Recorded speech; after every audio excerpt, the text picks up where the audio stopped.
Let's move on to public comment on closed session items. All right, anyone on Zoom? Closing closed session. Now we're going into recess to closed session at 4:05 bell.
All right, let me know when we're ready.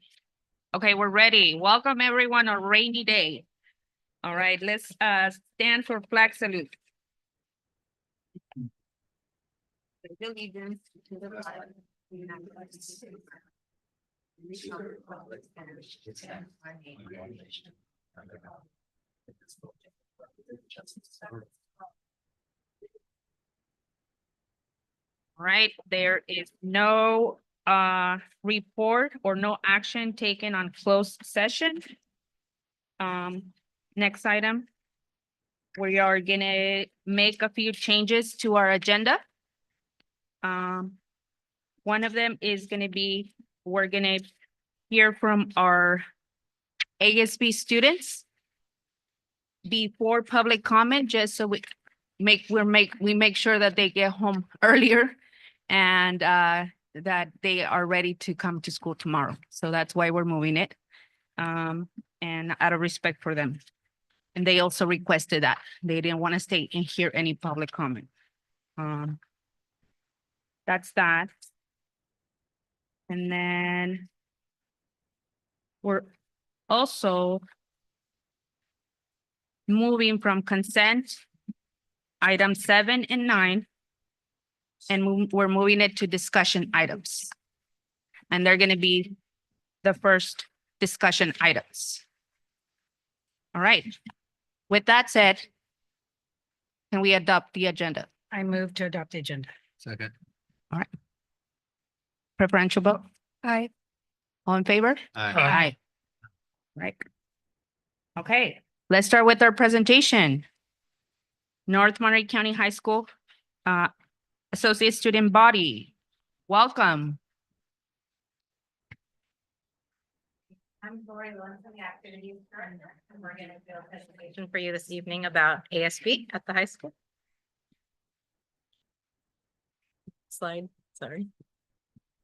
So I'm going to talk about California establishes an associated student body organization at the schools where students are your elected officials and they run the organization. Students raise the funds, they manage the funds, they spend the funds to benefit all students, and the students represent and advocate for the student body. Any adult that is involved, like myself, Mr. Andres at times, our principal, we just assist, support, and advise, but we do not run the organization and we do not tell them how to spend funds. So when coming up with this presentation, we knew probably the most important thing for all of you would be, instead of hearing from the adults, would be to hear from those that run the organization. So I'm going to turn it over to some of our wonderful students now. Good evening. My name is Brisma Ramirez. NMCUSD ASB. Our purpose as ASB members is to represent students, advocate for the student body's interests and concerns, raise school spirit by planning events to create positive school culture and increase school spirit, improve the school experience, such as planning activities that contribute to our school community, develop leadership skills. We learn how to lead and contribute to the school community, and we learn business. We learn how to raise, spend money using business practices. Next slide, please.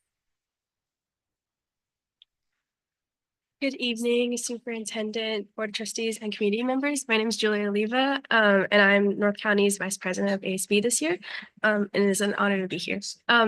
So as said before, ASB is a student-led organization that represents and advocates for the students, for the student body. And as ASB officers, we are elected by our peers, and we serve as their voice and ensure that student interests are represented in decision-making. So what do? One of our key responsibilities is overseeing and improving student clubs. Any group of students with a certificated advisor can submit a request to become an official club. And once approved, clubs can raise and spend money. But just like ASB, they're entirely student-led. This means that all decisions about activities and finances are made by students with the guidance of their advisors. And beyond clubs, ASB officers also take on leadership roles outside of student government. You may know me from serving as this year's student board representative. Our Speaker of the House, Adriana, runs our House of Advisory. Some of us are in school site council, and we're all really just trying to bridge the gap between students and student leadership so that we can ensure that all student voices are heard. Next slide, please. Hello, my name is Adriana Manafetoa. So about ASB school spirit, we plan to raise it or work to raise it. ASB plans, funds, and carries out all of our school spirit events, or most of them. These include our spirit rallies, spirit games and senior nights, spirit weeks, lunchtime activities, and so on. As you can see in the slides, we have some of pictures from our senior nights, our rallies, and some of our activities that we have going around school. Next slide, please. Good evening. My name is Stella Malone, and I am a part of the Media Relations Commission. The way NMCHS ASB improves the school experience, like Adriana said, ASB plans, funds, and carries out all activities that help build the student community and culture and create lasting memories. For example, we have a week of welcome at the beginning of the school year, just kind of welcoming all the students, providing them with a spirit week that kind of just like makes them feel a bit more comfortable for the start of the school year. We also have homecoming, our election convention that is coming up in April, prom, powder puff week, and throughout the school year have 2 club rushes to promote their club. Next slide, please. So NMCHS ASB also develops leadership skills. ASB members function as leaders of the organization and govern all businesses of ASB and its clubs.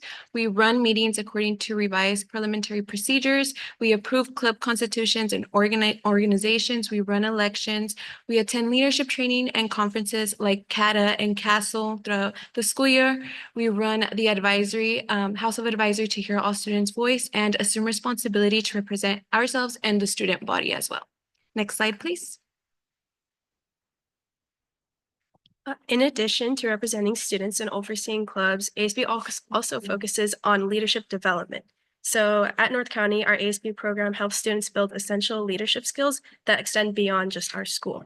So as you know, earlier this year, our leadership class attended CATA, where we went to numerous student-led workshops and collaborated with other student leaders. And we shared ideas and gained new perspectives on how we can effectively lead within our school and community.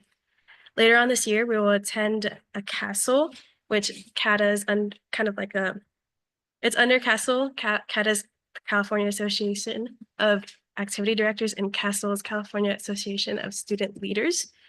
And so it looks a lot like CATA. And we recently had a new leadership opportunity where our entire ASB student government class and some selected leaders on campus went to Salinas High School, along with North Salinas High School, where we were mentored by a motivational speaker, Luca Perjucci, and he taught us a lot, but his overall goal was to show us how to be confident leaders, because we are all better leaders when we are confident in ourselves. Next slide, please. So ASB, along with planning everything, we also learn a lot about business. ASB members function as the leaders and organization and govern all business, including ASB and all of their clubs. So we approve all club activities, fundraising, and expenditures, and we also follow a strict format that is audited annually by state auditors. Next slide. This is an example of our fundraisers and our procedures that we give out to clubs in the beginning of the year so they can have a little bit of guidance. And then we also approve these in our own meetings every Tuesday. Next slide, please. A big part of our ASB class is the way we communicate with our students. I think for high school students, it's very important to find the easiest ways and the most effective ways for them to hear what's going on within our school, not only with the ASB events, but also anything else going on campus. And we are responsible for making sure all activities, information is communicated to the school community. A few of the ways that we do this is through our daily announcements, which is done with our ASB president and vice president. We do it through our social media. Our Instagram is used mostly because a lot of students and families and community in general can see all those posts. We also have a NMC News every advisory class. So a few students in ASB kind of just record a video going through what's going on that week, so all the students at the school know what's going on. Also, grade level Google Classrooms are very important because obviously every student has one of those, so they can see that. We also put posters around the school. Every student that goes to school can see that. And then also we have our house advisory meetings twice a month. And that is it. Thank you all for letting us present. Any questions? All right, thank you. All right, I'm gonna open it first for any public comment. Thank you.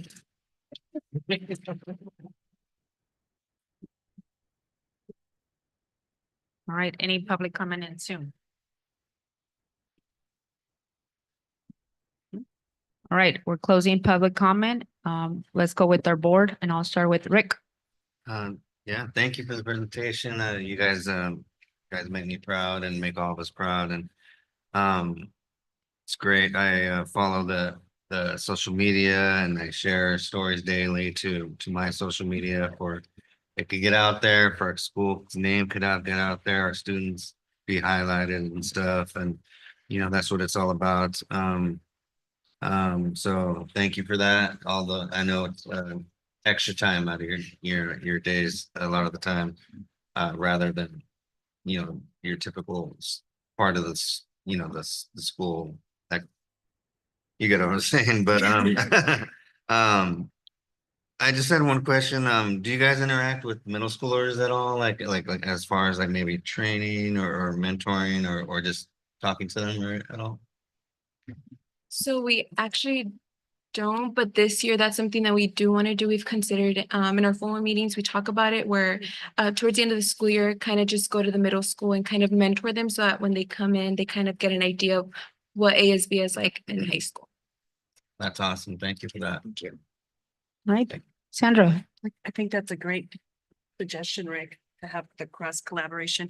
I just want to compliment you. All of you are so eloquent, poised, and confident young leaders. And I think you make our district proud. I also want to recognize Ms. Lowenson. How long have you been doing this for our district now, our high school? How many years?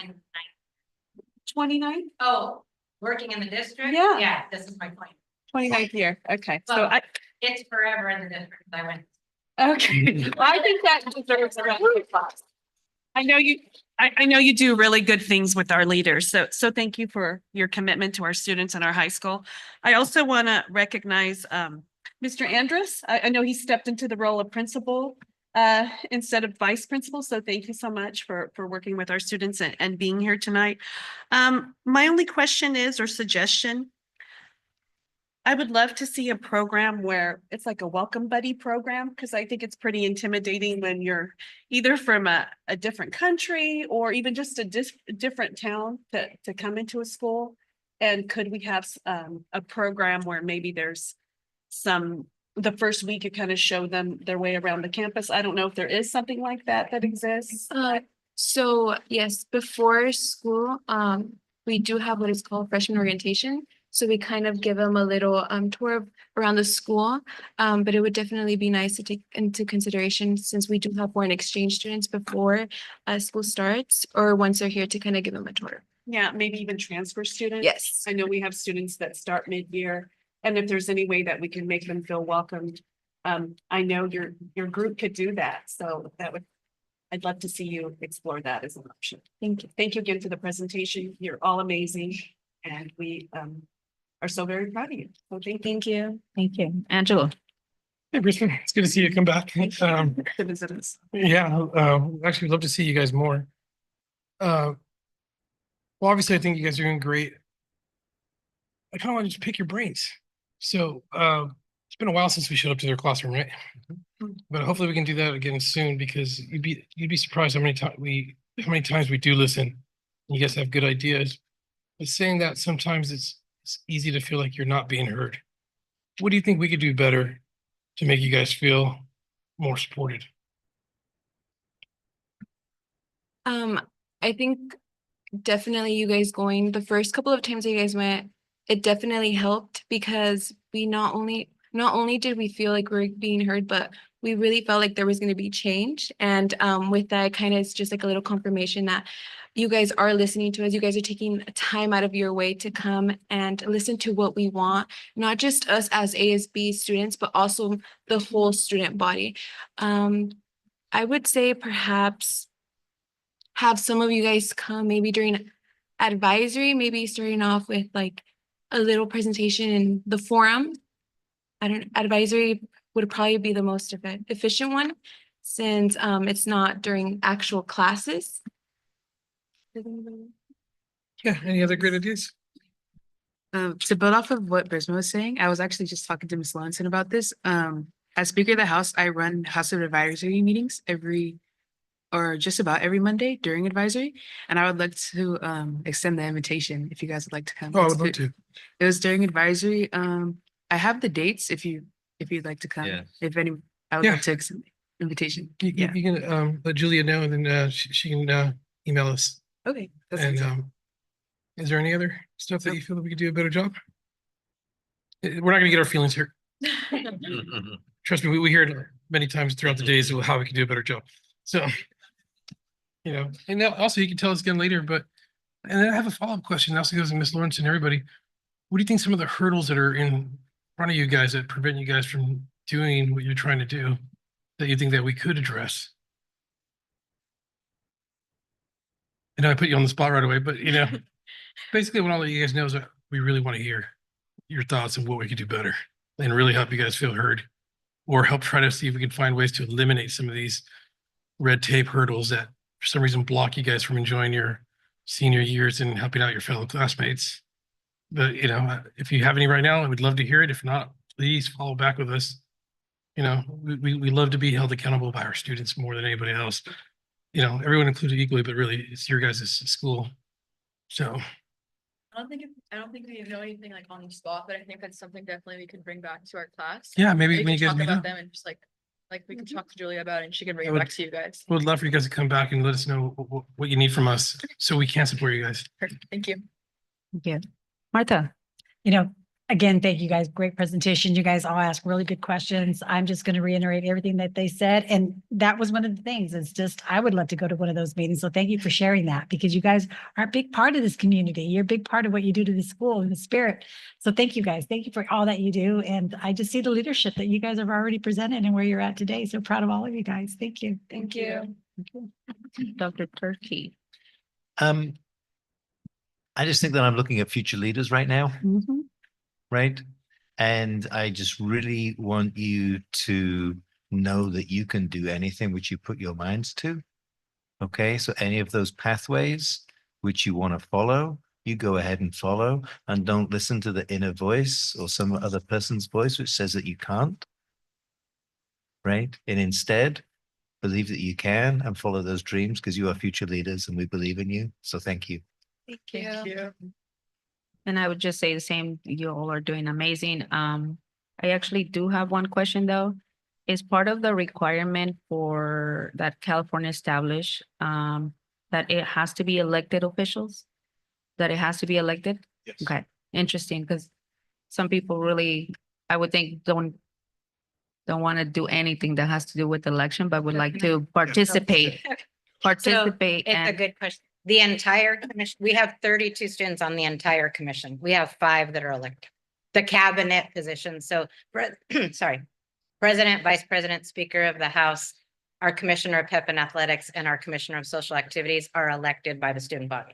And then the rest of the commission, we have intramural commissioners, social media, like they said, those are, they fill out an application and they go through it a different, so they're not an elected official. So 5 students are elected to the commission. what is the application process for that?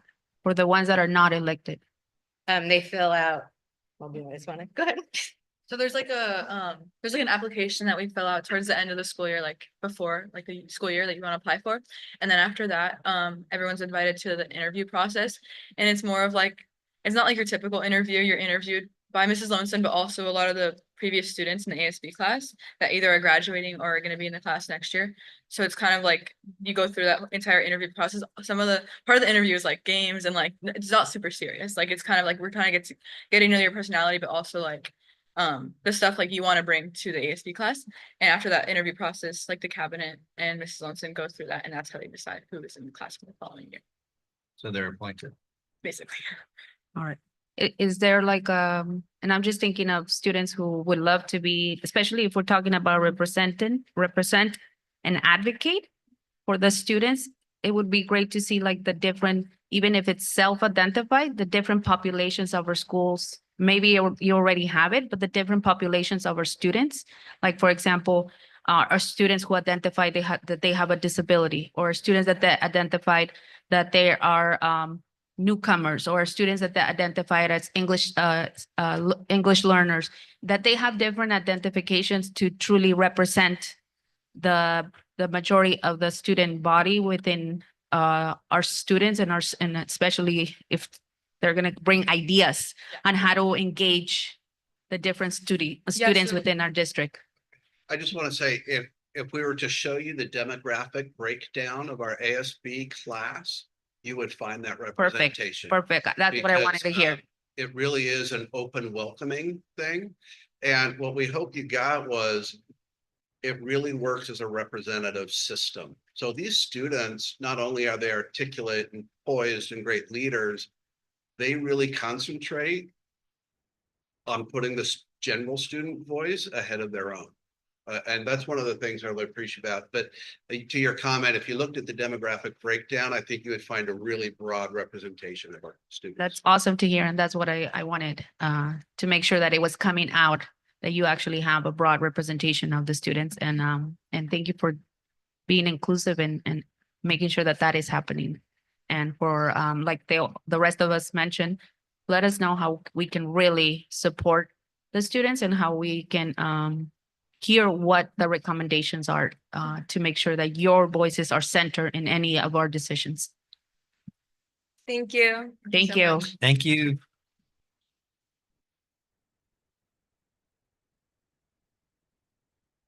All right, we're gonna now resume to public comment on non-agenda matters. And I'm gonna start with Stephanie. See Stephanie? No. I'm sorry, I can't read the name. Yes, and Stephanie Blumming. No, yes, oh, there's Stephanie. Yeah, so Welcome, Stephanie. Sorry, my vision is not good right now. Good evening, board members, superintendent, Dr. Turkey, and members of the public. I'm requesting North Monterey County Unified School District to establish a special education advisory and/or council committee. I feel this committee would be beneficial to students of the district. This committee would be formed with key stakeholders in the district, such as parents of students with disabilities, special services department, sped teachers, paras, students of the community, and community partners. The goal would be to obtain a diverse group to address the needs of students with disabilities within the district. I feel these students are being unrepresented. This would benefit the special education department as it would assist in reviewing input on curriculum, addressing service concerns, and advocating for students' needs within the district. This would also benefit in grant funding for the district and in a magnitude and other things that stakeholders are willing to put the work in for. There are committees currently within the district that are established, but none of them specifically address the needs of our special education students. Example, ELAC, DLAC, town hall meetings, parent advisory, school site council, facilities advisory, LCAP. Special education is a small piece of all these committees, but there is not to the specific special education. Having a special education committee would fully represent the students I feel that are not represented at this point. I believe with this committee, this will only strengthen the commitment from the district to service the students with disabilities within the district. This committee could potentially also bring more resources to the district for our students. I currently serve as a SELPA CAC chair for our district, and in collaboration with them, I get to see what other districts are doing, what parents of other districts feel is working and what's not working, what they would like to see, what they don't like to see. Which now is potentially opening so many areas of improvement for our own district. At last night's meeting, Allison Grimm presented the district's extended school year program. During this meeting, it came to light that we are one of very few, if not the only district that offers ESY through a waiver form for the SDC program in the county. This allows more flexibility for curriculum and increases participation and engagement and caters to the needs of the SDC students. Some of the ideas I feel would highly benefit the students at the high school is reopening what used to be the Ice Cream University. Since times have changed, this can possibly even be a boba hut now. Or again, reopen as a ice cream shop. The ideas are endless. This can give the students hands-on work environment, a sense of self-pride and self-worth. With this now being a wasted space, record storage at this point, I'm sure the district can find a better place for storage and utilize the space for what is originally meant to be. Thank you, Stephanie. I'll send you the rest Yes, of it. thank you. And just as a reminder, public comment is 3 minutes, and I don't want to be rude, but I do have to stop you at 3 minutes once the timer goes off. And we cannot engage in a conversation. We're here to listen. And I apologize if I butcher your name, mispronounce it ahead of time. Cheyenne?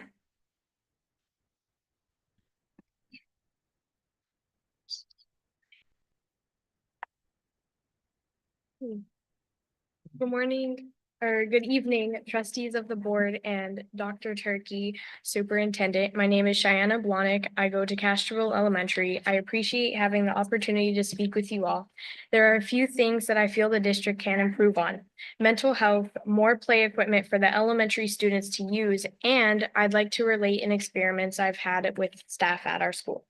Firstly, mental health. Mental health is so important. Negative mental health sadly leads to depression. Most of the time, depressed students are unable to focus because depressed students won't want to do anything. If they don't focus, they will not learn the material. Do you want that for us students? Secondly, the older students need something to do during their recess. All they can do is walk around, and even at that, they can't use the entire field. We can't walk the track because of the lack of yard supervision. Maybe giving us the chance to use the playground that is in front of the school will make students exercise more, or adding some volleyballs or soccer balls to the equipment cart will help too. Lastly, I want to relate to you an experience that we students have had at Castroville School. According to one of the students at my school, a male staff member went into the girls' restroom and just stared at us. If the staff are doing that, then the students will be uncomfortable. Though I want to say that we have some excellent teachers at Castroville School, especially the 5th and 6th grade teams. I would like to say thank you one last time for giving me the opportunity to speak at this meeting. I hope you have a splendid night. Thank you. Good job. All right, Eric.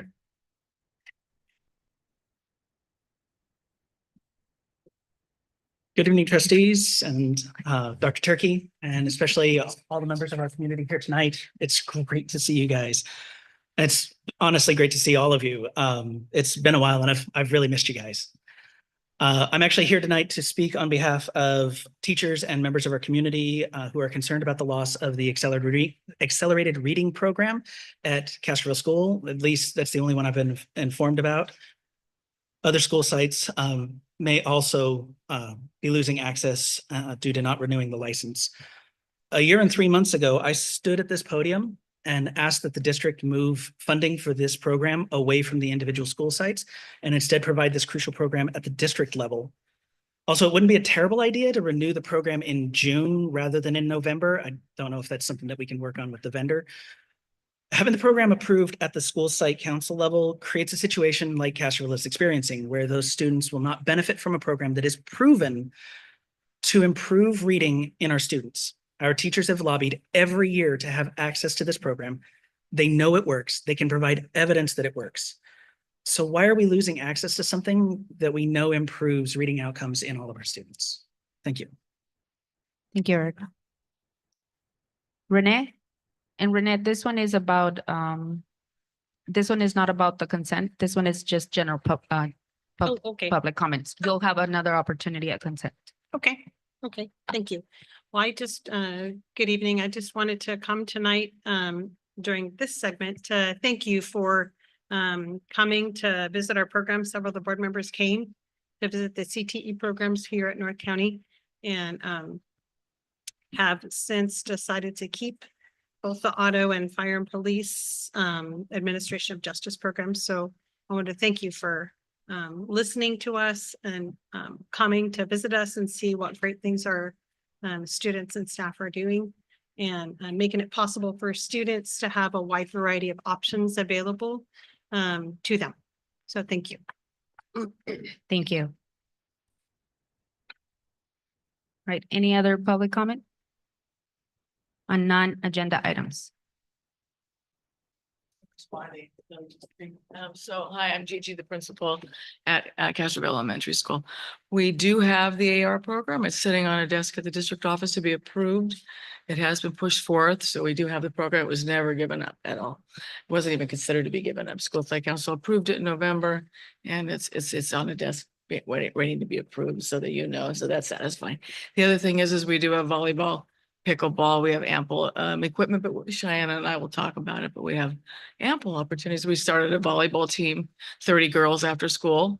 Next week, we're teaming with the high school, in case you want to join Cheyenne. We are teaming with the high school to bring on that and a community member also, and Patrick, the athletic director here. We're going to have, so we have a lot of opportunities. So maybe Cheyenne, you're welcome to join us. Okay. Thank you. Thank you, Gigi. And Gigi, if you and Curtis wouldn't mind just following up, just no, if you and Curtis wouldn't mind just following up on the thing which we heard about Sure. the adult as well. Thank you so much. Thank you. All right, any other public comment? Opening it for Zoom. Okay, closing public comment, and we're moving on to the next item, which is a presentation on facilities.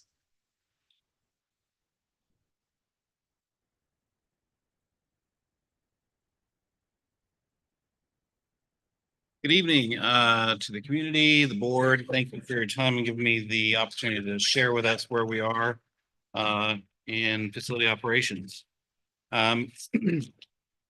So you'll see that this one, to the board members, that this presentation is similar to the one that I provided to you earlier. And the reason for that is that, you know, again, I'm going to emphasize that you have to measure where you are, figure out where you're going to be going forward. So I use the same metrics to the baseline of the initial presentation to show growth. Next slide, please. So this report focuses specifically on the corrective repair and maintenance of work orders. And again, the absence of preventive. As we move forward, looking at growth within facility operations to reduce costs and within deferred maintenance, we're focusing on essentially bringing back where we are, so we have an equal balance of corrective maintenance and preventive maintenance. Next slide, please. So you can see here year-to-date open work orders. If you reflect back on the last report, we had one emergency. High priority, there was, I believe, 90, and medium priority was like 300. So the maintenance staff primarily uses the work order system. The grounds and custodial operations don't currently use the work order system as much, but that will be implemented going forward. So we pretty much had to clean up where we were to go forward to grow. With that said, our response time to work orders that are submitted throughout the district has improved significantly. I've met with many of the principals one-on-one, and they have emphasized and noticed the difference in reporting, improved communications, and repairs. Next slide, please. Open work orders by employee. You'll see that right now we have 180 active and 90 overdue. I wanted to explain to you a little bit about the 90 work orders overdue. Within the system, work orders are kind of like a bank statement. You can't delete or modify anything, and it's designed that way so you're staying true and you're transparent. That being said, the 90 work orders that are currently overdue are in fact deferred maintenance, where we are awaiting parts, or it's a project.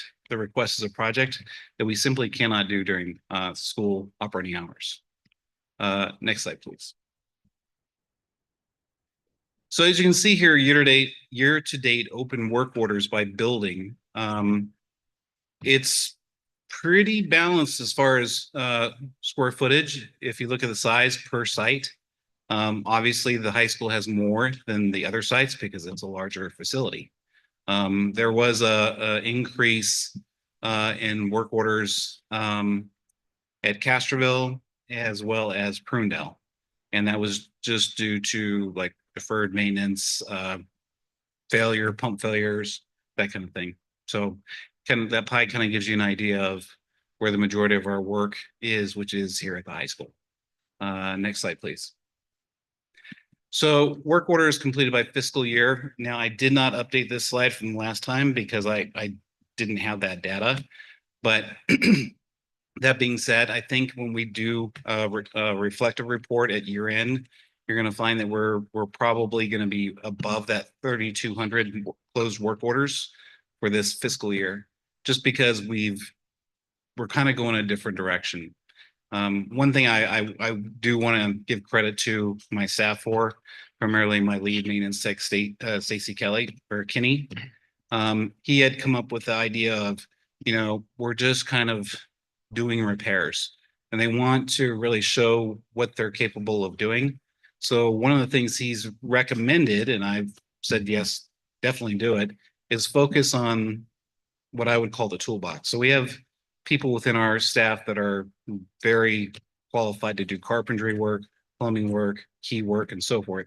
So we're going to take one of those members per week and let them focus on keys, or let them focus on fabrication or carpentry and so forth. So we can show some of those larger projects within that deferred 90 that we're making progress. And I thought that was a great idea.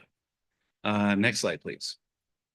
So not to repeat what I said the last time I was up here, I just wanted to kind of make this short and sweet. The importance of preventive and predictive maintenance are of the following that you see there. And as we move forward and we continue to improve our work order efficiency, whether it be repairs and PMs, this will continue to improve. We've recently signed on, as you may know from the last board meeting, like the new mini energy study. Part of that piece, just to give you a little update, is it was approved. So we're going to now start the audit at the high school. That was mandated by the state of California because we can no longer purchase CFL bulbs. Now you have to essentially use LED. You can't purchase CFL bulbs in the state of California longer. So it was kind of goes hand in hand, but it also is going to allow us to improve our PM programs and make those necessary repairs and reduce our energy costs. Next slide, please. Okay, so comparative K-12 baseline. Again, similar districts, facility operations, you'll find that those that do have a PM program have 15-20% fewer corrective work orders, longer lifespan, lower costs, and increased open operation efficiency within the programmatic needs of the schools. Next slide, please. Okay, so now we're getting into an update on the projects. Elkhorn Modular B11. This particular project is at Elkhorn, obviously, and that is a new facility, as well as the playground. Some of the hiccups that we came across was the timeline associated to approval with DSA. There was some hiccups there, and then also with some punch list items that needed to be specifically corrected to be ADA compliancy. So we are at the final finish line here. The punch list final inspection is scheduled when we no longer have rain, and we hope to open that playground before the end of this month. So it's complete, it's done, and within budget. So kudos to everybody that was involved to make that happen. Next slide, please. High school campus improvement project. Okay. So as we all know, this has gone longer than we anticipated, and we hope to finish it very soon. Dr. Santa Cruz and I, as well as many others within our facility operations teams, has been involved to move this along as fast as we possibly can. The update on this is that we finally did receive DSA approval for the bus shelters, and that design plan will be implemented. We actually have an OAC meeting tomorrow to discuss further what the timeline will be for the installation of those bus shelters, which was kind of weird because that was actually phase 3. So we're doing phase 3 before phase 2, and I think it had something to do with the DSA process of the application, because these are pre-engineered or pre-approved bus shelters. Phase 3, that's in plan check review at DSA now. And we hope to have, I should hope to have an update tomorrow from Verde Design to see if they approved it or not. So the flag poles are up. I'm sure you guys noticed that. No flags. We've ordered the flags. The windscreen that is in design through I forget the name of the company off the top of my head, but between the windscreen and the flags and the gates, phase one will be complete by 2/24/25. So, and the reason why there was a holdup on the gates and fence is unfortunately that the fence was stolen off campus. And so we had to reorder. So that's why it wasn't finished in time. Next slide, please. Baseball and softball fields. So last board meeting, we purchased a turf, what we call a turf renovator. They use it at other school districts. Unfortunately, when we received it, we received all this lovely rain and the equipment is very heavy. So we can't use it until it's a little bit drier out there. So we can level the fields and make it actually better than what it is today. The ground staff, including myself and others, have been out there on a routine basis to see the progress. And it will continue to improve. The foul lines for the baseball field are being installed on 2/24. We were waiting for that. So that's going to be finished. And then the infield, we've purchased quite a bit of infield dirt and fertilization. We had the exterminator out there for the gophers. We filled the holes. So it's in progress, and I can't wait to actually try that turf renovator out because apparently, you know, just FYI, when we start using it, it's going to look like we cut it too short, but that's part of the process. So it's going to level the field and then it's going to come back. Next slide, please. Capital improvement projects. So with the help of you know, the district office, staff, myself, facilities, it's a team approach to meet these mandated requirements. DSA is essentially stating that for us to move forward in modifications, renovations, or new construction, that we must certify any uncertified projects. Right now, we have 28 of them throughout the district, 28 uncertified projects. So if you take that into consideration and each one have their own element to it is to the closure of meeting that certification will take time. We have to submit for review. And typically what we're finding, and again, it depends on what it is specifically, but you on average mean you're looking at 3 to 4 weeks. So it's going to take us some time to go through this. That doesn't mean we're going to stop motion going forward on future projects. We're doing this hand in hand. So Rosio, give her credit and proud. This is what she's focusing on. She's spent a lot of time working on this, and I greatly appreciate her help. So she's working on this particular piece, and I'm working on the projects moving forward. So next slide, please. So priority list of projects. This is not all of them, but it kind of gives you an idea of what we're currently working on that are life safety. The fire pump system for the high school needs to be replaced. So we're currently in developing scope of work, and that will be expedited, and that's priority one because it is a life safety project. Logistics, waterworks design bid status for Echo Valley Water. This is a new one, but it's also life safety. Right now, as you all know, we actually have a contract and bring water to that campus, drinking water, because the arsenic in the water in the current well line is too high. So the state of California has reached out to the district and is being funded by the state to replace that drinking water line to Echo Valley, and eventually they're going to do the same at Elkhorn. But this is priority one. Logistics, DSA uncertified, we talked about that already. Uncertified projects, again, Castroville Elementary, that's a 3-year, that was a project from 3 years ago. So we're kind of doing some discovery work there to see what we can do because we actually have the equipment now. Life Safety Upgrade District, CCTV, which is security surveillance across the district. We currently have cameras here and at the middle school, but we don't have cameras anywhere else within our district. So that's also a high priority, life safety.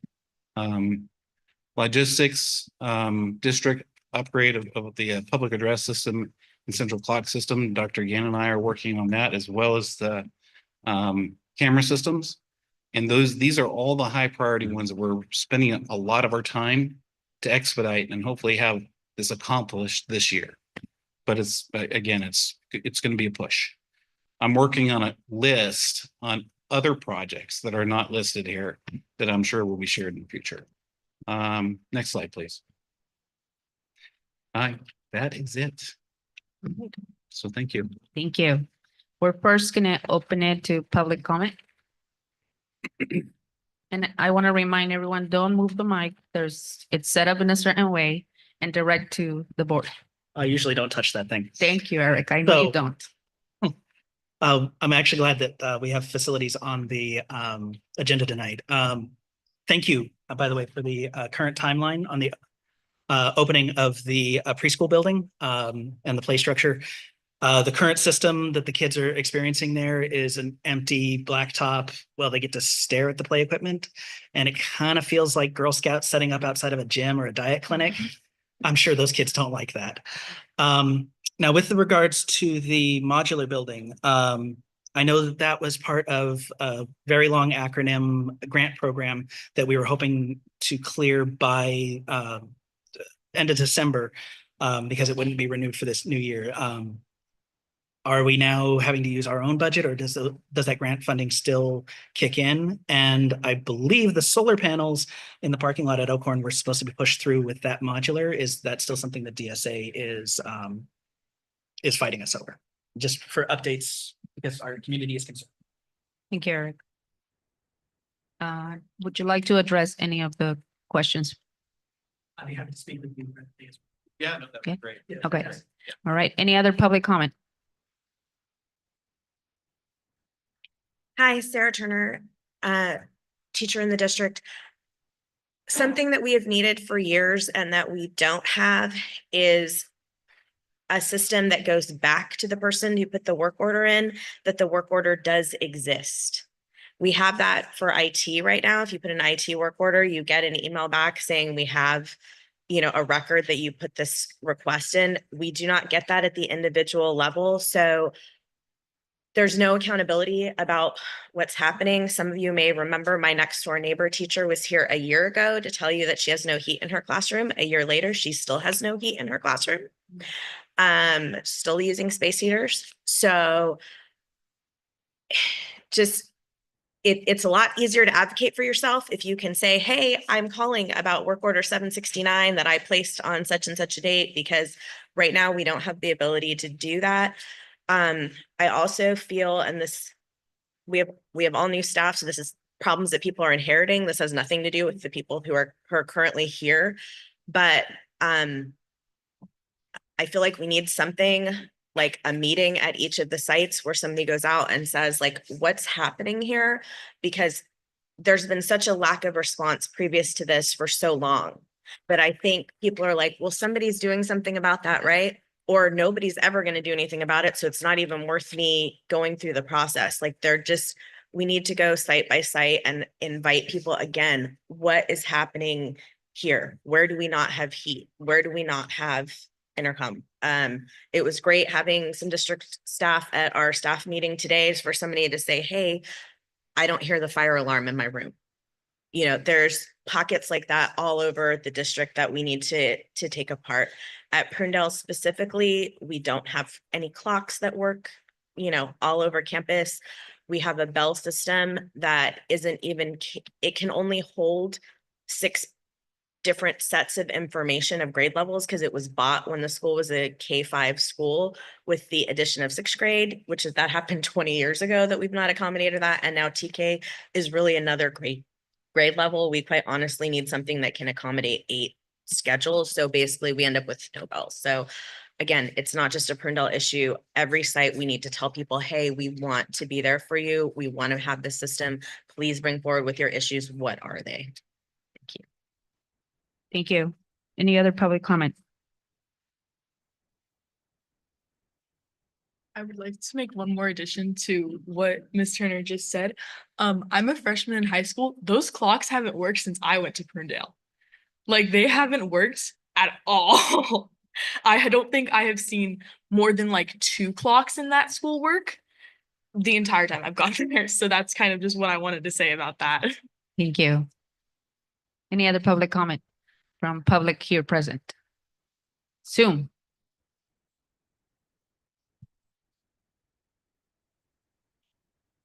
Right, closing public comment. Now we're gonna open it for our board, and I'm gonna start on this side now.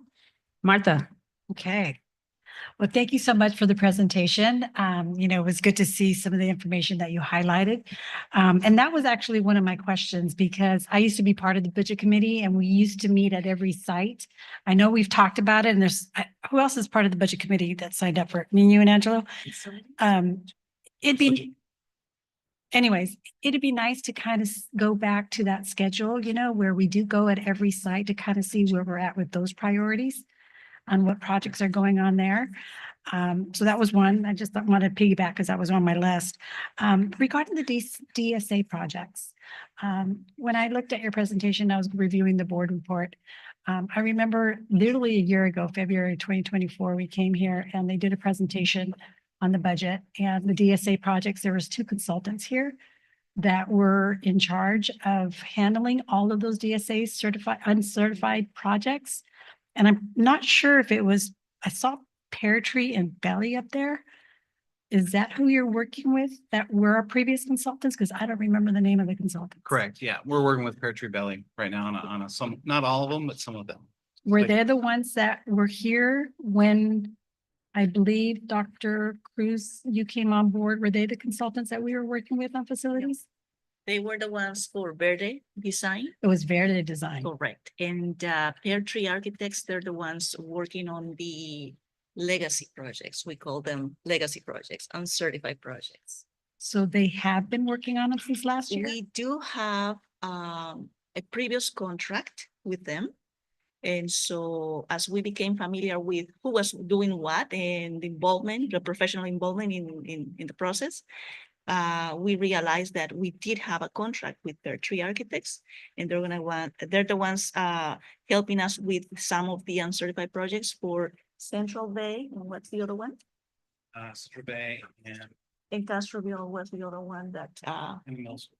In middle school. So they're working on that. So we're capitalizing from previous projects, previous contracts, and trying, because they do have the history already, instead of starting from scratch and contracting services with somebody else. We're capitalizing from institutional knowledge, if you will, so we can move the projects forward as fast as possible. Thank you. I just do recall them that night, and that was their task. That's why they were hired, was to get those projects And they're certified. very reliable firm. I worked with them in previous projects at a different district, and I know the level and quality of their work. Okay, great. And then thank you for, your report on the work orders and the percentage and how you distinguish priority, medium priority, low priority. For example, like if the site leader wants to know their projects that are in your portal, how is that communicated to the site leaders on where those projects are being held up, or challenges or timeline? Are you saying, I'm sorry, are you saying? So for per work site? orders per site, Mhm. how is it communicated to the site leader on those work orders that need to take place? Oh. And they fall under those categories of Yeah. priority. That's a good question. I actually just had a meeting with the middle school today with the principal and the vice principal, and I generated a summary work order report specifically for the site. So we've started that process and having that, communication of where are we with these work orders, or, I've generated a very short summary work order report for them to review and for us to discuss collectively. Okay.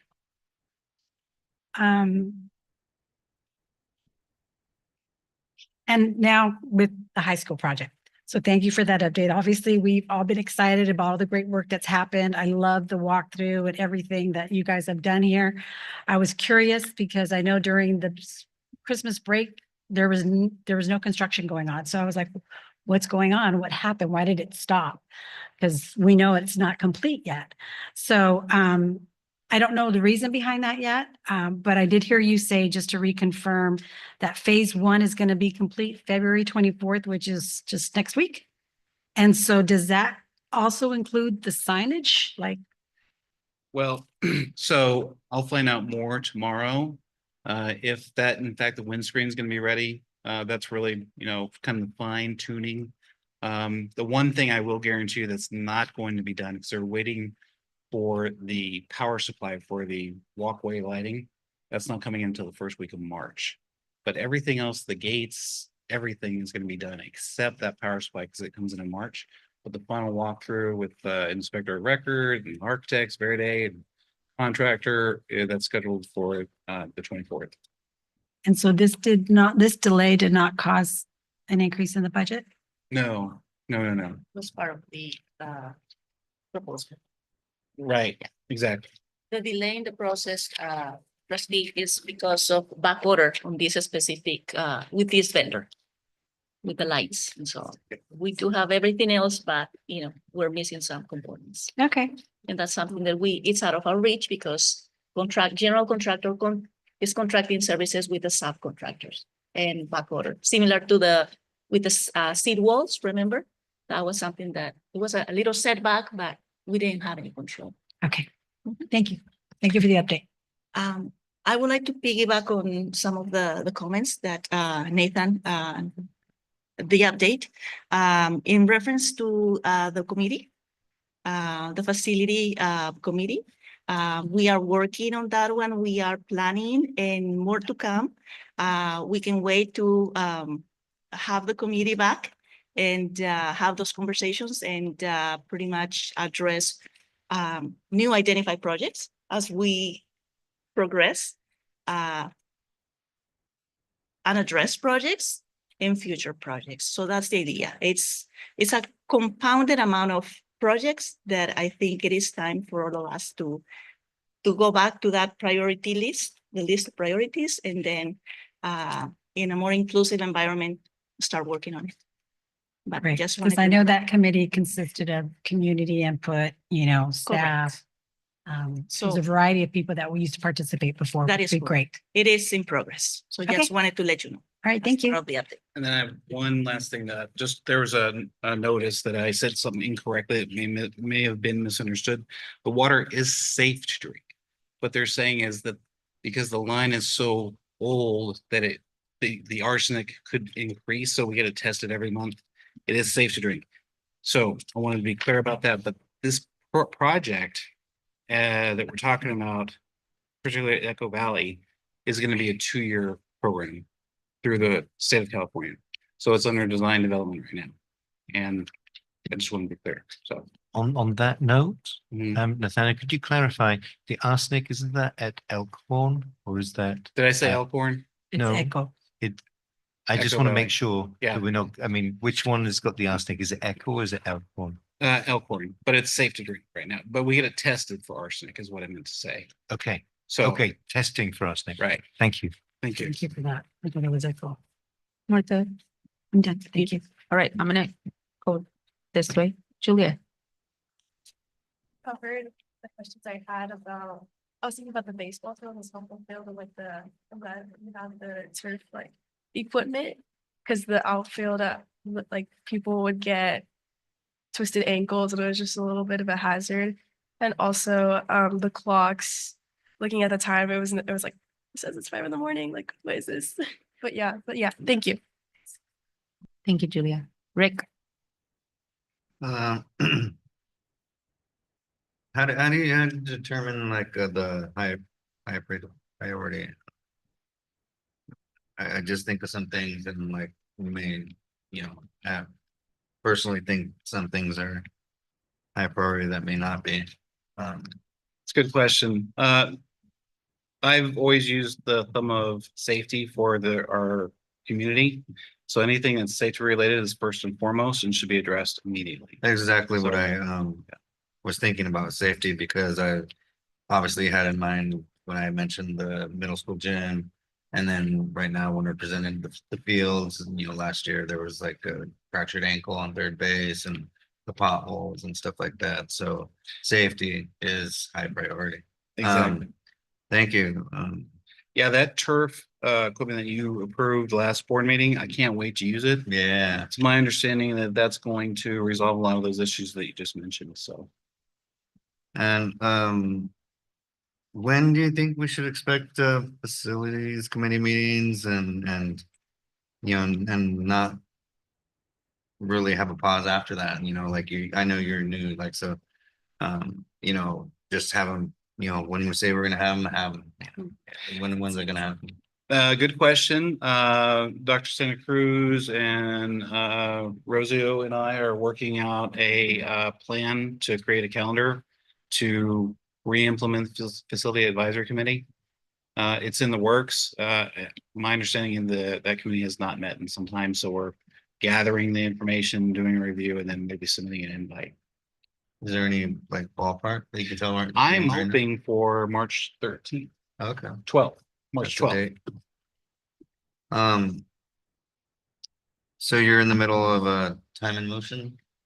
Or you're gonna Yes, we start? are. Yes. Okay. No, thank you. Yeah. Yeah, I've been talking to Dr. Turkey about you know, like it kind of involves kind of like some of the items we have on the agenda today about reductions and additions and you know, I think the things that might be asked for at more of a higher level also can be solved by people on the ground level. And once that survey is done or study is done, hopefully or whatever is determined, you know, we get what we need where we have what we need and where we need it ASAP, because you know, obviously on certain things, not necessarily facilities, we you know ask for a long time and for some reason it sometimes doesn't happen. If you like, I can kind of provide an update on the motion study. Oh, yeah, that's awesome. Yeah. So we had our first meeting this week, and the reason why it was delayed is because we're in the process of hiring a lead custodial staff member training, and then we went into the holiday. And so after the holiday, then we had to get everybody back healthy and ready to do the motion study. And with CSA's union support, they were also part of that first initial meeting. So we had a great kickoff meeting discussing what the challenges are, particularly at the high school. And I've emphasized the fact because to your point, we want to have responses to make, you know, so we move forward, so it's better for everyone.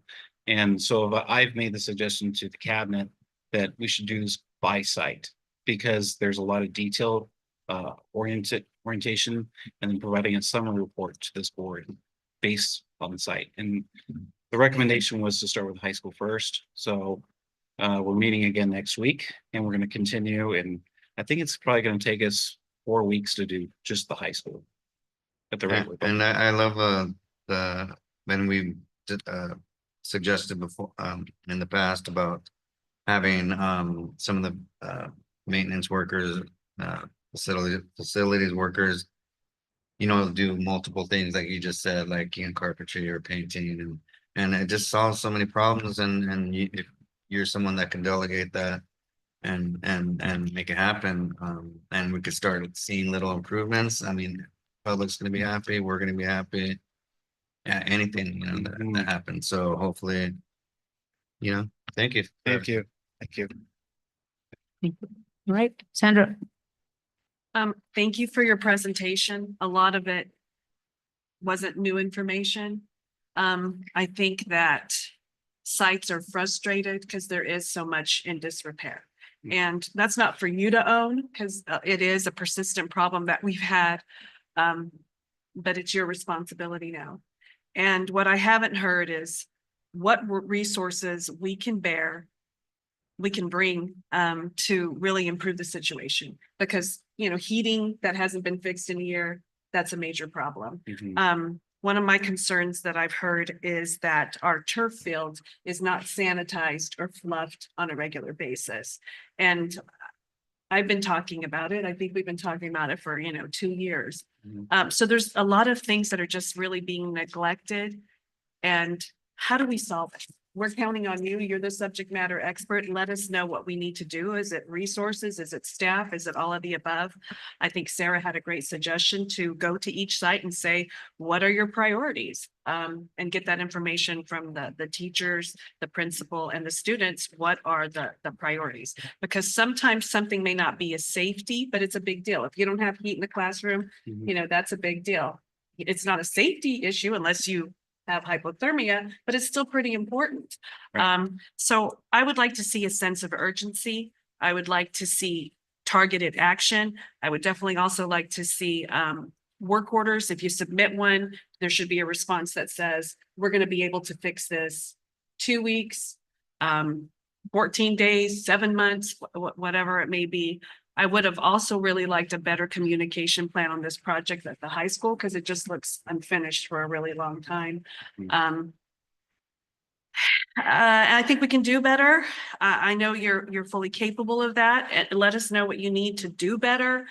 Set up a committee meeting, a standing committee meeting. It's not that complicated. Get it on the calendar. Give people an opportunity to provide input on what's important. Those are all my comments. Thank you. Thank you. Angela? You got two things. Okay. So, first one, probably because it's my focus of study at CSUMB is, California grass. Grass in this project in the front. It's kind of like a symptom of, what's been going on in our district for a long time before you showed up. And let me backtrack. I got very excited before the pass when you said it's gonna take you about 4 years to really, right the ship. So I do understand that you got a lot of work in front of you, but one thing I've noticed that's common in our district is we spend money to buy something new, we don't maintain it, it goes bad, and then we have to rebuy it all over again. And the part that's even more frustrating is that the community keep bringing that up every year. We then assure them that this is a year we're going to change, and it never happens. With the front grass, like I said, it's my low pet peeve because I'm a lawn guy. We got Kentucky blue, then perimeter by California tall fescue. That's a lot of money, but then I'm starting to see all these weeds growing up. And if it's not handled fast, usually you put pre-emergent, but it will overtake the field. And then once again, we'll have to just replace the whole thing. Right. So, so I just wanted to bring that up because I think you could also tie that with the baseball fields, because that's also happened before. We buy this brand new field, weeds take over. It's a constant, rinse and repeat. So I'm just hoping that we could use some effective weed management on top of our lawns due to how much money we've already spent on them. And we can just add that on the million things on your list to do. Second thing is priority stuff. And please bear with me, this is not a gotcha moment, but I'm trying to understand how we prioritize work. So I don't think we've ever really talked one-on-one, but I used to teach here. I have a lot of friends on social media who are educators.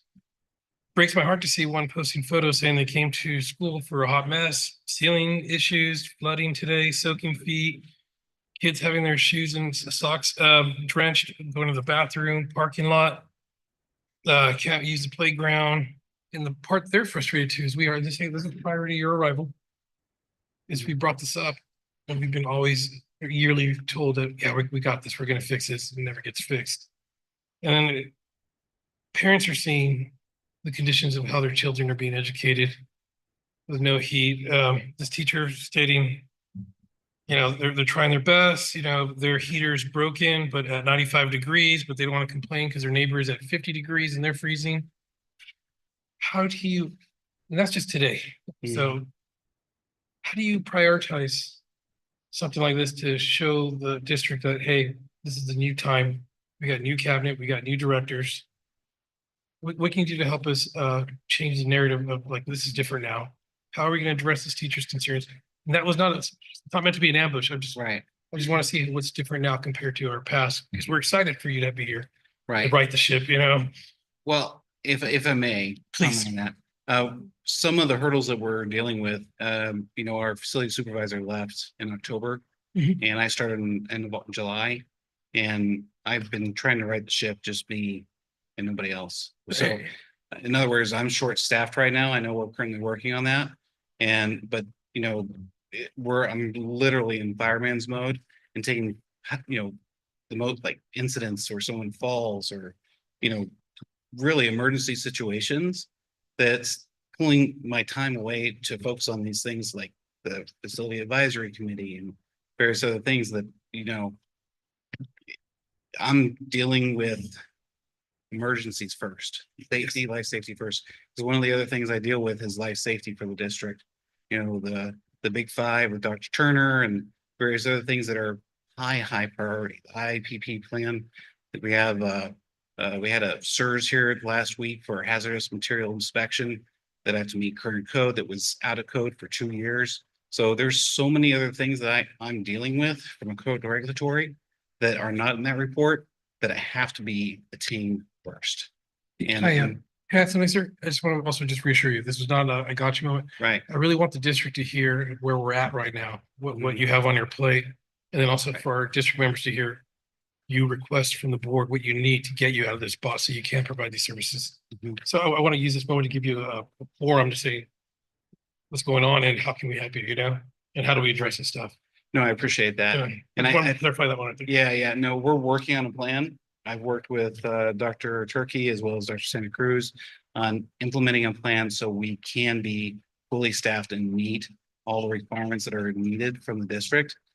It's a process like anything, and we're going through that process, and we hope to have that resolved very soon.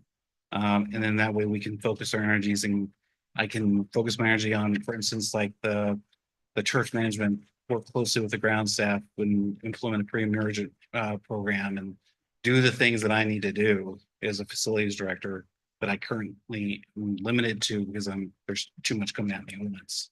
So I do appreciate the open ear and the support, and I look forward to it. And this is, and I'm actually curious in this one. So when you have all that, just like I said, I'm adding a million things to your plate. What do you do when classrooms get flooded like that? Like, so how do you? Oh, with emergencies like today? Yes. Good. That's a good question. So I'll just give you a short narrative of a day in as a director of facilities here at North Monterey County Unified School District. First and foremost, I deal with the substitutes for custodians for a good hour or two every day. Every single day? Every day. Oh. And then from there, after I deal with that, then I look at the work orders to see what's outstanding, call my lead, see what emergencies are taking place. Today was the flooding in Prunedale and other places where it needed to be addressed. So we focused all our energy there to address it. My understanding, again, being new here, is that it's been an ongoing issue, as you mentioned, with the stormwater drainage that kind of falls, and we have multiple issues going there. So it's an ongoing problem that needs to be resolved. Totally agree. There is a wall that was added, again, uncertified. It was a hallway and turned into a storage space, and that's why the water was seeping into those classrooms. It wasn't done properly. And again, these are things that are just as the weather comes and things are brought to me, I'm learning as I go. And but we have a communications directly in the morning. I'm checking in with grounds, I'm checking in with custodial, I'm checking in with administration. And then by that time, it's usually 12 o'clock. And in between, I'm booked in meetings until 5 and do emails until 10. So that's doing the best I can with what I have. And we appreciate the hard work. I mean, I've seen the emails. I appreciate what you're doing. I just, like I said, just wanted to really bring this to the attention of people of like how much work you're doing. I appreciate it. And how we prioritize, work like this, and to show them that, yes, the frustrations from the previous past, but how we're trying to address it now. So thank you for addressing that. Well, thanks for giving me the opportunity. I appreciate it. Thank you. Dr. Turkey. I'd just like to use the opportunity to highlight, we know we are not doing a good job in facilities yet. Okay. What you saw in the presentation, though, was we are hiring a leads ground person. We are hiring another grounds person. Okay. Those are two people we currently don't have. When you look at the adoption of the consent agenda, you'll also see the approval of a new job description for facility project supervisor. This is essentially because Nathaniel can't do this on his own. He can't, right? And so we need that assistance. And so as a board, part of that is approval of this job and hiring of those positions. So Nathaniel, thank you. Thank you for hanging in there, right? And, we'll talk about the whole subs thing, because I have some thoughts which I shared with you before around that, which we can loop back around to, right? Because, I don't think you should be doing that. Thank you, though, Nathaniel, for all your work. Thank you. Thank you, sir. Thank you. And the only thing I would add is that I feel like sometimes the way that we do things is very reactive all the time. What I would love is while you are reacting, because that's the environment right now, that you start to analyze how we can be proactive and plan, to then you come to us and tell us this happened, this is how we can prevent it, and this is what it takes for prevention. And a perfect example is like the fields, dirt has been put there, but we know that's not the solution. I would love for you to come and tell us that is not the solution. It's the temporary fix to make sure that we're doing something, but this is the plan. And this is how it's going to be moving forward, to not just put band-aids, but actually to fix the issue and then be more proactive in planning instead of like reactive when something is really, really bad and we must now, it becomes a safety hazard that we must react immediately. That's my whole, other than that, I know you have tons of stuff that was put on you and that we're trying our best. And I agree, we're transparent, like we're real. Things need to be fixed. There's things that, I mean, for years have not been fixed. And we're hoping that at least we're acknowledging it and right now looking for those solutions to make sure that we are taking like care of it moving forward and changing the narrative moving forward. And because the narrative can only change if we actually see the action, not just the wish of what we want to do. No, thank you for that. I actually appreciate that. Well, again, standing at the podium here with predictive and preventive maintenance, I can't emphasize, as a systematic manager, those systems have to be in place if we're going to move forward. And right now we don't have it, nor do I have the time or resources to focus on it, because to your point, I'm just putting out fires out every day, all day long, and I don't have the time or resources to create or implement a PM program. And it's going to take time and probably additional resources in the future. But I really appreciate that statement. Thank you. Thank you. All right. Moving on. I was informed by CSEA that there's no report. Thank you.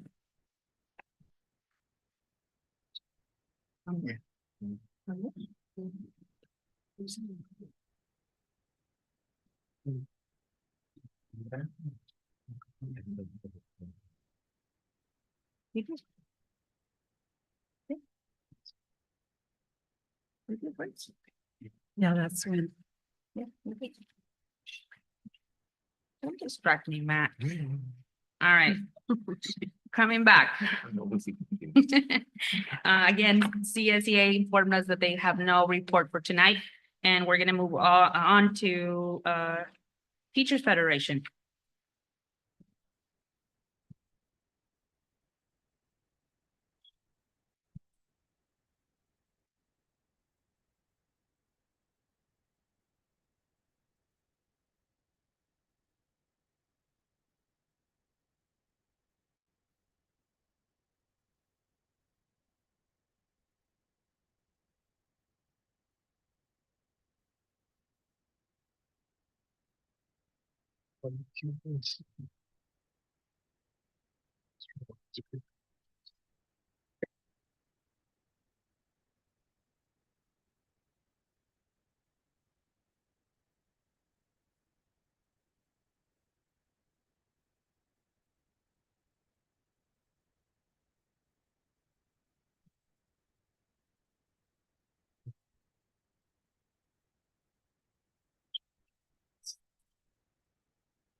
Hi, Sarah Turner, North Monterey County Federation of Teachers.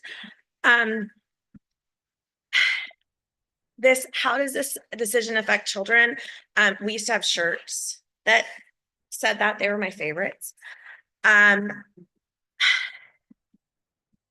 For me, one of the central things that we can do to help our kids is to stabilize the workforce in this district, to not be turning over 50 teachers every single year for more than the past 5 years.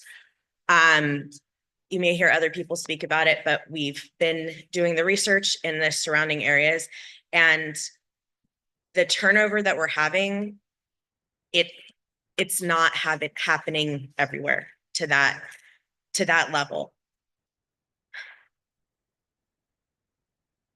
I need people to want to work here, and I need people to want to stay. And I need young people coming up behind us that will stay here for a long time. I've been at Prunedale for more than 20 years, which is amazing. And I've loved spending my career there. More than half of the teachers at Prunedale are my age or older. So in 10 or 12 years, more than 50% of the classroom teachers there will have retired. I've had multiple amazing student teachers that have learned their craft at Prunedale and then not taken a job in our district, even though they loved the people. So how can we fix this problem? We need to work together. We need to have conversations where we're listening to each other, because we cannot work effectively as a district until we stabilize the workforce. I have handouts for you guys as always. Email these to you, so you might have seen these before, but I always like to bring you guys hard copies as well.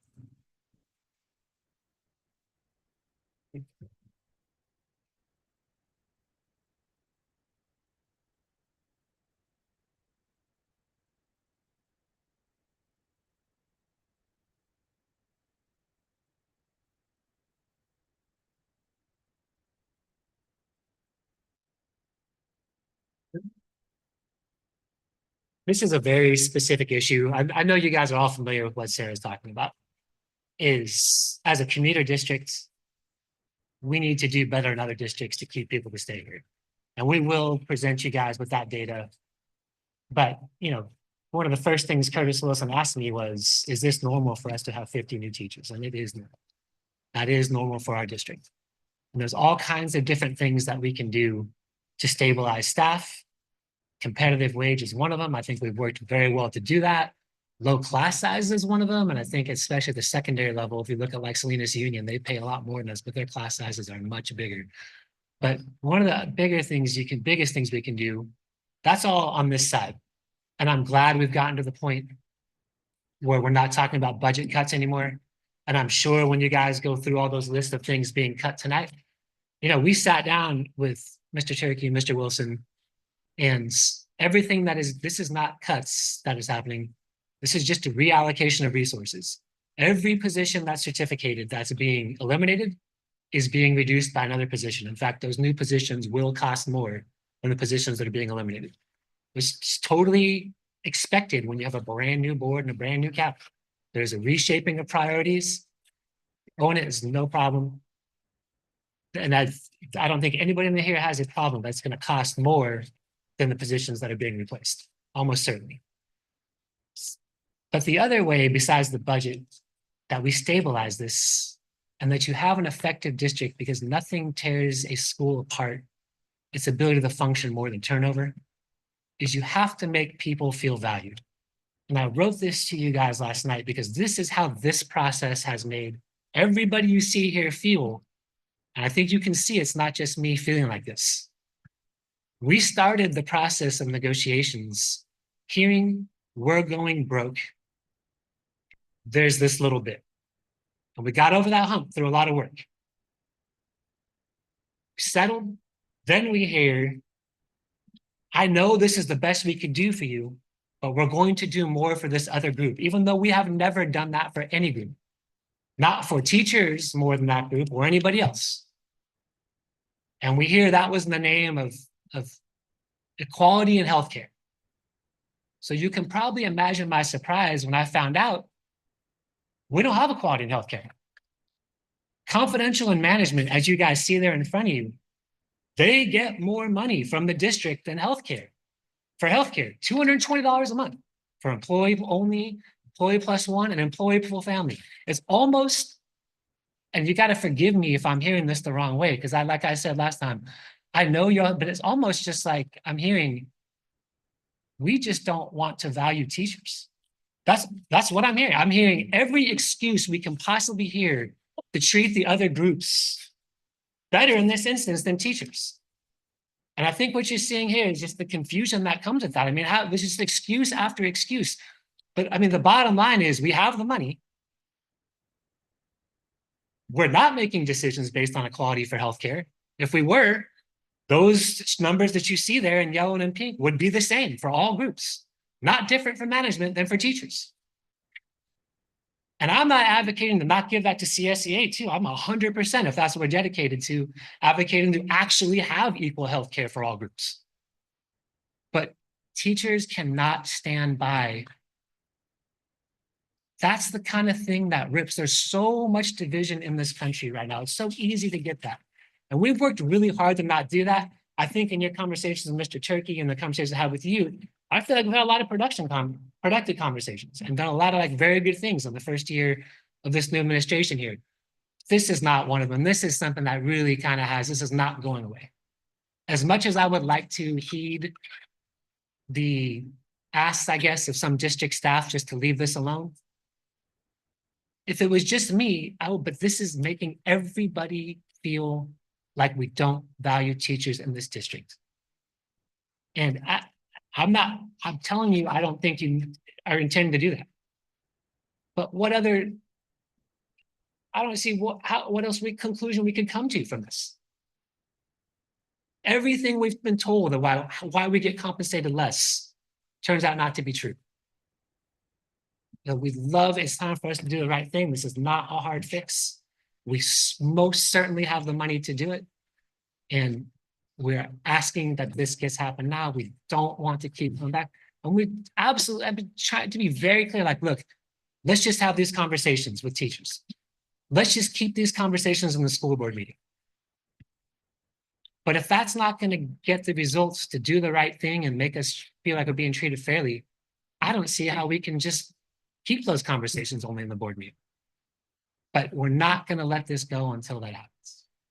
Thank you. Thank you.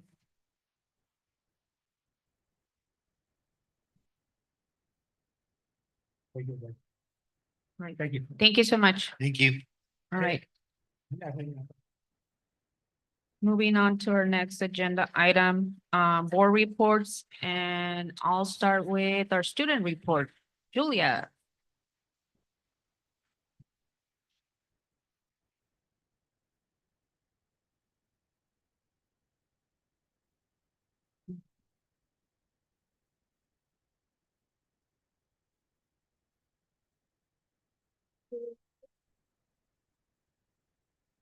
Oh.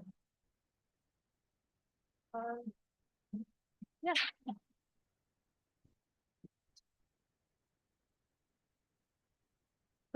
Okay. Can you hear? Okay, okay. Next slide, please. Next slide, please. So we had a winter rally about 2 weeks ago.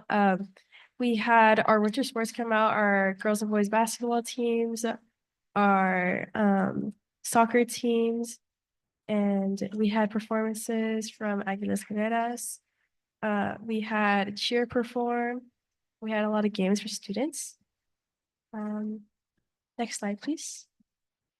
Last week on Tuesday, boys basketball had their spirit game against Monte Vista, and they won. And tomorrow's their senior night. It's the ceremony starts at 6:30, and the game starts at 7. It's tomorrow night at the school if anyone wants to come on Valentine's Day. Next slide, please.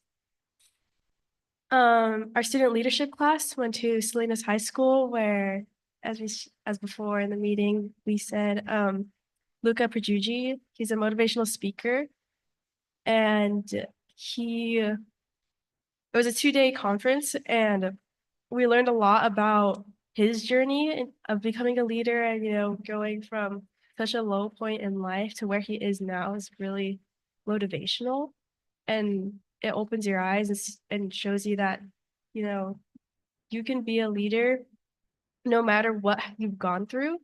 And we had all of our ASB students go, as well as people who aren't in our student leadership class. But yeah, next slide, please. I don't think it's updated. We had our club rush. We had 8 clubs go. Some of them are our wellness, our mental health wellness club, yearbook, track and field, math club, Asian American Pacific Islander club. And we also had staff versus students volleyball intramural game last week as well during lunch. And we also have, next slide, please.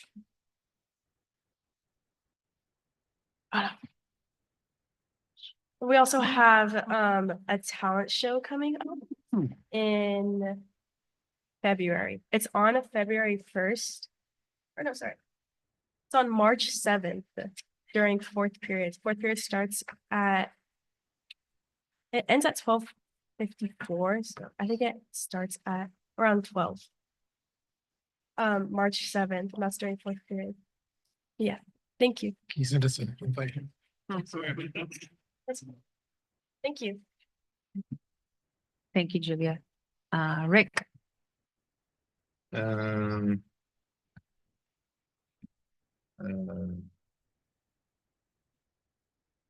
Nothing today. Okay, Sandra.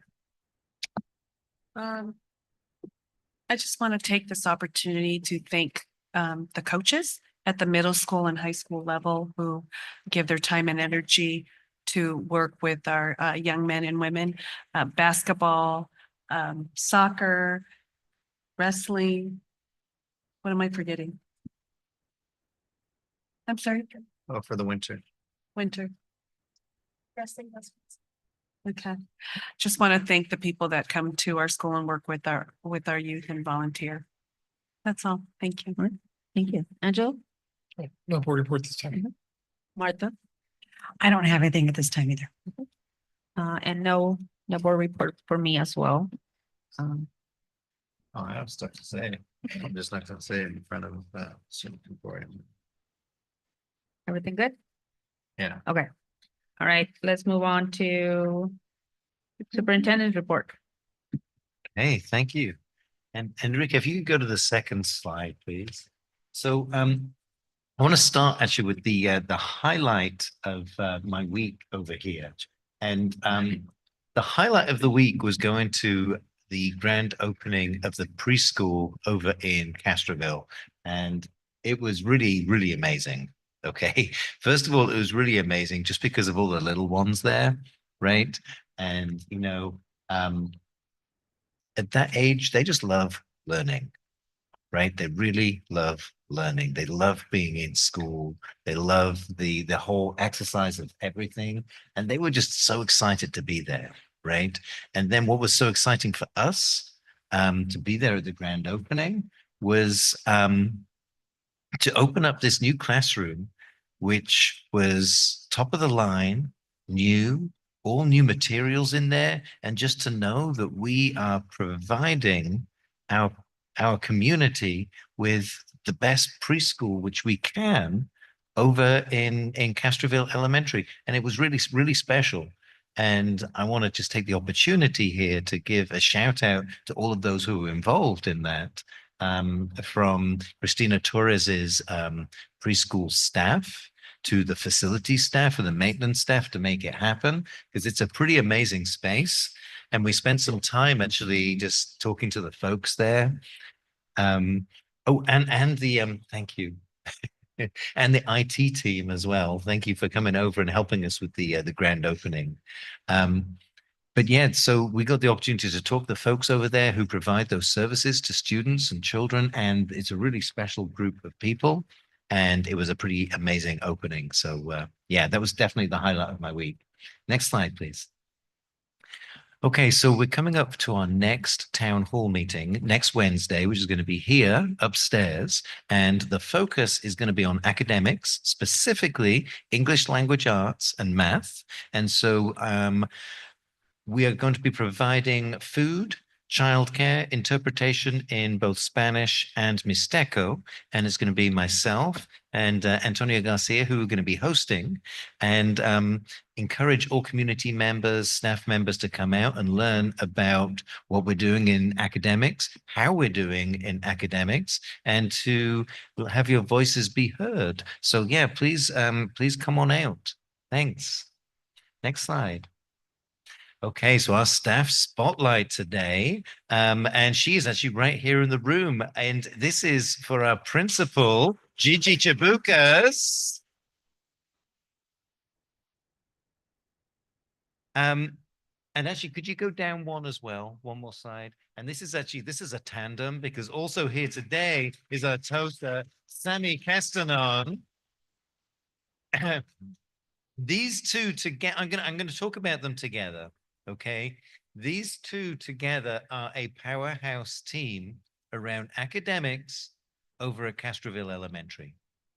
Recently, they had an iReady breakfast for parents who, and this is around celebrating growth for students. Okay, and learning is cool at Castroville, right? Learning is cool at Castroville.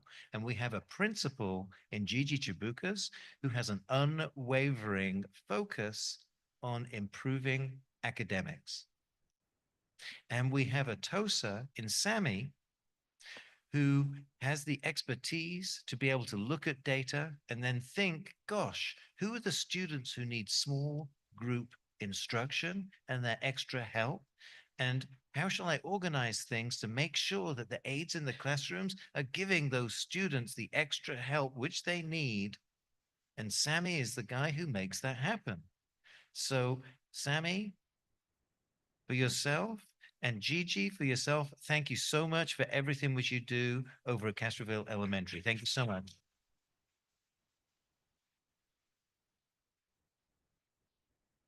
And last slide here, please. And I want to give a shout out to the classified staff who attended our professional learning on February 3rd. Antonio and myself actually did a little tour, and we actually went to Castroville and we went into quite a few of the classrooms and we saw the professional learning which was happening, and it was a pretty great day. And the people who we talked to said that they were learning a lot from one another and from the presenters. So again, a shout out to all of the classified staff who went to that learning. Thank you very much. And that is a wrap for the superintendent's report. Thank you, Enrique. Thank you, and thank you for everything. We're gonna move on to a consent agenda. There is two public comments on consent agenda. I'll call Renee.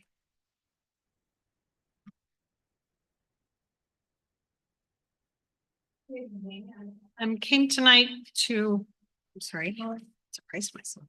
I came tonight to ask you to reconsider eliminating the student advisor and coordinator of services positions that I see is on the agenda. I don't know if you have had a chance to meet those coordinators and know what they do at the high school, aside from like what it says in the fancy job description. Renee, sorry for interrupting, and let's stop the clock. Is it in consent in any of the consent agenda items, or is it Yes. the discussion one? It's, well, as far as I know, it's unless it changed. I don't think it was one of the numbers that changed. Is it the adoption of resolution 2024-25 layoffs? Yes. Okay, that one is discussion, so I'm gonna move you to that Okay. item. Okay. All right. And Sid.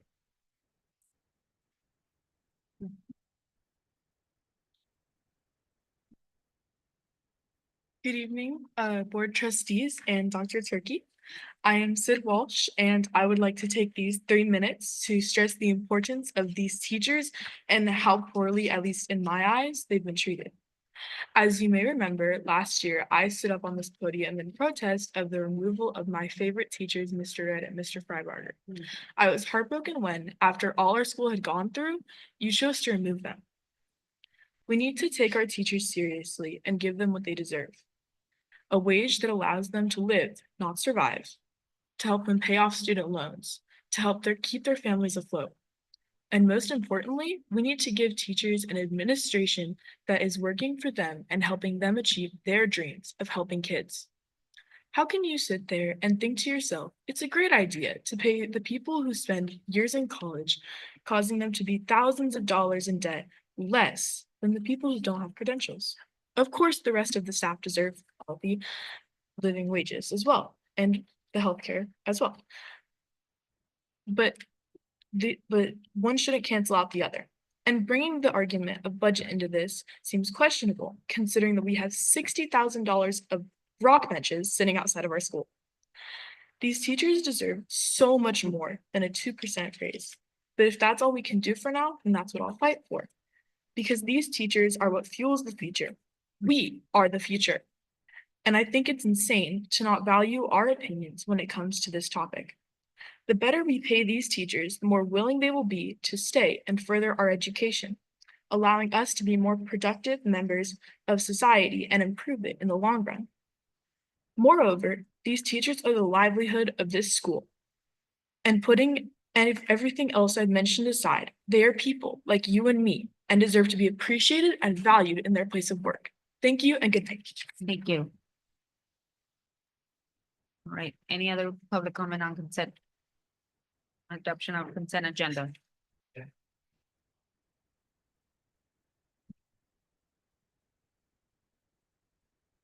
Which item from the consent agenda? Number 7. Number 7 is gonna be pulled for discussion, so once we pull it from discussion, you can provide public comment. Any other comment on consent agenda? All right. Zoom. Okay, closing it. All right, board, we agreed that we're pulling 7 and 9. Can I have a motion to adopt the consent agenda? I motion to adopt the consent agenda.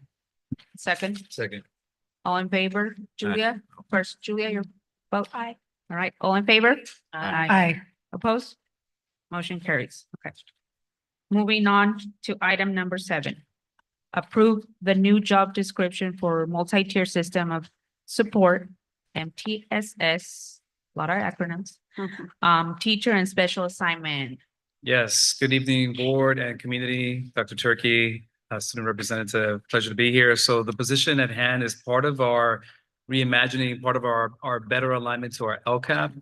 And this has got to do with our TOSA positions. We feel that this position as an MTSS TOSA position, as opposed to the ones that we currently have, are a better approach to support effective tier 1 instruction across all classrooms, including our biliteracy classrooms at the elementary level. Our support for our multilingual learners, as well as really focusing on coaching and providing professional development to our staff. In particular, support to our POC leads, our instructional leads. At the end of the day, we all know that the biggest impact are our teachers, but we need those people on the ground who can support our teachers to be the best they can and to support collaboration. So this is the position that you have before you. And again, to clarify, it is a balance of supporting effective tier 1 instruction across the board, supporting our multilingual learners, and most importantly, supporting coaching and collaboration. So that's the position that you have before you. Thank you so much. I'm gonna first open it to any public comment.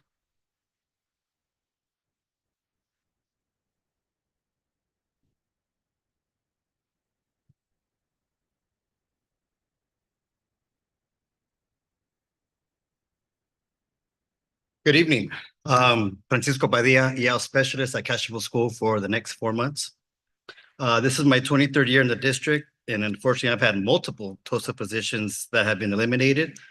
So this situation is nothing new. The issue with this certain situation is the process in which it was handled. I was informed last week that my position was being eliminated, and it wasn't until today where I was given the courtesy of an explanation why. So that was a week and a half of speculation that led to unnecessary stress and anxiety. I have worked for many superintendents, and each had their own vision and ideas. And regardless if I agree with it or not, I did my best to fulfill that vision. I do not root for failure, because failure is not an option.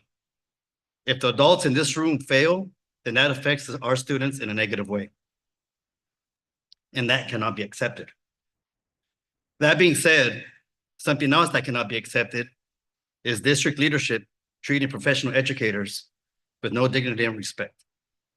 Although that may not have been the intention, that was a result. Decisions were made without taking into account the knowledge and expertise of the employees being affected. Although our input may have had little to no impact, the courtesy of including us in the conversation would have gone a long way in proving to us educators that we are valued in our district. Unfortunately, mistakes were made, but that's how one learns. The issue will be if those same mistakes are repeated. I was here long before any of you were sitting in the seats you're sitting now, and I will be here long after all of you leave. Ideas change, but respect needs to be a constant in the way we conduct ourselves and treat others. Thank you. Thank you. Right, next.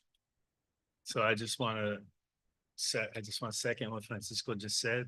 I've been an EL specialist for the last, who knows, however many years since the last superintendent decided to change it from BRT to EL specialist. And now it's being turned into an MTSS TOSA. And the job description has pretty much everything under the sun in it.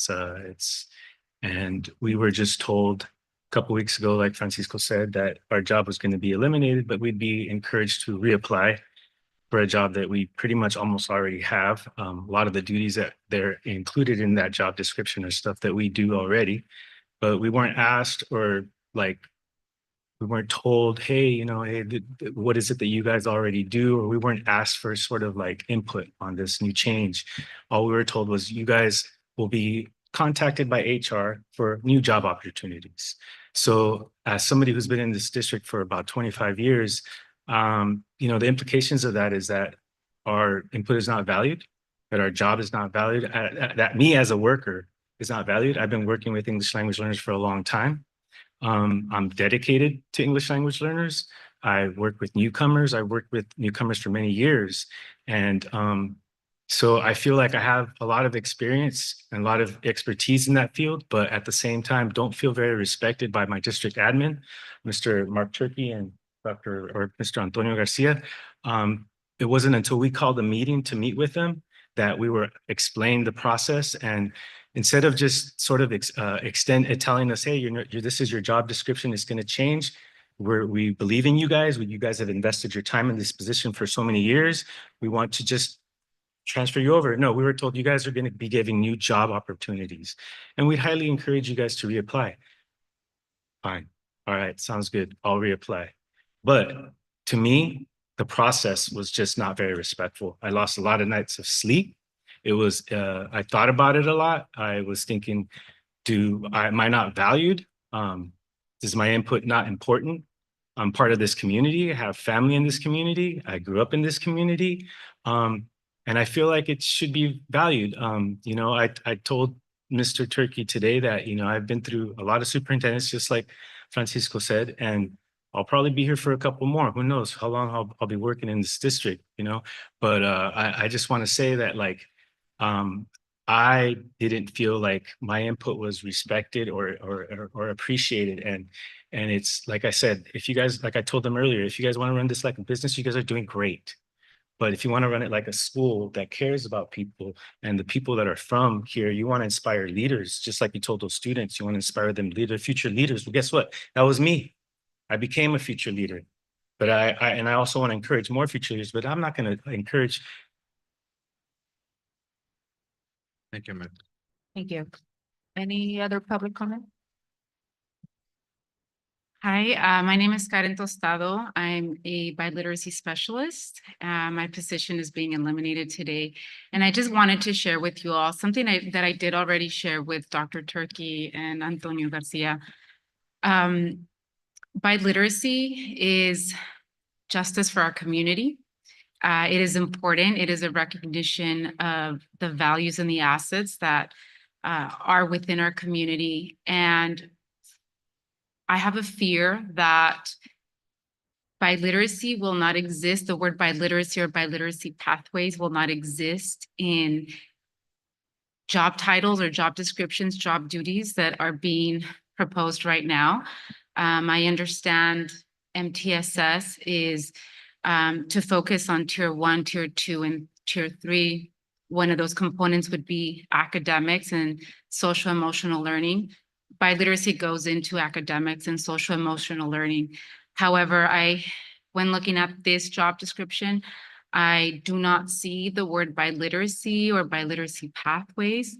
And that is concerning to me. And I'm wondering who will be responsible. And I want to communicate to the board and to the community that it is important to include that responsibility in the job duties of a certain title.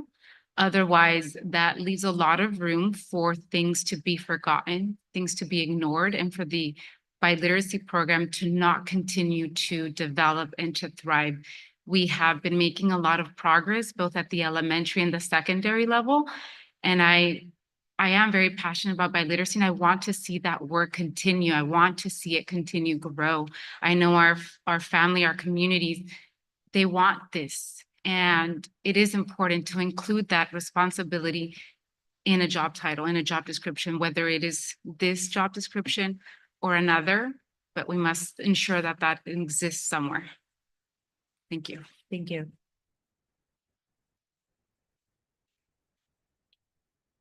Evening, Superintendent Turkey, Dr. Turkey, school board members. My name is Erica Garcia, and I'm one of the academic counselors here at the high school. And I stand before you for our students. As part of my role, it is our team that helps identify students who need additional supports and services, whether that be academically, socially, and or emotionally. And I stand in front of you because every student, whether they are on tier 1, tier 2, or tier 3, they need all of the resources. They need us to exhaust all of the resources that we have available. And the MTSS job, I ask that you please take into consideration all of our students that are at each tier and all of their needs, and look at the data before you try to combine this position. It's a lot on one person.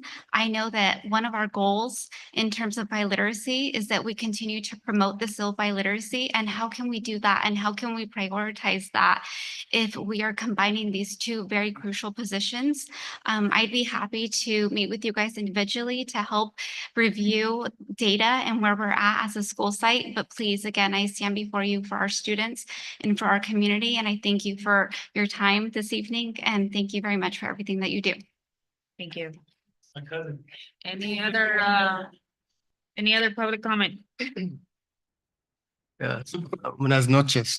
My name is Julio Alfaro. I'm a 6th grade teacher at Castroville Elementary. Actually, I wasn't even planning to talk, but since I'm here, I'm here. First of all, I just want to start by saying, Mr. Padilla, Tostado, Mr. Castillo,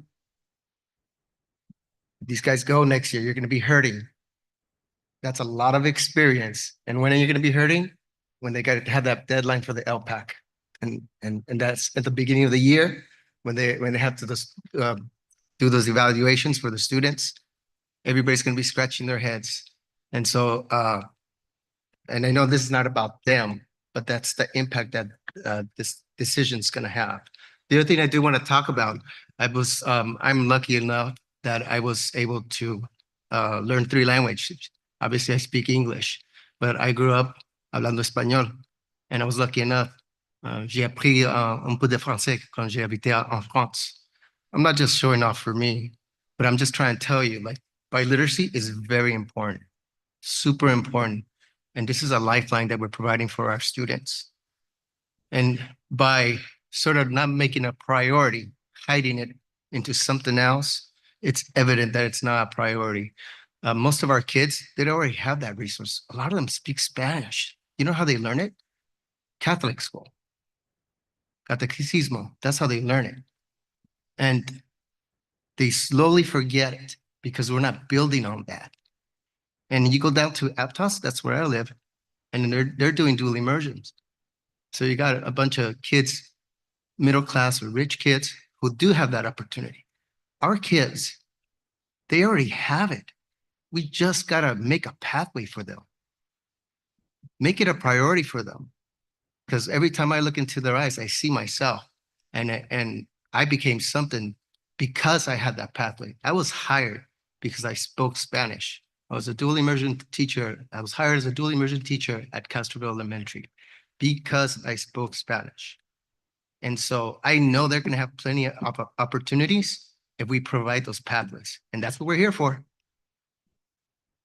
How does this decision affect our children?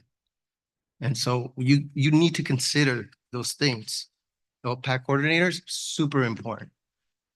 Biliteracy, super important. And it's a skill that our population already has. Thank you. Thank you. Any other public comment? So Mr. Alfaro just kind of took the wind out of my sails a little bit. I was going to mention that this sign right here is probably the second most important on this building. First one being that this is the library. So to echo the sentiments there, I didn't come into this meeting with knowing anything about this. What I actually wanted to speak about isn't as important, but just this academic school year, or may have been last year, I don't know, everything's running together for me.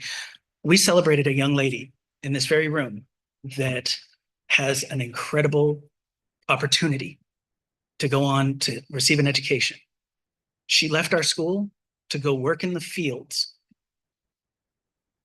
An understanding of English and biliteracy is an opportunity that can break the cycle that so many of our kids fall into, where they're not provided or they fall through the cracks or whatever else happens. They start with parents that work in the fields. They go through our school system, receive an education, and then they're out there next to their mom and dad picking crops. That isn't a future. That's a short-term measure, and a lot of them will never get out of it. I see it every day in my community. I live in the heart of Castroville. I see it. So eliminating positions or reorganizing or anything that takes away that opportunity is a failure of enormous proportions. Because if we can break these cycles, we can end the problems that are facing our kids in our community and even our adults. I grew up in this district. If my butt wasn't in a seat at this school, my butt was in a seat at Castroville or over at Moss Landing, because my mother took this stuff seriously. So the best thing I can do is advocate for my community. I can use this position and the opportunities that you guys afford me to come to these meetings and speak to y'all. And I appreciate that. Also, what I was going to speak about in this last little bit, I'm seeing a lot of these approved new job descriptions, and I've talked to you guys before about this. I hope that we're not going back to the days of sneaking pay raises into these adopt new job descriptions for existing positions, because that was a major concern that we had in the previous administration. This district already has trouble with transparency. I've talked to every one of you about that transparency. Let's not fall into old habits and check ourselves, because again, second most important sign. And I'm glad to see it, by the way. This is fantastic. It's a good reminder. I think we need one in just about every one of our schools when we're making these kind of decisions. So thank you. Thank you, Eric. Right, any other public comment on job description, multi-tier system support? Yes, I will echo what Karen said, and I want you to know that last year, well, I've been here at the school since before the seal of biliteracy was started. And Karen and her team has done a fantastic job.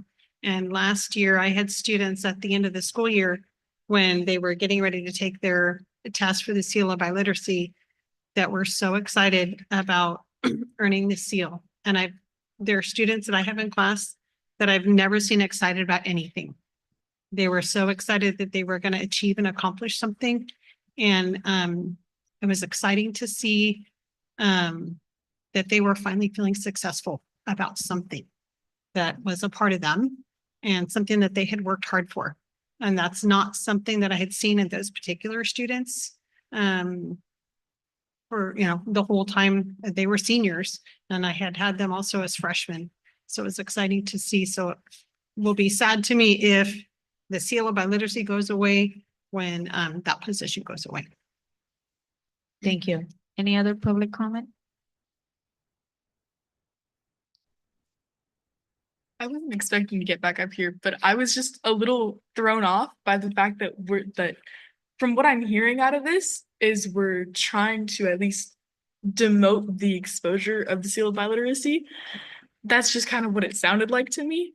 And I think that's kind of in my head at least. This is gonna sound kind of informal because I don't have a script in front of me, but kind of insane, at least in my functioning little brain.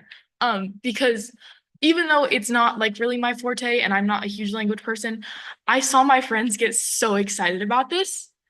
And like, I literally, I watched my friend read about it and they were like, what? This is a thing that like, it's a whole process. And I was like, yeah, you can do this. And I think it's a really important fundamental part of our school. And especially like within the community that we have, watching somebody be excited about accomplishing something is so important. So yeah. Thank you. Antonio, can you please clarify this job description and its connection with seal by layers? Do you mind if we also pull it up on the screen? Yeah, I mean, I also want to clarify again, impact on communication. I also want to clarify for this position that it does not in any way intend or plan to move away from the seal of biliteracy or supporting the biliteracy program. As I mentioned earlier, these two positions that would be at the elementary and the middle school and the high school is going to be two full-time teachers on special assignment who are going to support effective first-time instruction across the board, and that includes biliteracy. So you have two people supporting the biliteracy program because it is important. So I would, to clarify that, that's what I would say. I hear the point, right, real clearly about being explicit and calling something out. It's a really good point.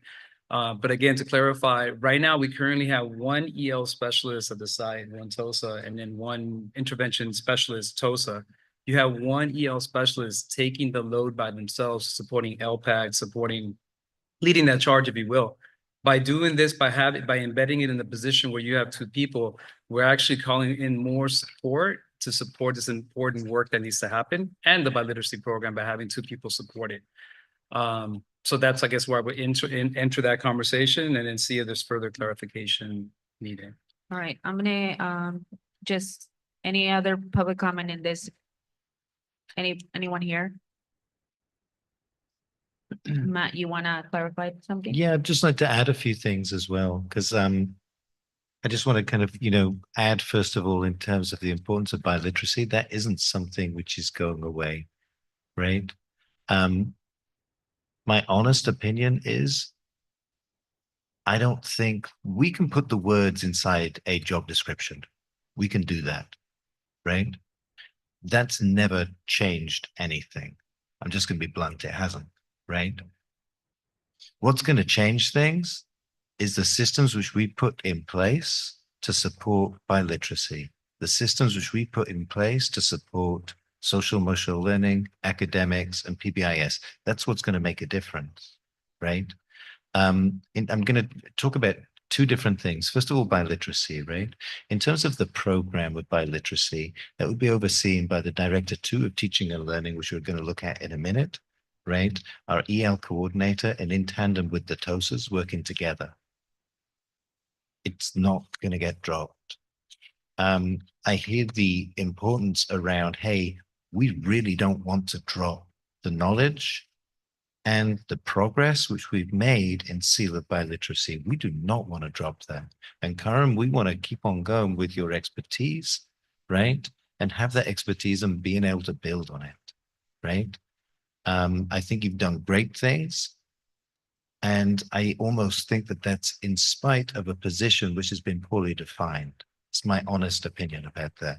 And that's not a personal thing. I think it's just the position, which was a little strange, I think. The other thing is just around the MTS TOSAs. TOSA's role isn't to directly support students. To get to scale to support students, we have to support teachers. The MTSS TOSA's role is to support teachers, is to be a teacher coach. And so I think there's some confusion around what TOSAs should or could do, right? So the direct supports to students come from teachers, and come from AIDS. But then how do they get better? They get better by having a coach. That coach is the MTSS TOSA. Within athletics, every single athlete has a coach, and it's not seen as a bad thing. It's seen as everybody needs a coach. Same thing with teaching. Everybody needs a coach. That's what the MTS TOSAs do. So I just want to clear that up, as in the misconception around, hey, they'd be working directly with students. Not most of the time. Most of the time they would be supporting teachers. And teams. And teams. Thank you. All right. I'll open it for Zoom comments before I open it to the board.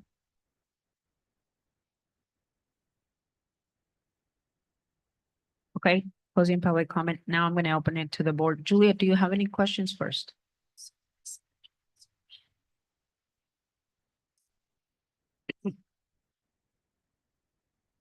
It's a little bit different by level, but to answer your question, yeah. So at most elementaries, you have an intervention specialist, TOSA, that works to support students who need additional support as part of what they do. And then you have an EL specialist whose primary job is to support multilingual learners. So there's two, but different. So the plan is to have two MTSS TOSAs. So you set up two TOSAs, but they have more shared responsibility to support with each other, and directly moving more into the focus of developing and supporting teachers and teams and looking at data and supporting all programs, including biliteracy. And there's other support positions that are further in the agenda connected to it. But yes, to answer your question, that would be the plan. Yeah. All right. No more questions, Julia? All right, Rick. Did teachers union discuss, or do they, for this level of position with the job description and the changes? Yes, Curtis and myself met with AFT leadership and discussed this and got approval to move forward. Do you know if they discussed it with the TOSAs? I beforehand? don't believe they did. We just discussed it with the leadership, which is what So that's we do. the president's representation, basically. Just a How bit. many more duties typically are added to these positions from the old job description to the new description? I mean, I have to like look down and do an analysis of the points of differences, right? I think a major point here, Rick, is when you're supporting teachers in the classroom have got to support both, well, academics, social emotional learning, and behavior, and you can't pull them apart, right? So if you're supporting a kid or children in the classroom, you have to support all three of those, which means that you need a TOSA who can help you support with all three of those, rather than, hey, I'll help with the academic piece of things, but then when it goes into social emotional learning or it goes into PBIS, then that's not my expertise. You actually need all of it. And so we ask teachers in classrooms to teach all students. Yeah, in the past, the years that we did this, I had, laundry elects, they were not here, they're only here, a year or less, or 2 years or less, and once was classified, and no one likes doing it, and I voted no both times, but I specifically, went with you and went down all of them, and some were, easy yeses. I'm gonna compromise. You're new. You only been here a year. How are we gonna know what's gonna work going forward? But some of them were I had more questions and know what my colleagues want to think in the meeting. And I had kind of issue with the reapplying when you're doing a fantastic job and you've been here so many years, and even short-term people like it happened with the current principal, Mr. Andrus. That was kind of like a mistake, maybe, the way that went down from being vice principal to principal, and he has to rehire. And the fact that these every single one of the people that spoke today are outstanding, fantastic teachers have to reapply again. Is it a guarantee? You probably have to say no, right? It's not a guarantee. See, that doesn't rub well with me at all. Um, let's see. Is there a pay increase in this, for having such more job duties? There's no pay increase. It's the Okay. same. Mhm. So I might have another question later, but I might want to move to not approve this or to table it, depending on what my colleagues think. You have any more questions right now, Rick? No. Okay, Sandra.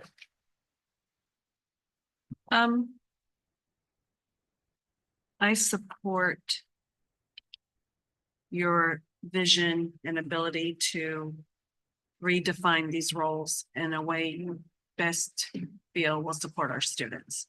But I'm gonna echo what Rick says, that I would hate to lose some of the very best, educators that we have. Everybody who spoke are definitely top-notch educators and part of this community. So I'm a little bit conflicted because there has to be a process and we have to be transparent in the process, and we can't change the process because of who will be impacted. I didn't even realize that these were the people impacted because we were talking about positions. So again, yeah, to be transparent, I feel very conflicted. Is when you're changing somebody's position, is there a way to do to reassign if they're interested in the new role, to give them the first opportunity for the position? I'm just a little bit conflicted, when you have good people and they represent your district, but there's going to be, yeah, I'm just really conflicted, but I would definitely say we have to pick a process and follow it. We have to be transparent in our process. I'm not the subject matter expert when it comes to multi-tier systems of support. But I felt torn. Angela. No question. Martha. So I'm a strong advocate on biliteracy pathway and multicultural and everything that we've done. The seal of biliteracy, I was here when we adopted that. I've seen the tremendous, data from that. And, when this was brought to our attention and the concerns, I've had several conversations. And I too, we're here to support the leadership, and the changes that you're making.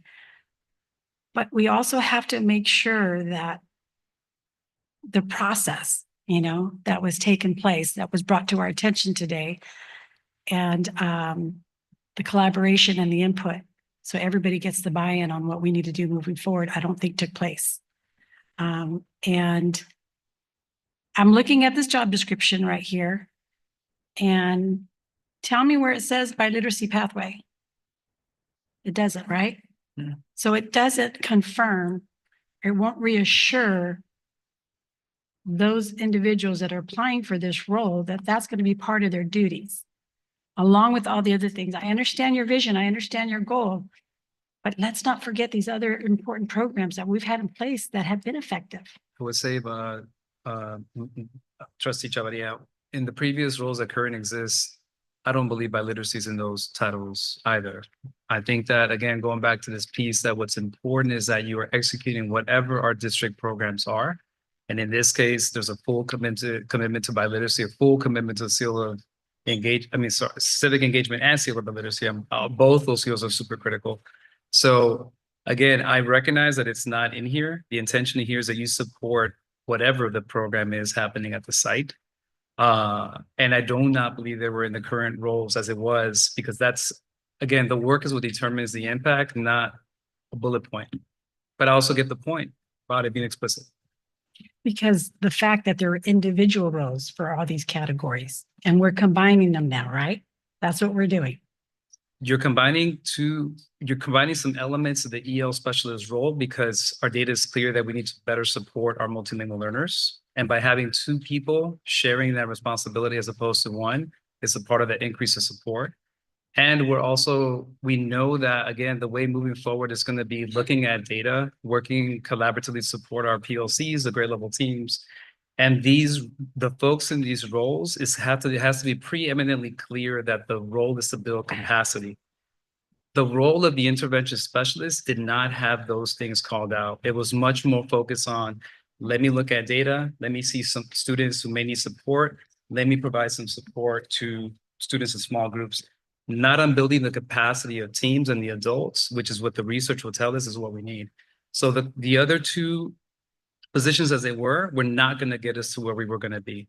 And some of the data supports that. We need to support people collaborating together, looking at data. And again, there's nothing but the utmost commitment to the seal of biliteracy and to multilingual learners and to biliteracy.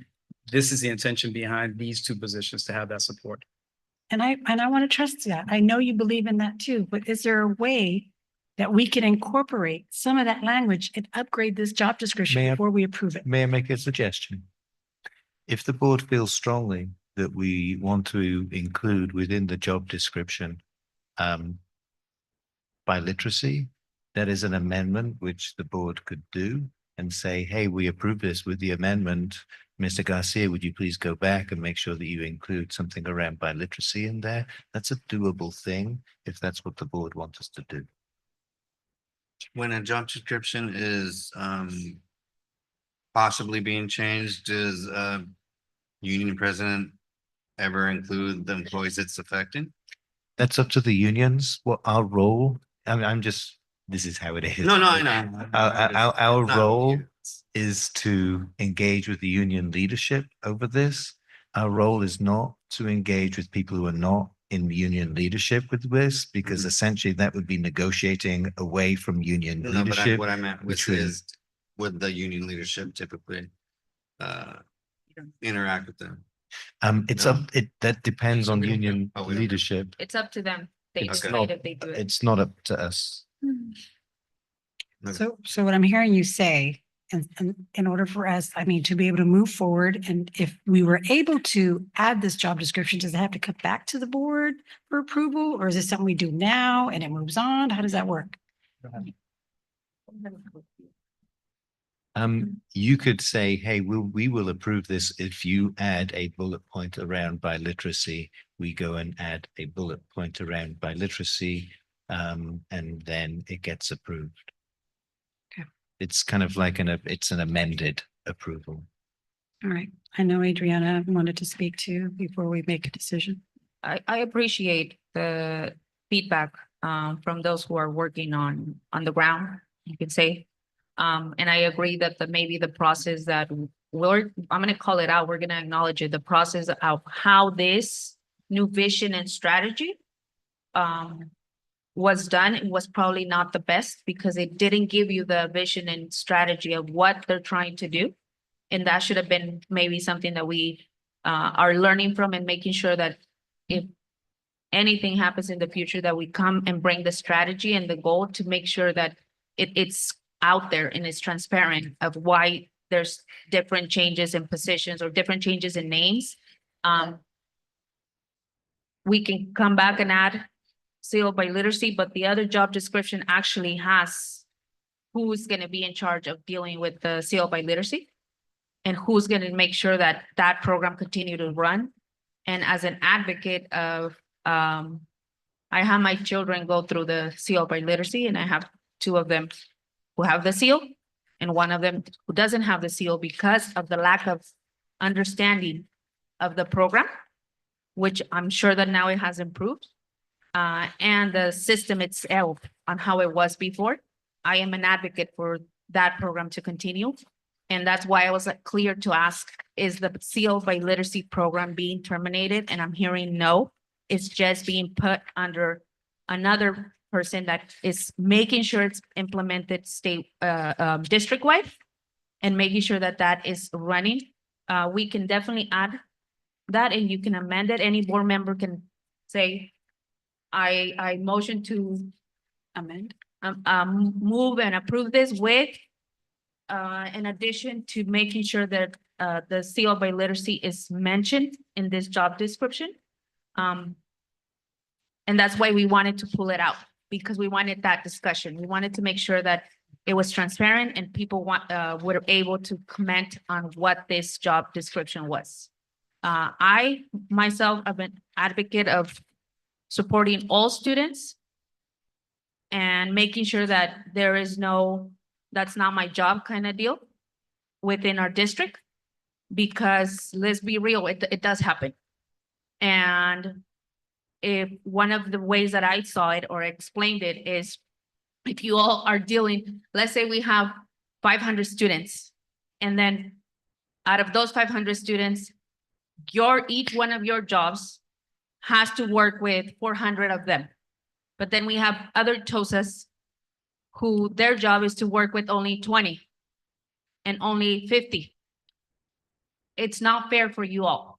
And what I saw, and if I'm getting it wrong, is that this job brought a little bit more balance, that every TOSA works with whoever is going to work with all the population of our students, depending on the data that's coming in and depending on the goal and the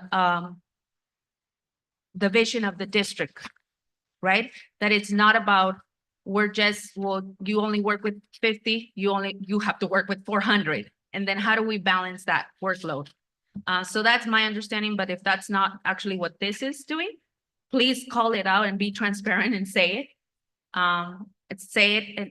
And it's up to our board. I'm just one vote, our board decides. It is a motion item.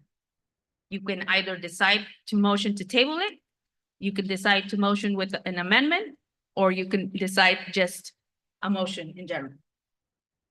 So if any of you have actually the power to just call one of those three.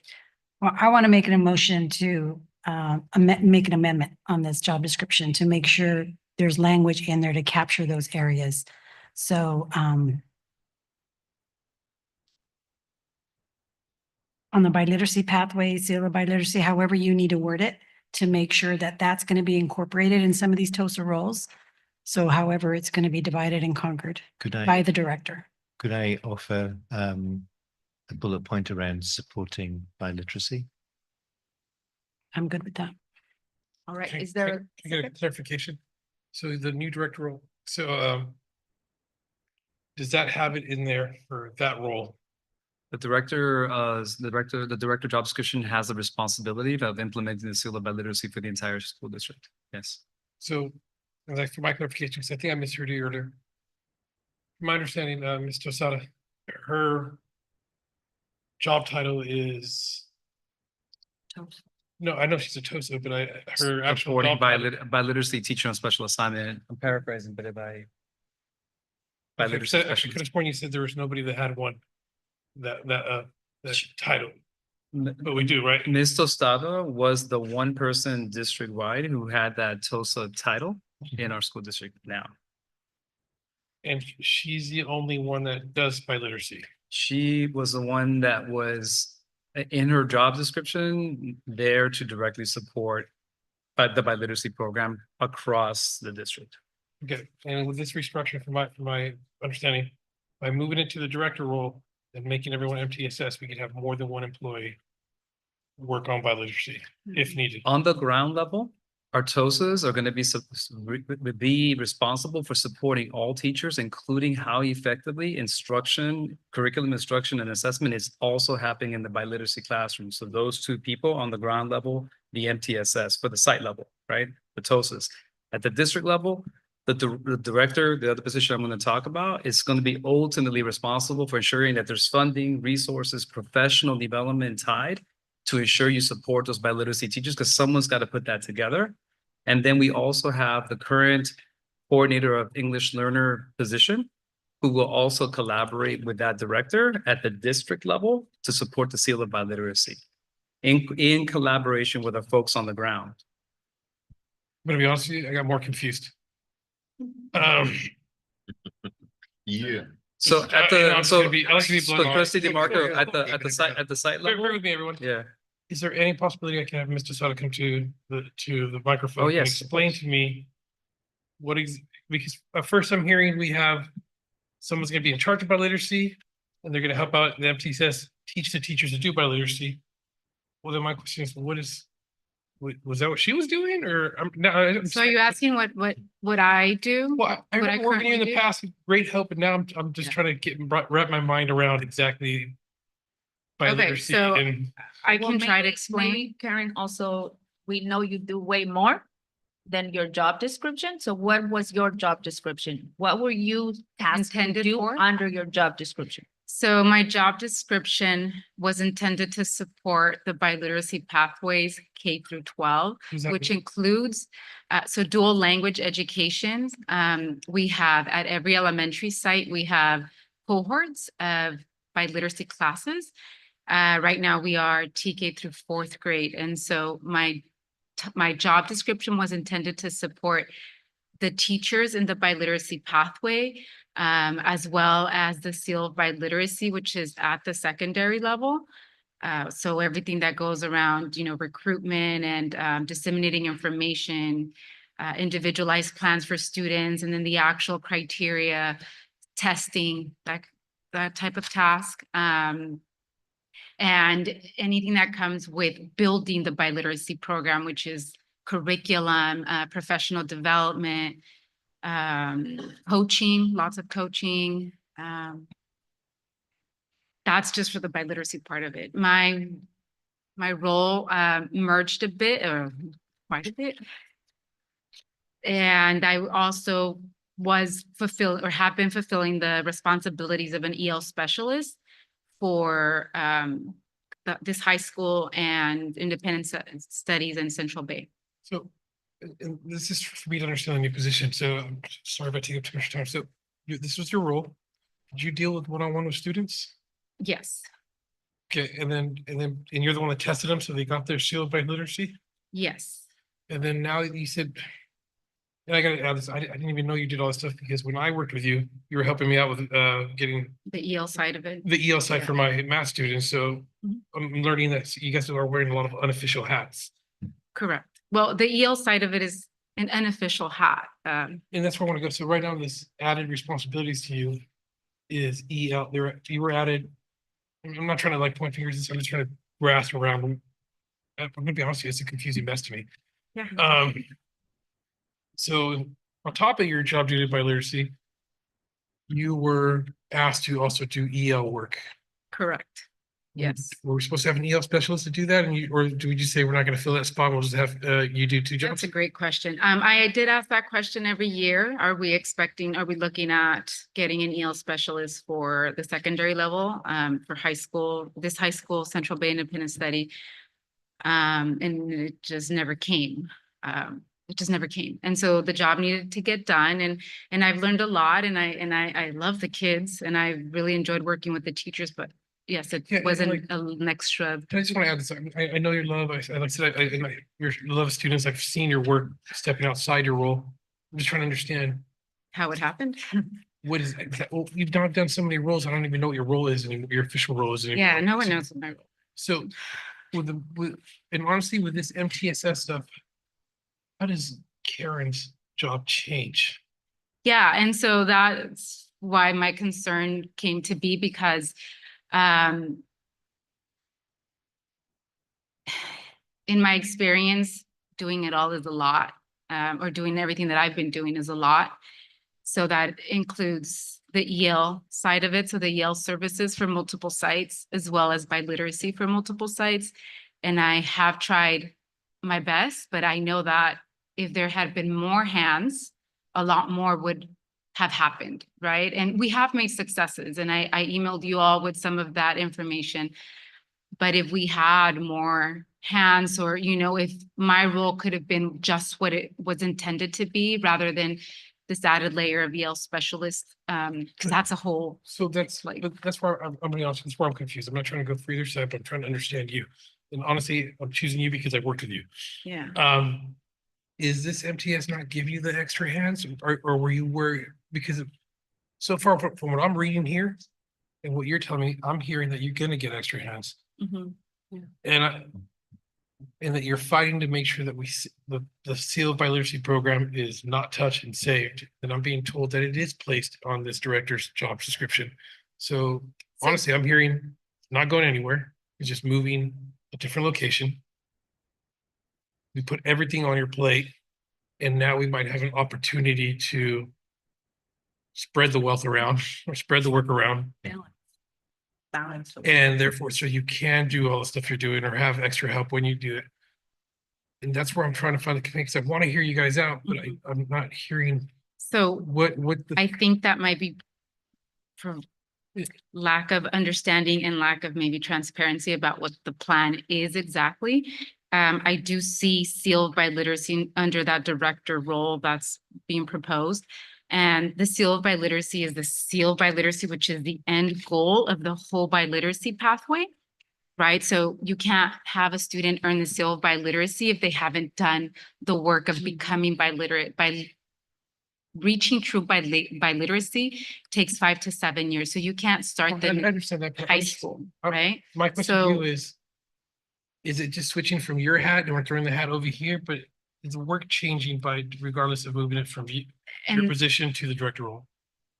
is What my, you're understanding? well, my job is definitely changing because I'm gonna have so I don't even know what I'm doing, but I'm gonna have a different role, right? Oh, no, I'm just talking from this current role that you have right now. In comparison to this MTSS No, role? compared to the director, who's gonna supposedly the supposed director is gonna take supposedly by literacy. And I don't know, I think that's a question for, I don't know what exactly that. So what basically, you're out of the components loop, it- is what I'm hearing. What was that? You're out of the loop. Yes. No, but we're not there yet. We'll get there. And this right now is means. So when it says sealed by literacy under that director role, my question is, what does that mean? Will that mean the entire pathway from TK, starting TK all the way until deal is earned? I don't You know have an that. answer for that. Yes. Just to that specific part, so because I'm gonna get lost here. Sure. So the director too would oversee biliteracy from TK all the way up to 12. So the exact program, nothing changed, just So, Like over here, right? It's essentially kind of like the program, right, which is overseen at an administrative level, right? So by the director, supported by the TOSAs who support the teachers in supporting the kids. It's a flow. which at her current spot is what she's doing right now. Well, I mean, that one job, Karen's- because I know she's doing more. Karen's but- current job is a bit like, hey, support biliteracy K through 12 and be the EL specialist at the high school. It's not a particularly doable Yeah, job. but I just want to just go on that one spot by literacy, because I want to nail that down, because I'm confused, because I've heard different answers. Yeah. All right, so So I'm gonna put a hold on this. There was a motion for amendment and to pass this. Is there a second, or is there another different motion? Because right now, it seems like we're all confused on what's going on. And if it's not really, I think I have a question for you to be able to move forward. Is there something that must be done today with this job description that we must vote? Or can it be tabled, get more information, get more understanding of how it works to actually understand what's going on? So I would actually like to move forward with it this evening because I would like to advertise these positions and get folks in these positions. I do know from meeting with TOSAs already that they would actually be anxious to put their hats in the ring and go through the process so that they know what jobs they have next year. That's what I would like, but obviously this is a board decision. Can I just ask one more question? Okay. Would that language that we're talking about in the job description to any of the TOSAs, and since you're there, make a difference in your interest in applying for this role? Yes. There will need to be a lot of work behind delegating tasks properly. I don't know. I need more information about exactly how the specific tasks are going to be like rolled out. Because from what I hear, this position is more of a coaching position, right? Not direct services with students, and the biliteracy side of it requires direct contact with students. And so I am unclear about who would be doing that direct contact with students. There was no second, so was there a second with Martha's? Did she finish her motion? she finished her motion saying. I made pass a- this with that, I with made a- adding a bullet point of. I made a motion, but again, I heard what you said, that we need to move forward on this, but I'm still concerned if they have a clear understanding of those roles and responsibilities. I heard you say also earlier today that you met with all of this group to explain these roles. And I just, Most of the folks who are here, yes, not all of the folks who are here, most. and that's all I want to do is I want to make sure that there's a clear understanding of those expectations. Are you withdrawing your motion or are you still? No, I'm sticking to that, Okay, to is that there a language second? being on the job description. Great, then let's vote. Juliet. What was that? Abstain. Really bad. Rick. No. Yes. Joe. No. Martha. It was your motion. It was my motion. So I say yes. You still I have to say vote. yes. All right, so yes, what did you vote, Rick? No. No, Yes. yes? No. No, so motion doesn't pass. Let's table this and bring it back. Okay. For a revision of this job. Sounds good. All right, moving on to the next job. Good evening again, board and community. So we made some reference to this Antonio, position. before you move, Sure. I do want to say that this impacts that current position that was going to be released for those who might need to apply for something. They are going to have to wait another 2 or 3 weeks to be Correct. able to make a decision of what they want to do. Move forward. Yes, so what you have in front of you is a Director 2 position that would be, when we think again of MTSS, when we think about instruction, we think of social emotional learning and behavior. This role is completely dedicated to that role of instruction and learning and teaching. So this role is super critical to where we're trying to go. The person's going to be responsible for everything curriculum, instruction, and assessment related. Related to all academic programs, including CTE, including biliteracy, everything having to do with college and career indicators, categorical funding, Title I, Title II, Title III, Title IV, everything having to do with reporting to the state, supporting with the LCAP, dual enrollment, adult learning. It's everything on the side that has to do with curriculum instruction and assessment, professional development, and learning. And that's what this position is in front of you. We have to draw a parallel. Excellent Director 2s on the other pillars of our school district that are responsible for SEL and mental health, like Dr. Turner, like Allison Gribbian, Director of Special Education. We don't currently have a person who's owning that critical work of student learning. And that's what this role is before you. All right, I'm opening it for public comment.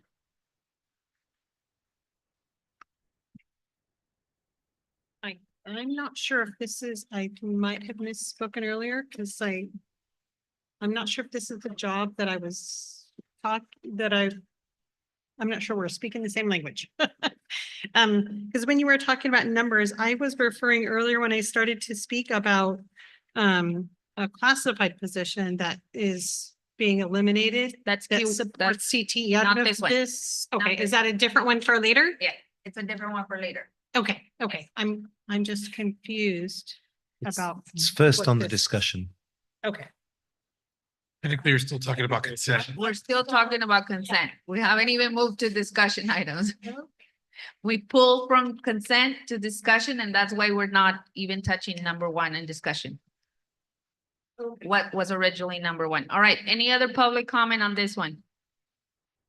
All right, moving to Zoom. All right, board. I'll start with Julia. Do you have any questions, Julia, on this one?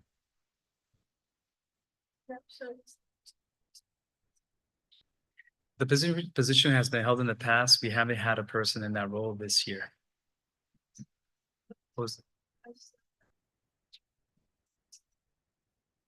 We have a counselor for college, not so much someone in charge of CTE. Yeah. Okay, thank you. All right, Appreciate your I'll start this way since some of our board members are not here. Martha. No comments. Okay, Angela. No question, comment.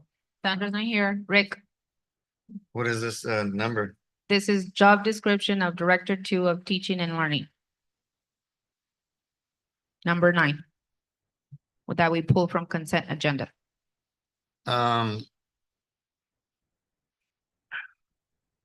The pay range,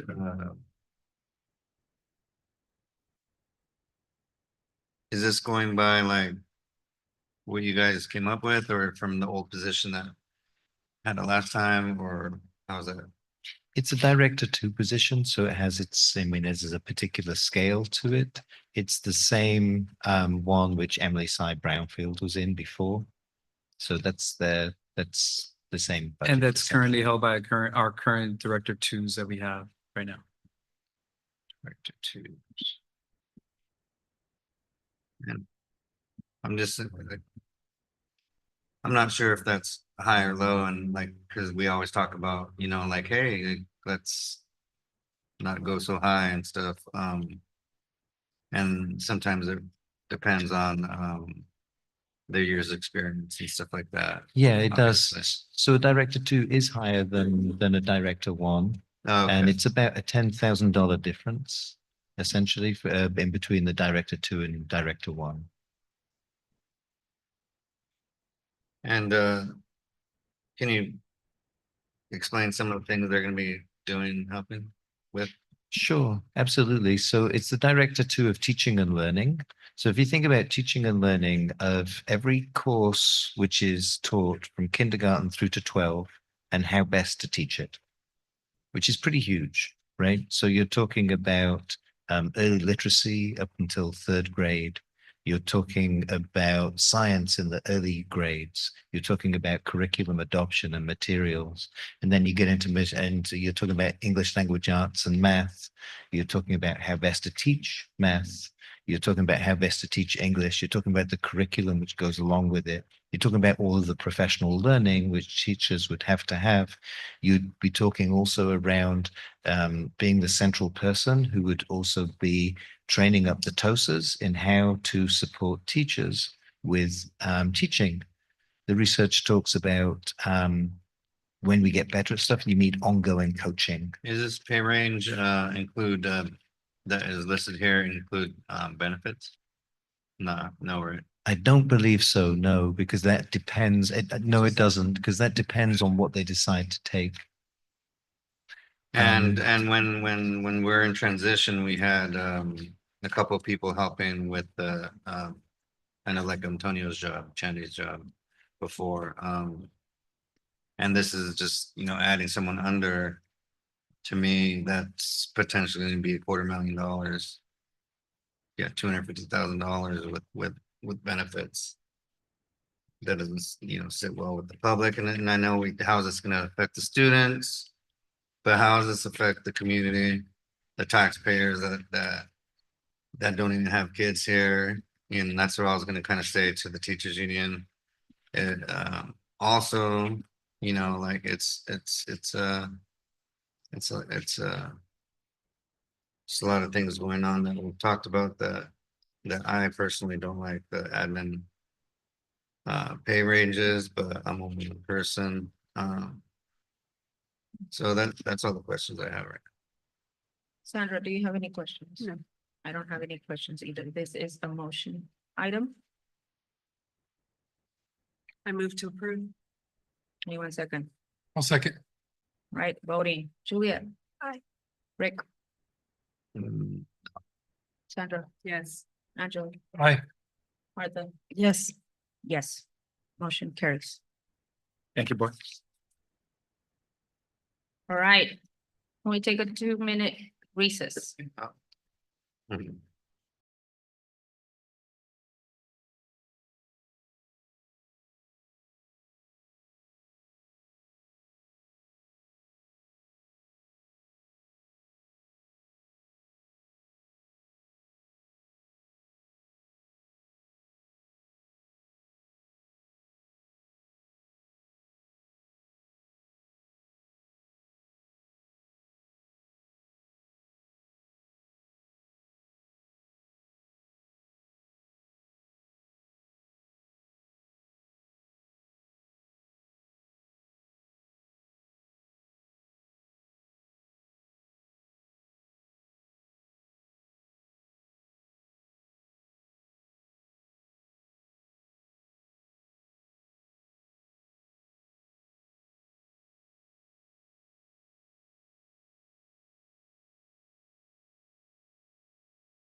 Motion's in the ocean.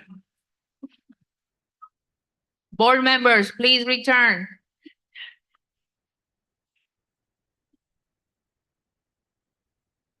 You'll have plenty of time after 11 PM to chat. Yeah, when we're in bed. I'm sure we all are gonna want to stay here at 11 PM and have a chat. All right, where's our superintendent and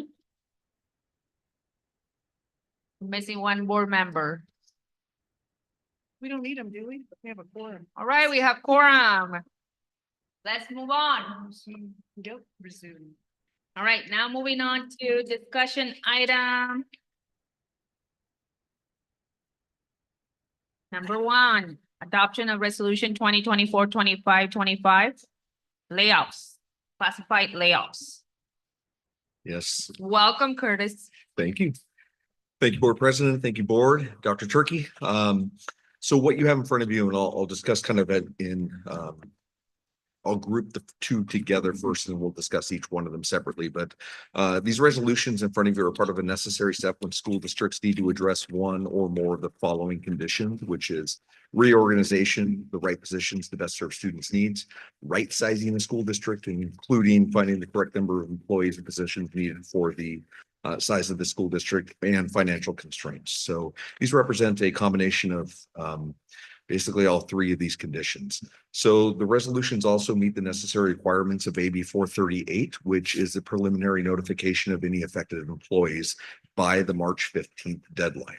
So one of the reasons that we are discussing positions and not names of people is because oftentimes when we are discussing positions, we don't know the names of the affected people in some instances due to the fact that there are bumping rights in each of these job titles and descriptions.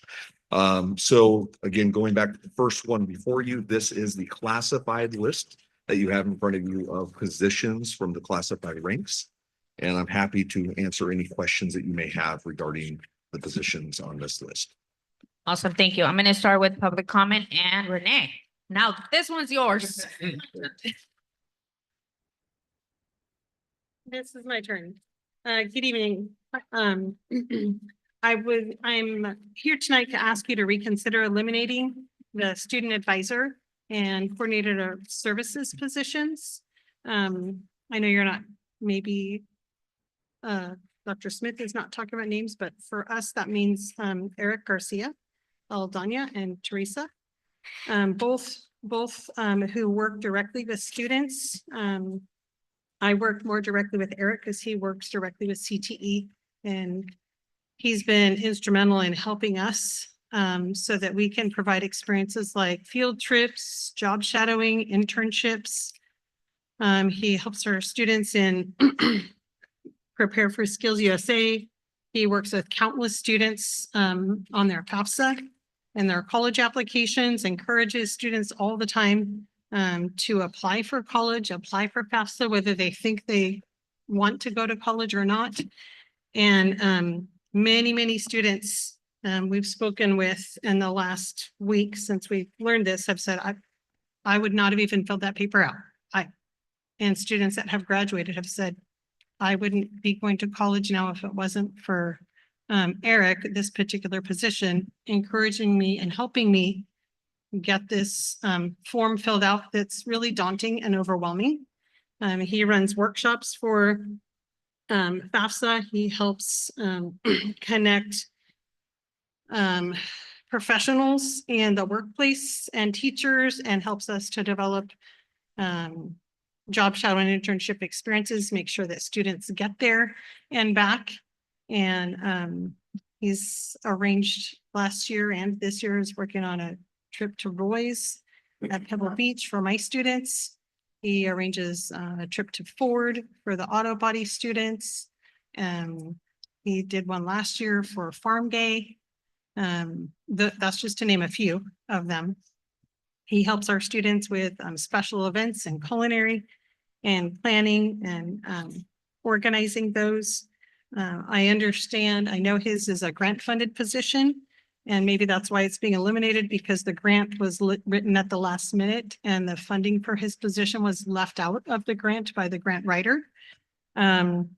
because they didn't request the funding for that position. So I'm asking the board to find the funding elsewhere for his position, because it is vital for our students and their success in the future. And it will directly affect many, many students. Thank you. Thank you. Henry.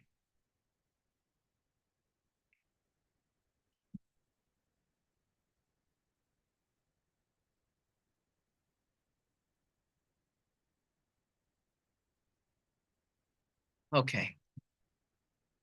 What does this do? How does this decision affect the children? We are IT technicians. We're a force multiplier to you guys. Okay, we lace up those kids, can them their tablets, give them their Chromebooks, send them off to school. You know, we're those people. We help them. We're in the trenches when, what did we have? Let's Go Learn last year. That whole thing went down, a whole class stopped.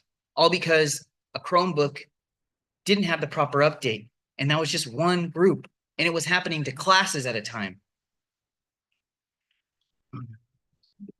Okay, students depend on IT to learn, to progress, and to succeed. Every day, they rely on Chromebooks, internet access, digital tools to complete their assignments, take tests, and engage with their education. When technology fails, the learning stops. If a student's Chromebook breaks and there's no IT support readily available, that's what we're talking about. Readily available IT support, they're stuck waiting, falling behind in lessons, missing homework, losing valuable instruction time. When testing season comes or a slowdown happens, they could be facing an inability to even finish their testing, to even get assessed. With fewer IT staff, this time it takes to help them will increase. The time to close matters. The time to get there. You got to think about drive time. Like, we're going to be pulling people from different sites now. They're going to have to go across the 156 just to get to that kid at 6th period, you know? And the teachers are left to troubleshoot issues on their own instead of focusing on their students like they should. Entire classrooms can be disrupted because one broken device or network issue. Reliable IT support that ensures that the students always have access to working devices, a stable internet connection, and the tools they need to be on track. Without it, students aren't slowed down. Students are just slowed down. They're left behind. Taking away IT support takes away opportunities. If we want our students to succeed, we need to invest in the systems that keep them running. Us, the force multipliers, the people who show up every single day to support those kids. Heck, I have 46 seconds left. I helped a kid this week. He cyberbullied somebody. I was in the library, I'm helping, and the admin comes in and they're saying, hey, can you talk to this kid? Can you teach him about digital footprint? I taught him about digital footprint. I even let the homie fix some Chromebooks. He rocked it. We have more of those moments because I'm there. We have more of those teaching moments because we're there.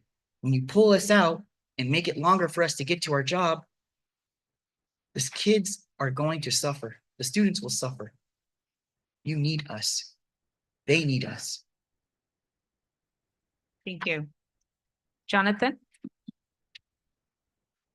All right. Good evening. So, yeah, my name is Jonathan. Just like Amerigo, I heard him speaking earlier, kind of referencing what you said earlier, Mr. Turkey, when you were speaking to the students, how they're the leaders and stuff like that. And he made a point. He said that he is that kid. Well, I'm telling you what, you're looking at another one, you know, because I went here. All right. I'm alumni. A lot of people know me, right?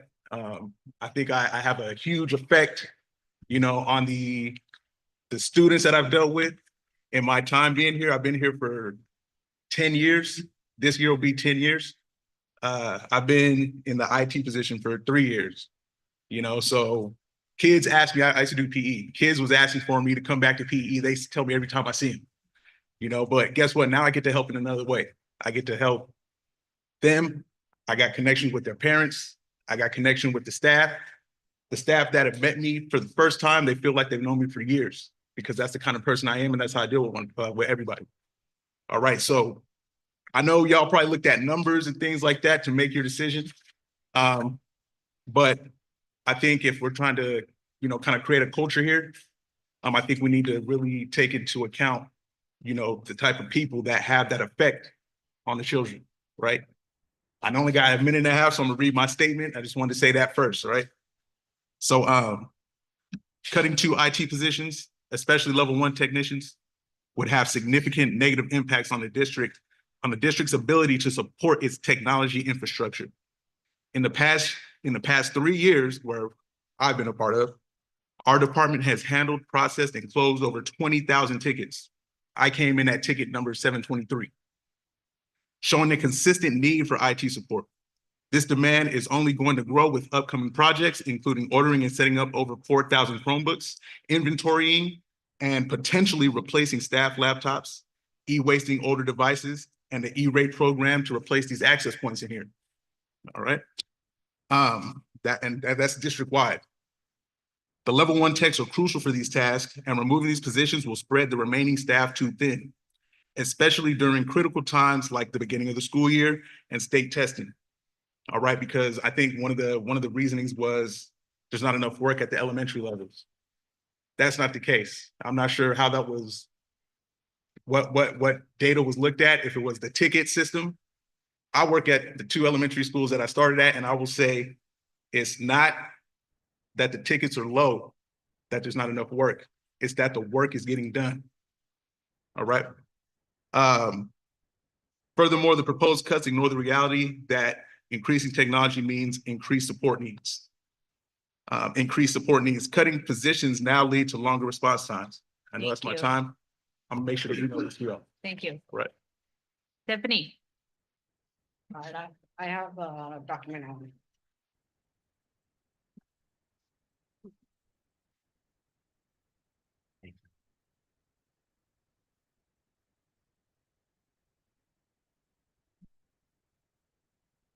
Thank you.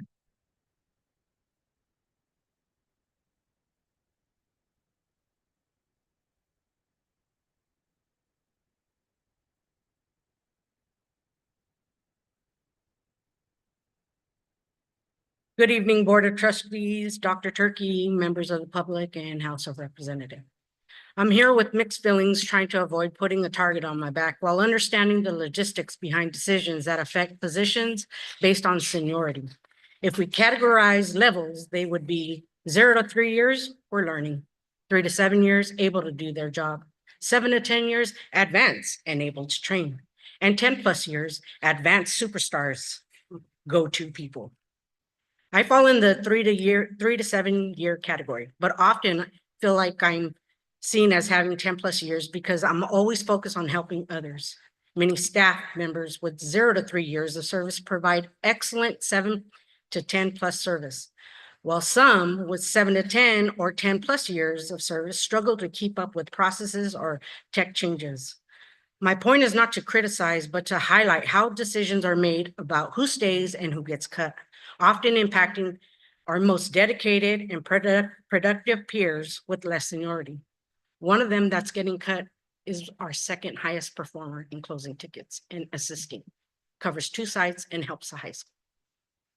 I'm advocating for my department because we are often overshadowed and undervalued. Despite supporting staff, students, parents, and vendors, I feel we've been unfairly impacted by a 50% FTE reduction. We manage everything from network-related tasks, printers, projectors, device setup, and repair, not to mention board meeting setups and takedowns, to training staff on using educational applications and on the student information system, Synergy. We're scrutinized when the network goes down, but our efforts to resolve issues often go unrecognized, especially when things run smoothly. We had 6 IT specialists at the beginning of the school year, but 1 was promoted, and rightfully so. However, the position was not replaced, and 2 more positions are being cut. We lost our IT director, and while the new one is here, she hasn't had time to assess the team. Ticket volume is rising. Q1 had 2,107 tickets, up 72 from last year, and Q2 had 1,661, up 237. With this trend, how can it be concluded that 3 FTE positions aren't needed? The data doesn't support cutting IT specialist roles. What data was used to make this decision? With a 50% FTE reduction, increasing ticket volume, and an overwhelmingly increase of new SIS enhancement requests in synergy. How can our new director succeed? I respectfully urge you to revisit the decision to cut the IT specialist positions and give the IT director time to assess, align, and incorporate her vision for the IT department.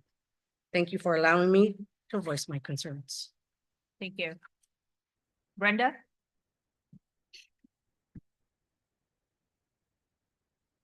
Sorry, I'm going based on the ones that fill out a paper.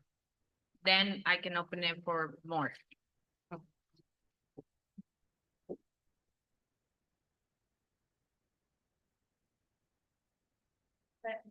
First, and then she has to get back to interpret. We got we're both. I have to make that way. All right, we'll go with Andrea first.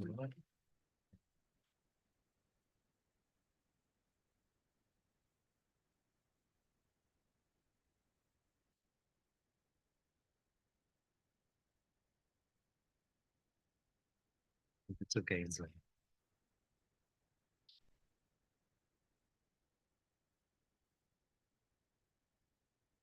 Buenas noches, mesa directiva y comunidad. Mi nombre es Andrea Murillo y soy la traductora e intérprete del distrito. Vengo esta noche para abogar por este servicio estudiantil y comunitario de interpretación y traducción. Me notificaron que esta noche votarán por eliminar esta posición. Me avisaron que no era una cuestión de desempeño ni una cuestión personal, sino una cuestión de organización, ya que este puesto no es necesario. Compartí unos datos con ustedes. Estos datos son los resultados de una encuesta que se le administró al personal administrativo de las escuelas y de los departamentos y del personal de apoyo. El consenso del personal que ha respondido a la encuesta es que hace falta más apoyo de interpretación y traducción. ¿Qué fue lo que hice con esta información? Creé una página web con recursos y formularios de solicitud para que las escuelas y los departamentos pudieran solicitar fácilmente la ayuda de interpretación y traducción. De acuerdo con nuestros datos actuales del distrito sobre el idioma, 2.916 estudiantes, que es el 66.48%, señalaron que el español era su lengua materna. Y 1.950, que es el 44.46%, señalaron que el español era su idioma en casa. Al momento de votar, les pido que tomen en cuenta todas las familias que se benefician de este servicio. Familias como la mía, que dependen del apoyo de sus hijos para poder participar en los estudios académicos de sus hijos. Mi misión desde entrar en esta posición fue fortalecer los vínculos entre las familias y las escuelas, promover la igualdad de acceso a los recursos educativos y organizar y garantizar que los padres pudieran participar en las decisiones importantes sobre la educación de sus hijos. Después de superar muchos obstáculos, por fin íbamos por el buen camino para poder prestar este apoyo. Pero ahora estos esfuerzos se ven amenazados por esta decisión. Miembros de la mesa directiva, les pido que consideren el efecto negativo que tendrá esa decisión al eliminar este servicio. Before I enter my public comment, I do want to know that for your board members, community members, or personnel that are English speakers and don't understand Spanish, you've endured about 2 minutes of what our Spanish-speaking families have to go through. It truly is a privilege to be in a room and understand everything that is being said. And that privilege will be taken away from a big part of our family system. Sorry, I'm so nervous. Okay, so good evening, board and community. My name is Andrea Murillo, and I am the district translator and interpreter. I am here tonight to advocate for the student and community service, translation, and interpretation.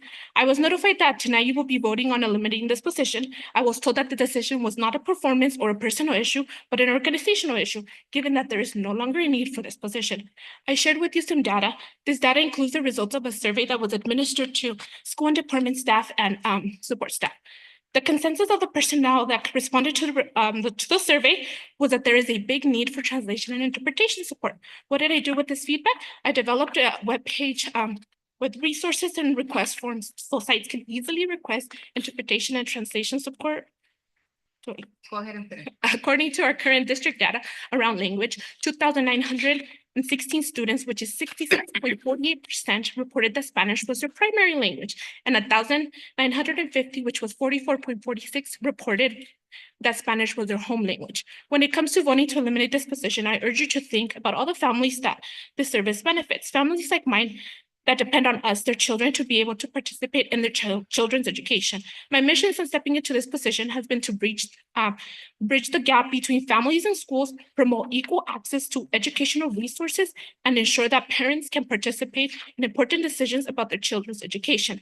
After having to overcome many barriers, we were finally headed on the right track to be able to provide the support, but now those efforts are being threatened by this decision. Board members, I ask you to consider the negative effects eliminated this service will have. Thank you. Brenda? Good evening, board members and superintendent. I'm Brenda Amador. I'm also a district translator interpreter for the Special Services Department. Many of you have already seen me at IEP meetings or even interpreting for different parent meetings. I am here today to be able to advocate for our Spanish-speaking families, as this is a very key resource that is being eliminated from them. When I began here 4 years ago, a lot of cleaning up took part on my behalf to ensure that our families not only have the proper communication by verbal interpretation, but also by written interpretation. Our district vows and is committed to maintain the best communication with our families, yet seeks to eliminate a very key component in that communication. I have seen the need for interpretation and translation grow within my last 4 years. I keep receiving emails for more support with interpretation for SSTs and 504 plans, for example. And a lot of them are also for after-school parent meetings. I keep hearing both from our NMCUSD staff, admin, parents, and even students themselves voice the need for more interpretation.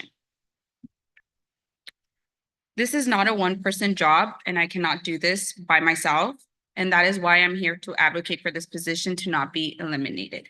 I firsthand have seen how hard it is for our Spanish-speaking families to navigate the school system.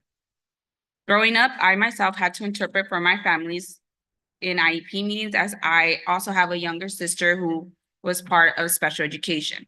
From then on, I vowed to be able to support families so that they would have a resource available to them to be able to know what is going on within their child and what is going on within the school. I went on and received my education to be able to fully understand the educational system and ed code, so that when I did interpret, I knew exactly what I was talking about.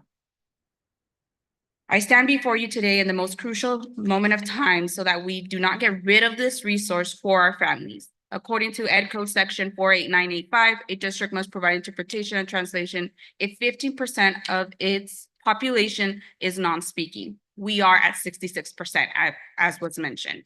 Furthermore, the Demandatory Bilingual Service Act of 1973 is a California law that requires agencies to provide services in languages other than English, and its purpose is to ensure that there are no language barriers that prevent people from accessing services. Cutting this position would therefore be preventing parents from accessing our resources so that their students could have a better future. There is a need in our district, and even right now as I speak, the district has contracted an interpreter to be able to support with board in meetings, thus proving that a full-time interpreter is needed. Thank you. Thank you. Out of respect for people and for their time, please have side conversations outside of our boardroom. This is considered our boardroom right now. Thank you. Any other public comment? Good evening, Superintendent and board members. My name is Alexandra Solis. I'm the College and Career Counselor. I didn't intend on speaking tonight, but I just wanted to shine a light on some of the work that the IT department does with us downstairs. They are very crucial in our presentations when we have college and career guests come over. They are the first people that I contact so that they can help me get everything set up. They also, you might not know this, but they also help us with all of those great events that our team puts on, like the Condor Showcase or College and Career Fair and our banquets. And we use them and those awesome tablets to start tracking data of parent attendance. They've also been, just today, they helped us with a big problem that we were having with Hartnell College while we were trying to support our students in registering for fall of 2025. And they are also a big reason of why we were able to improve our financial aid rates with FAFSA and California Dream Act from our district. When I started off at about like 50%, and we were able to improve up to 97 just 2 years ago. And this year, as you may be aware, there's a lot of undocumented families who are facing issues because of a system that a lot of us counselors just don't understand, these internet things that are going on. So I just wanted to shine a light that not only do the IT help with the printers, the computers, the students, they are doing a lot of really great college and career work as well. Thank you. Thank you. Any other public comment? Okay. So it's no secret that CSEA classified positions have my undying love and support. I did want to remind you all, because just about everyone in this room remembers the horrors that we were facing last year at this time, and in the coming months with testing. And now I'm seeing IT positions going when quite literally these guys were carrying water for this district. What I actually intended to speak about tonight was actually reviewing the proposal. I see 2 positions for community schools coordinators being cut. Meanwhile, we're still trying to get community schools program going.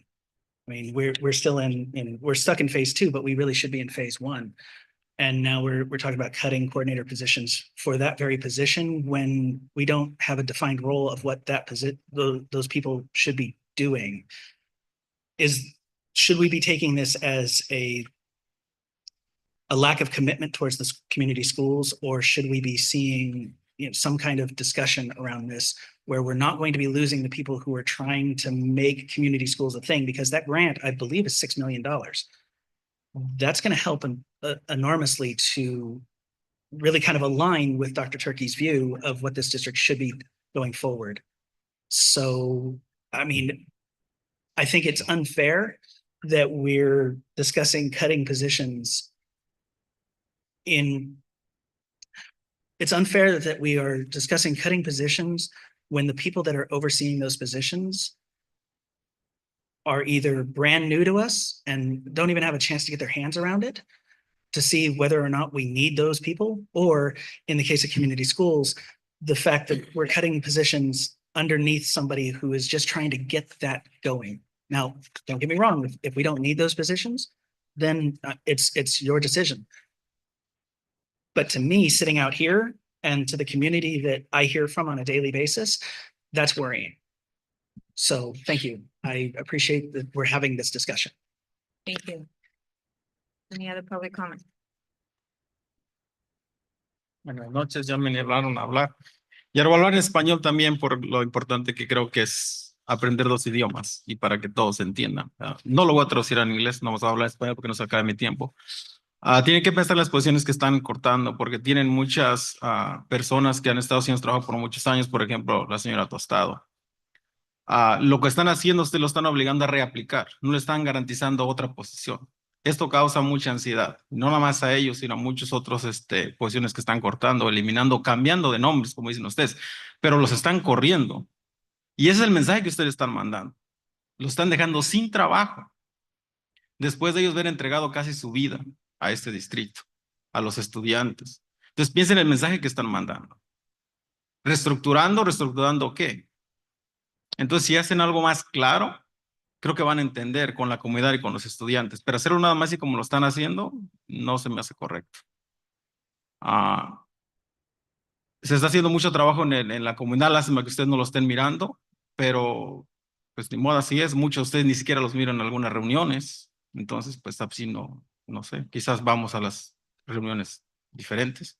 Está bien, no tienen tiempo para ir a todas, perfecto. Pero sí piensen en eso, porque tienen mucha gente que ha trabajado y dedicado su vida aquí. Y lo que están haciendo es lo que yo estoy escuchando no es nada agradable. No se sienten valorados. Y es triste mirar esto y pues muchos de ellos se van a ir a otros distritos.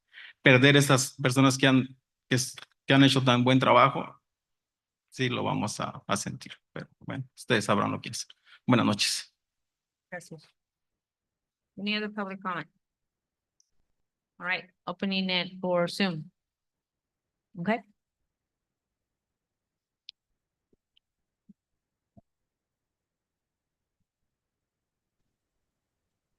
Can you guys hear me?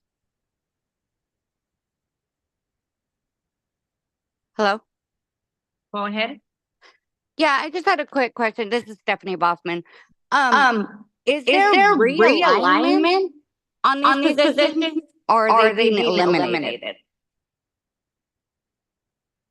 And if And those if those positions positions are are being being realigned, realigned, is is there a there a reasoning reasoning or a or a rationale rationale of of why why they they have have to to reapply for reapply the for new the new position? position? Can't they Can't they be be just just kind of kind of shifted and shifted and transferred transferred over to over that to new that one? new one?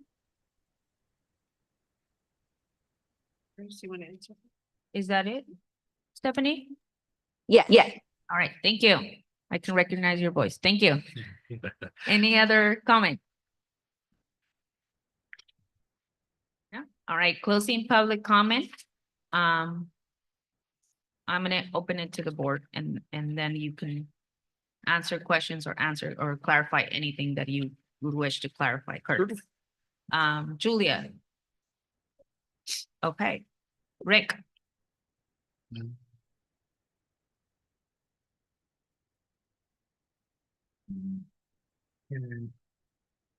Put it together and come back maybe. Okay. Thank you, Sandra. thank you. I just want a clarification. It says preliminary classified layoff. So, the intention is to get approval to provide staff with these layoffs, so they have as much notice as possible. But there would still be an opportunity if you were to receive other information from the public or staff or new leadership to reconsider some of these positions. Is that an accurate assessment? Yes. So the way this works, I'm actually glad you asked that question, because in order to meet the statutory requirements of the March 15th deadline, we come to you with this request to give us the time between now and March 15th to find out the exact names. Now, some of these, of course, you've heard that they know who they are. They're either it's one-offs or it's people are fully aware of where they fall at the bumping ranks, but others are not so clean cut. And it's going to take us a few weeks to understand exactly who is affected by that. And so the Human Resources Department will be reaching out to all affected employees to talk about what the impacts of each of these are. Now, at the same time, there is a process that is to rescind these notifications as well if any new information comes to light between now and then. The converse of that is that we can't later decide, no, we do want to eliminate a position after that March 15th deadline. We missed the deadline at that point. So organizations, school districts specifically, are faced with the need to notice what they think they might need prior to that March 15th deadline. Whether that actually comes to fruition or not is up to a board decision and what ultimately happens before that date. I mean, I think some very valid points were made in public comment about the newness of some leadership positions. And personally, if we're going to have someone in a leadership role, I think it's important to get their input, and maybe they'll know in a month, or maybe the decision will still be the same. But I just wanted to understand that we would have that flexibility. Thank you. Welcome. Angel? No question. Martha? No, just thank you for that clarification, because I too was concerned. I mean, that's one of the things that we've been talking about, right? Is the communication, Correct. The understanding of everybody's process, Right. And the opportunities that they might have, with the realignment that you're talking about, because you started this conversation saying that this is taking place due to realignment, reorganization, and fiscal solvency, correct? Correct. Those are the three reasons and purposes that an organization can go through that reduction in force process. Right. So what I'm hearing is not everyone has been spoken to yet. So again, this is about positions, and I know that's difficult. I don't even like saying it because ultimately people are affected, but from a process standpoint, this is about positions at this point in that process. Now, again, we do know some of the people that are affected by these positions. But at this point in an organization's process, it is about positions. And then once a board votes on, yes, move forward with this process, then we look specifically at the people and identify where in that process they are affected, how they're affected, and what the domino effect might be.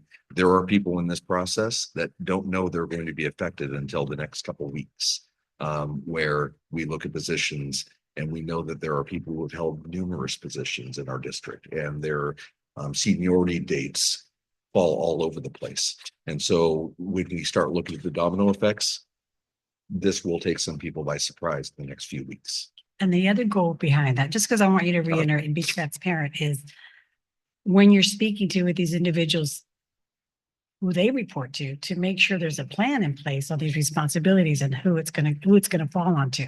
So yeah, there's two things. Number one, dealing with the affected individual, the supervisor, and we work in conjunction with the bargaining groups. In this case, with this particular one, this will be CSEA.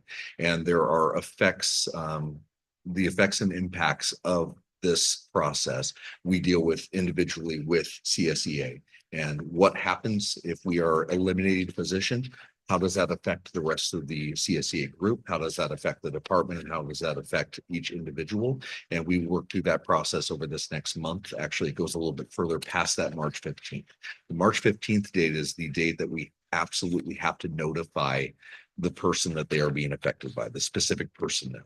And then we continue the process of working with the impacts and effects of that potential layoff with CSEA all the way through the end of the year.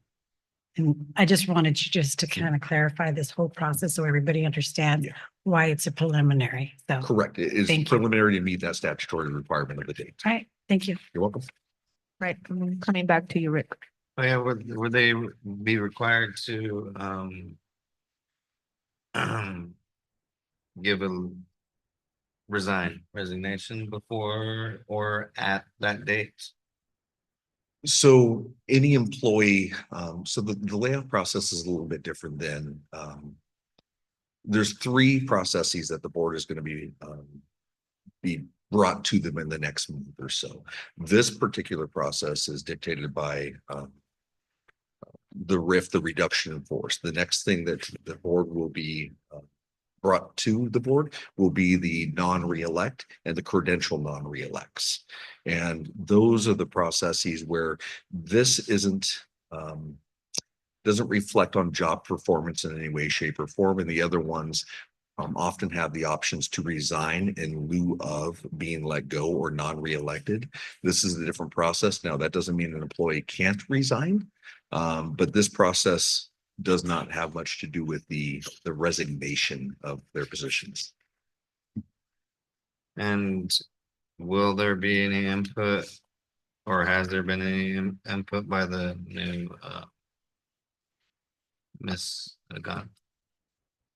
What about the IT ones? Yeah. I mean, I've had conversations with Ms. Khan, but to the points made, Ms. Khan is new to her position.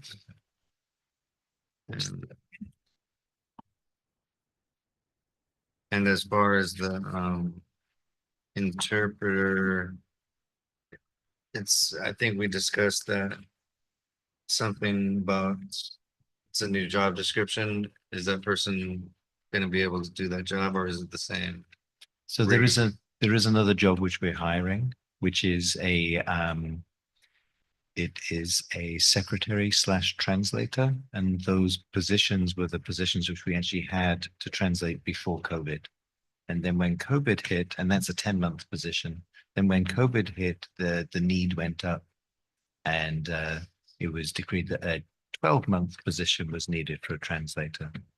But we feel that going back to a 10-month position with a secretary translator is actually more in line with what we need.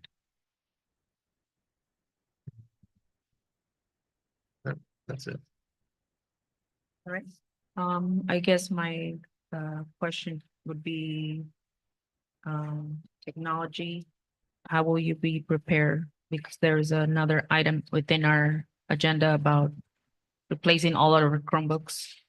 Can you talk a little bit about if we're thinking of how this is gonna impact our students? How are you gonna be prepared if you're not gonna have that staff members? Yeah, sure, absolutely. And Ms. Garner, I might ask you just for a clarification here. In terms of the Chromebooks, what services are coming with the Chromebooks in terms of setup? I don't know if you'd be able to clarify for us. Yeah, so those Chromebooks are it's like over 4,000 Chromebooks that we're gonna be asking for tonight. That'll be delivered sometime in July, probably over 4 weeks. So we'll get 1,000 at a time to make it more manageable to unbox them. We have to open them all up, turn them on, make sure they work, connect them to the network. We have to asset tag them, inventory them. We then have to distribute them to the school sites and have them ready to check out to students when they come back in August. And we have other projects happening in summer as well. Okay, so that would happen over the next few months then essentially. That won't happen until summer. We need to have a space to put those Chromebooks, and we don't have a space until students aren't on campus. So we'll Gotcha. probably be using the high school when nobody's here to, as they come 1,000 at a time, to unbox and prepare them, distribute them to the elementaries, right? And then the next 1,000. So it's going to be a process on top of other projects that we have going on. I saw something there, which is also something around, it said $4,000 for Google setup or something like that. What was that?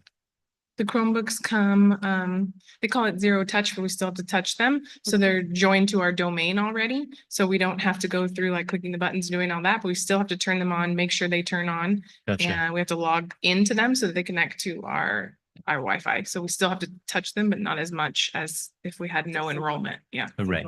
Thank you. Yeah. I appreciate that. And I'd say that, this decision with any others, there's always these things to balance, right? There's the balance of, okay, well, let's take the IT department, right? The expense of having as many IT techs, which we do, or then thinking, well, is there a different way to spend that money, right? As your new superintendent, you asked me to come in and take a look at the organization and reorganize because we weren't happy with the results which we're getting. What you're seeing is the reorganization and redistribution of things. And that isn't anything against the jobs which individuals in those positions have done, but it's looking at the positions and thinking, is this the best way for us to be set up? Is this the very best thing for us to be spending our money on right now? Let me ask one more Oh, yeah, question and then yes. I'll come back to you. This one, it starts with saying there are classified positions that have been identified that are no longer needed due to lack of work and lack of funding. And then the next sentence says, in results, there will be a realignment of positions and funding. I feel like that kind of contradicts itself, or what are you talking about when you say realignment? So I'm going to go back to what Curtis said. There's 3 reasons, and there's a combination of all 3, right? One is reorganization. Again, how do we best spend our funds to meet the needs of students, right? And the next one could be lack of work, right? And then the final one was, what's the final one, Curtis? Final financial constraint. And financial constraints. So it's those 3 things kind of playing together. All right, so it should, just because my brain works a certain way, it should be identified that are no longer needed, comma, need realignment, comma, or whatever the other reason. Yes, Okay, that could because be then it was worded. confused. I was like, wait, is it because we don't have funding and lack of work, or is it because we are realigning, or is it what is the actual? But it sounds like there's several reasons depending on there's 3 reasons depending on the job Yeah. position. And Okay, it's a mix of those 3. All right. That I'll- could be worded better. I'll turn it back to And Rick. to the community schools, I remember when we all got the presentations, we had lots of questions. And we asked the question, do we need all 4? Like maybe we need 2. What do other school districts do? You guys evaluated and like, hey, we can use 2 and still get the job done. And then that money from those two salaries be used, because I remember like it was something like a large percentage of the community schools money was going to salary. Correct. So I just wanted the public to hear, that context, and if you have anything to add. Yeah, I mean, what you're saying is right. And I want to say again, is nothing to do with the people in the positions and the job which they've been doing. And I do feel, especially with the community schools coordinators there, right? We weren't set up in a way to set folks up for success. And the lion's share of the funding we spent on people. And then we've been learning slowly around how to organize this better. And we feel that centralizing those positions and going down from 4 to 2 and then releasing that funding so we can actually spend more of that funding on the things which come up, right? On resources and programs which come up would be a better use of funding.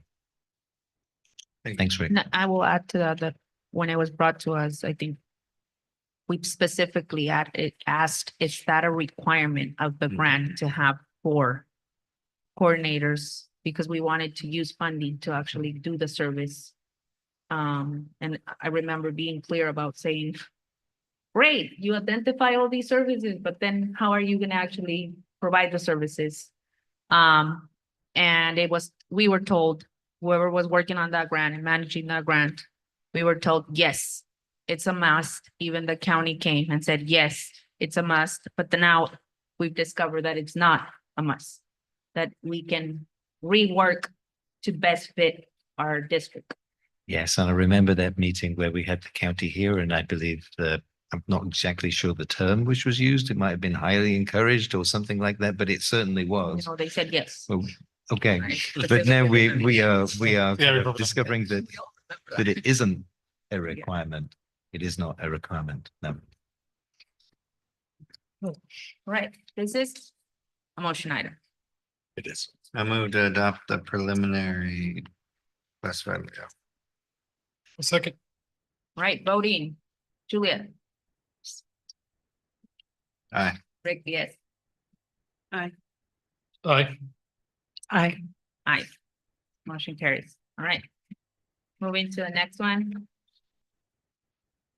All right, the next resolution is similar but structured a little bit differently for the certificated bargaining group. They call it particular kinds of service for certificated layoffs. And so as you will see, they're grouped into 3 different categories. One is teachers on special assignment, TOSAs, school-based, district-based teacher on special assignment, TOSA, and professional development coordinator, certificated management. And so in front of you, you have those positions and all the same requirements that I discussed for the classified are the same for this, the same deadlines, the preliminary notifications, so that we meet the requirements by March 15th. Right. Which ultimately becomes March 13th board meeting, because March 15th this year falls on a Saturday. Thank you, Curtis. Opening it for board, for public comments.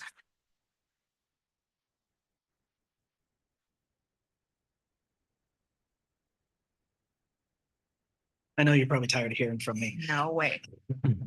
So reviewing the document earlier today and then just now, first I'd like to say thank you for reiterating transparency and for asking questions. This isn't something that our community is used to hearing. And the reason I'm here is to ask these questions, largely because you guys are amazing in that you come back and answer. That's necessary for the transparency. So I wanted to say thank you all for asking those questions and getting answers to share back with the community, because we have people who are online, we have people that read what I write, and it's important. So continuing that, I see on this particular document that we are looking at 5 English language support specialists that we're going to be removing, as well as the biliteracy position. I would ask that we clarify whether that's being realigned into the MTSS position or if we're actually losing those positions, because Angelo, you asked directly, how to support Karen Tostada, and is she getting the support she needs?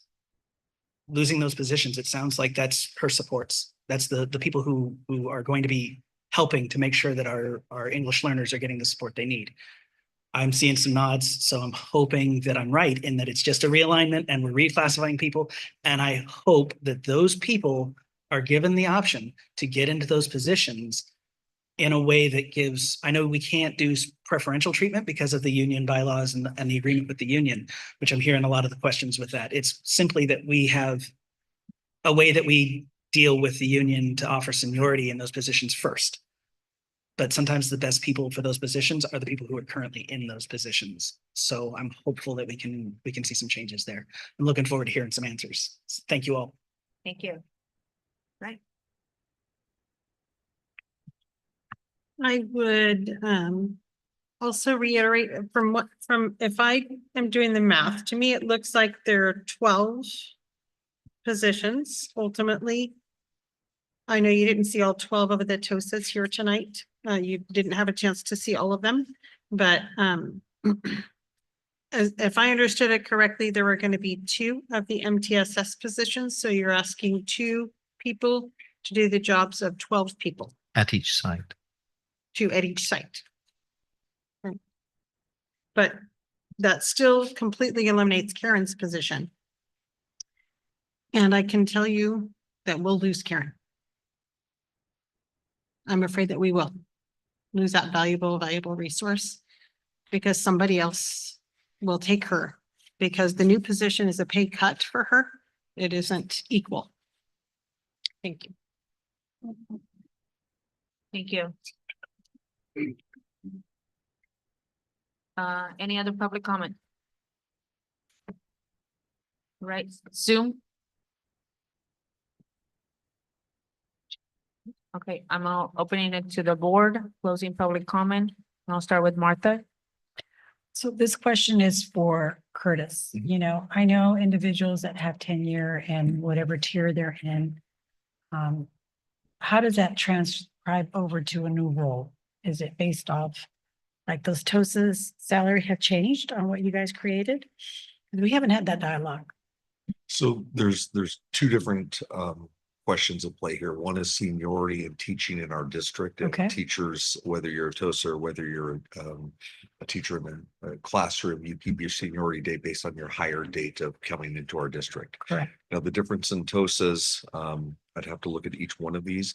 There are a couple different differences in TOSAs on 185, 195, 205, if I'm remembering correctly.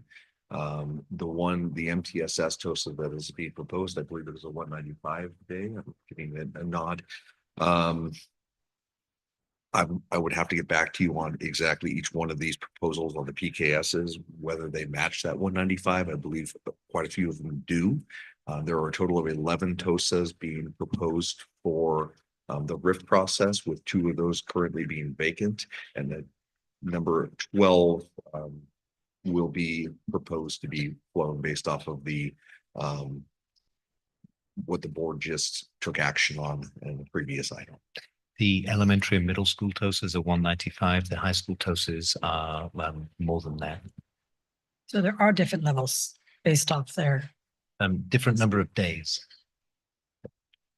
that are equivalent to what we have currently today. So 195 is what is proposed for the MTSS, and it sounds like the high school ones are higher than 195, more days. Again, that's just something that's been there in the past, where you have some TOSAs that are more days than even me and site admin that were created way before. And so they were created way before. So when a site may need a TOSA to work additional days because it's necessary, there can be site funds and district funds to support teachers who are willing to and able because there's a need, as opposed to just blanketly putting X numbers of days out there with the new realignment and vision that we have. So there's a flexibility still to pay teachers more per diem if needed for those TOSAs, but some were just way too many days, I would say, and not having parity between TOSA to TOSA. And just to add on, the teachers are on 185, so TOSA is 10 days more than that. That generally, I think, would be enough. And if there's a need for more, then we could pay folks for more.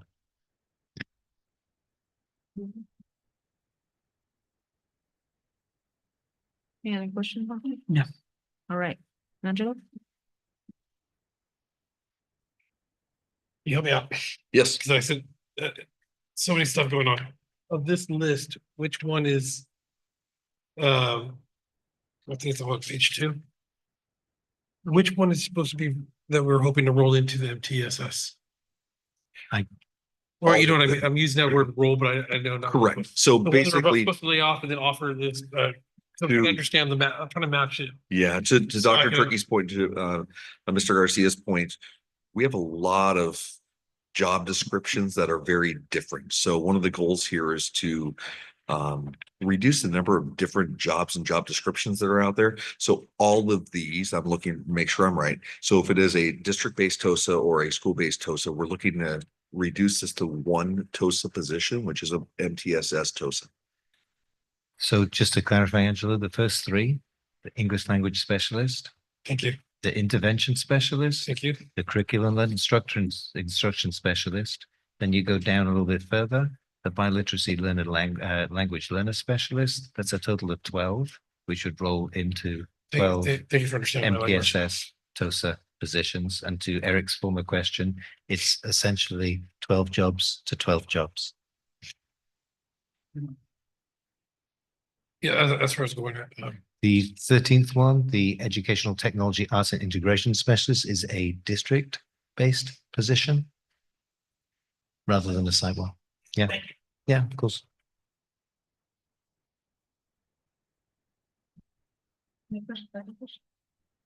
Angela? No, I'm good. Sandra? Rick?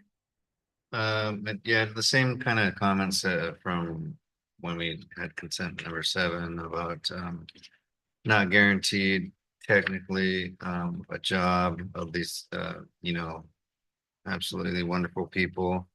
I get the realignment and all that. But what I thought of is that when you think of a vision and a realignment, you don't really think of having those great people in those positions compared to potentially having like just not as good people at all. And what are we doing here? You know, like that's not better for the, you know, students. I may not, maybe I'm crazy or something, don't get the MTSS thing. It's just I can't very well, you know, support something that's not guaranteed. These, you know, awesome teachers, some that might, you know, leave, and some that are obviously, you know, lifers and loyal people. And then not only that, but the job descriptions and the pay. It smells bad to me, and I would urge to just talk about this more, or just, I don't know, is it needed to even like reword everything, just keep them how they were? Just all those things I just said, basically. It just, this one's really, like I said, I even approve the other ones, and this one's just for me, it's just not on the up and up to me. But besides that, thank you. Right. My question was going to be the same with yours, so I don't have any other questions with the motion item. I have a motion.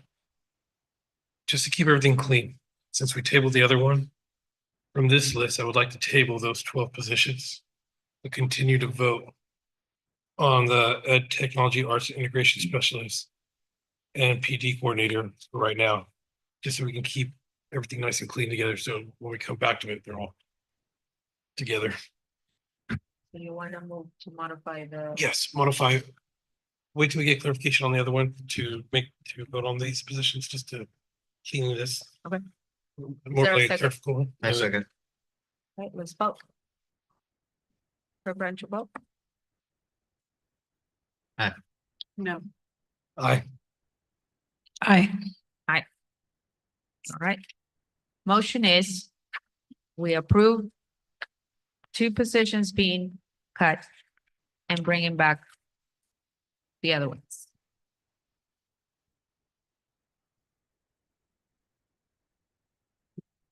Right. Moving to the next item. Adopt resolution 2024 proclaiming February 2025 as Black History Recognition Month. Okay, well, that is me. So, I am urging the board to proclaim February 2025 as Black History Month. Whereas Black History Month is an annual celebration of the achievements by African Americans and a time for recognizing the central role of African Americans in United States history. The 2025 theme for Black History Month this year is African Americans in the arts. And it's essentially recognizing the many impacts which Black Americans have had on visual arts, music, cultural movements, and celebrating the artists, poets, writers, visual artists, and dancers who have historically served as change agents in the country. And this resolution essentially saying that we are committed to continuing the promotion of Black History Month and educating students about the significance of the month, not only in February, but year-long, as well as the accomplishments of African Americans throughout our district and throughout the country. Thank you. Any public comment? All right, soon. Closing public comment, board? Yeah, I just am proud to support this. I don't usually want to care for credit. I think we all do, but I think when someone brings it up, maybe like say who brought it up sometimes, and because the district and all that. I don't know. I'm just thinking in my head awfully, but I'm just proud to support this, of course, and I'm glad that the district supports it. Thank you.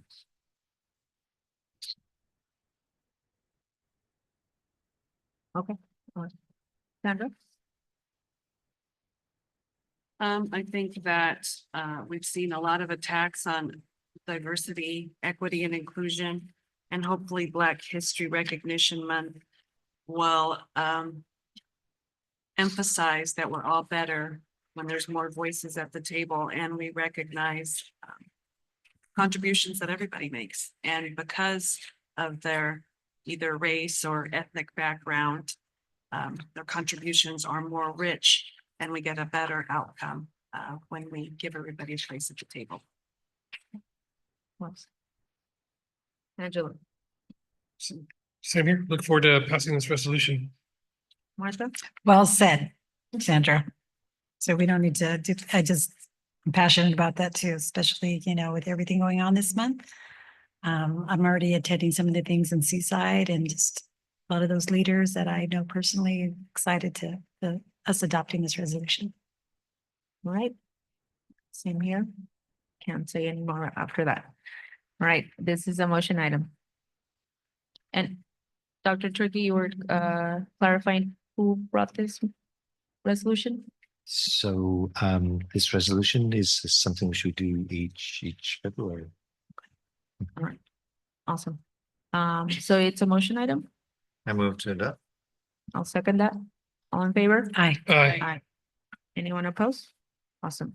Moving to the next one, which is recognizing Feb as the start of the Lunar New Year.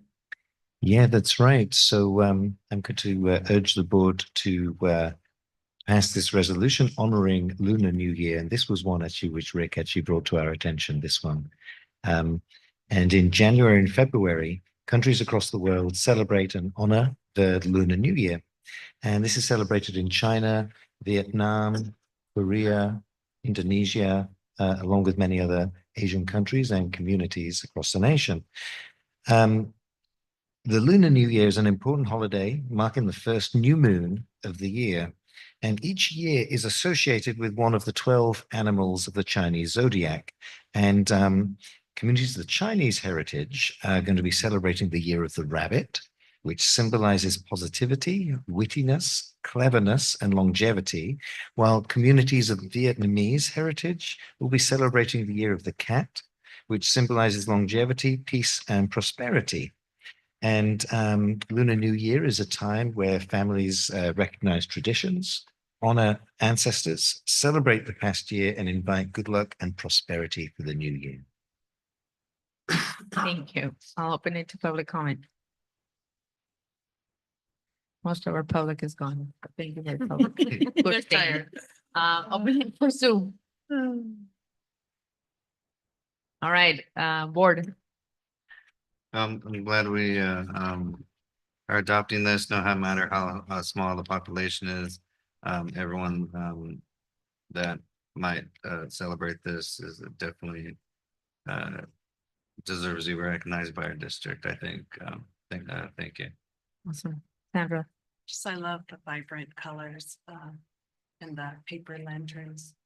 I think it's really a good positive message, prosperity and happiness. I think we could all use plenty of that. So I think it's wonderful to recognize yet another member of our community that contributes to the richness. Correct. Angela. It's exciting to identify another group that we could recognize, something that's need to. Let's talking about it and like bringing awareness to it. So looking forward to passing. Martha.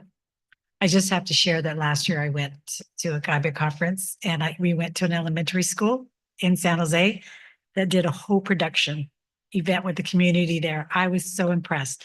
Talk about the Zodiac and the students were performing. It was a K through 6th grade. But each one was speaking Vietnamese and English, interpreting and different languages up there. I was so impressed. I learned a lot about this lunar thing. So anyways, I'm excited and I would love to be able to see that type of, culture shared in various schools because this is a beautiful culture too.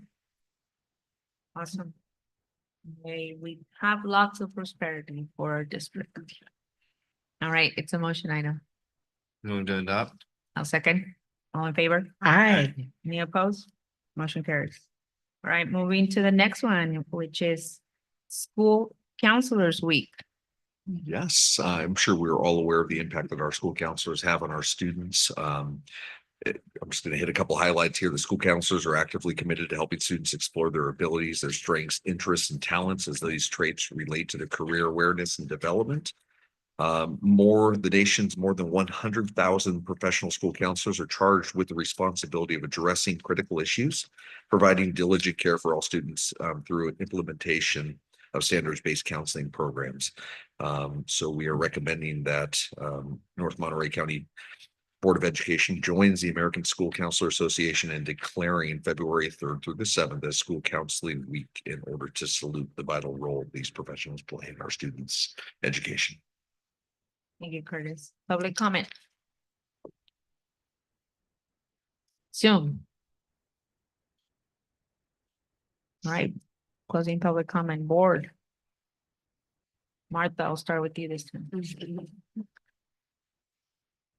Just really appreciate our counselors. So congratulations on all they do. And I know they're not here, but hopefully they're hearing. Yes. But they're amazing. Same here. We get some great people here. So I look forward to recognizing you. Sandra. Yeah, I concur. I would definitely like to call out Mrs. Solis and Erica, who spoke today. They're really phenomenal. They have innovative and youthful ideas that they bring to our district. And the rest of our counselors are great and support our students. So thank you for their efforts and work. Awesome. Rick. Yes, thank you so much to the school counselors. Very cool. They're great. Oh, there they are. Oh, yeah. Yay. Galindo just coached right now. Yes, Erica Kirsten. Is there middle school also? Yeah, they're all nice. Miss Garcia. All right, Jasmine. Awesome. Proud to adopt this. All right. I moved to adopt. I second. All in favor? Aye. Aye. Motion carries. All right, approve resolution 2024-25-28. Honor career and technical education. It's my walk of fame, you said. What did I do? Well, dance. So here I am again with y'all, this time to ask for your approval for the resolution to honor CTE month. So as many of you know, our teachers work very hard with our students to ensure that they're competitive, skilled, ready, willing, capable of holding jobs in high wage, high skill, and in-demand career fields. And this is a moment to honor our CT program. This month, our JPA hosted the board meeting right up there. And we had, I don't know, like 12 to 15 students who were there to present. They were awesome. And what they did was amazing. So anytime kids get excited, do things that are hands-on and are preparing to be able to earn a livable wage, support themselves and their families, it's a really good thing. So this resolution is about supporting the individuals that make it happen, and that's our CTE teachers, and by extension, the admin that supports them. So Mr. Marin, right, for welding and wood, Ms. Ferte, who is no longer here, but was here for a long time supporting our culinary program, Mr. Wellman over health and sports medicine, Mr. Hearn with photo 1 and 2, Mr. Mauser with public service, Mr. Glenn with auto, and of course, Ms. Tynan with supporting engineering and robotics. So this is to honor them and the hard work they do and the hard work of our students. I guess I need to hurry up. So I ask for your approval. All right, any public comment?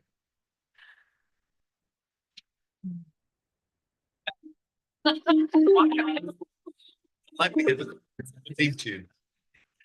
don't mind having music in the background. So this is one that I'm not gonna complain about. I know I've been doing a lot of complaining tonight.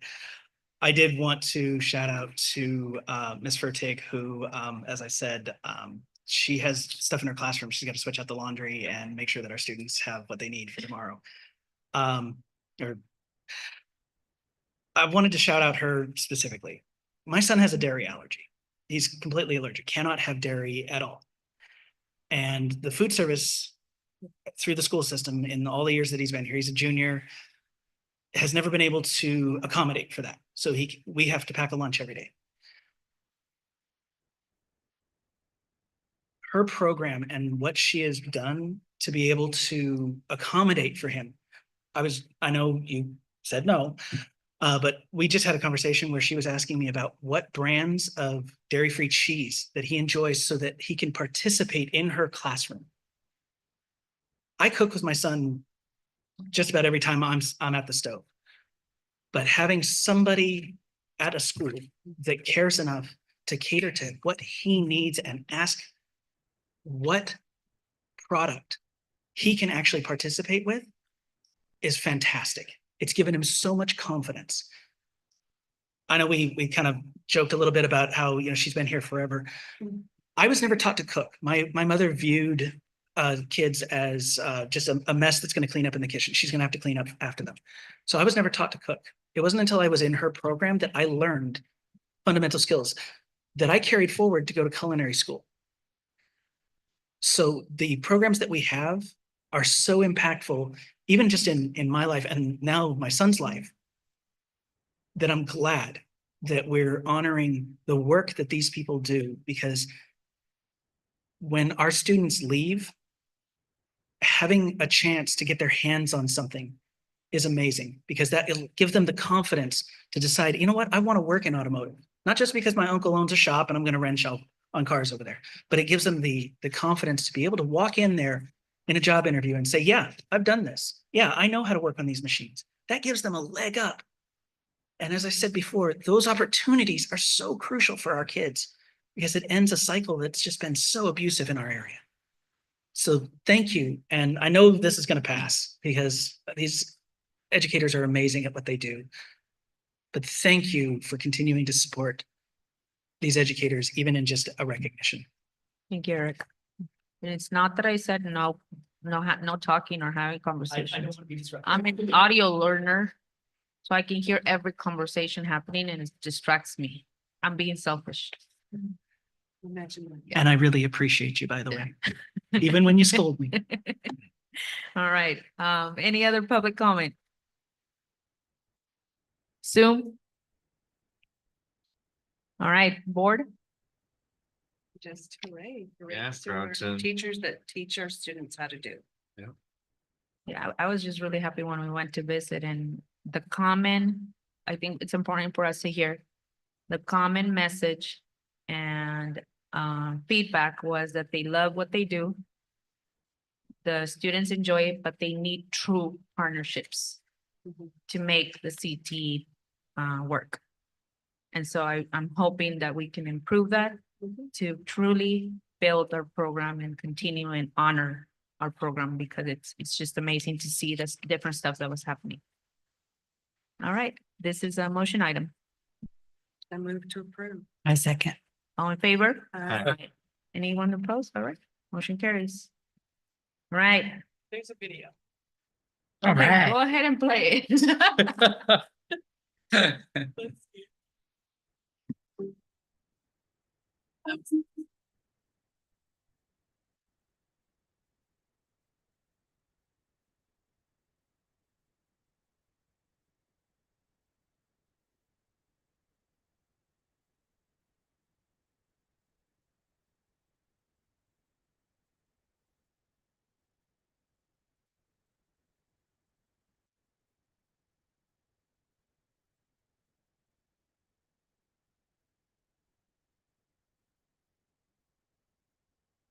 right. We'll move to the next one, approve the courses. Next one. I move to approve. Go for it, Antonio. All right, dear board, I think this is my last agenda item for tonight, I Okay. think. So I'm here on behalf of the school side team that's really being thoughtful about the offerings for our students. And we're here to ask for your approval for the courses of Multimedia 1 and Multimedia 2. These two courses are scheduled to replace Photo 1 and Photo 2 in collaboration with Mr. Hearn, the current teacher for Photo 1 and Photo 2, who will now teach Multimedia 1 and 2. Because it is more comprehensive, it moves beyond just photo and thinking about multimedia skills that are going to be more relatable for hireability, just skills that are more transferable. So that's the first request. The other reason for this as well is that it allows us to use Prop 28 funds to pay for the salary or part of the salary.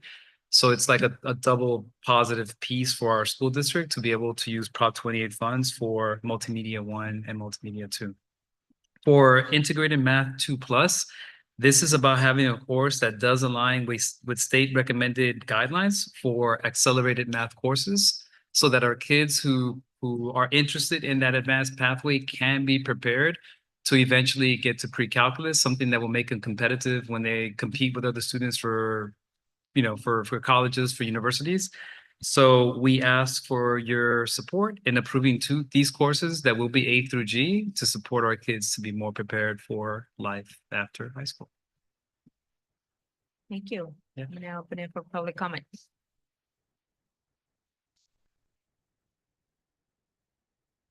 Usually why I sit in the front row.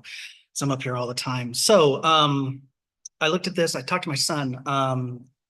First, I'm going to say, as far as the multimedia courses, I would only, my recommendation on that is to approach it as an enhancement, much like Antonio said, to the existing photography program. You saw the backlash that y'all got with the automotive program discussion. A lot of us alumni have fond memories of photography, right?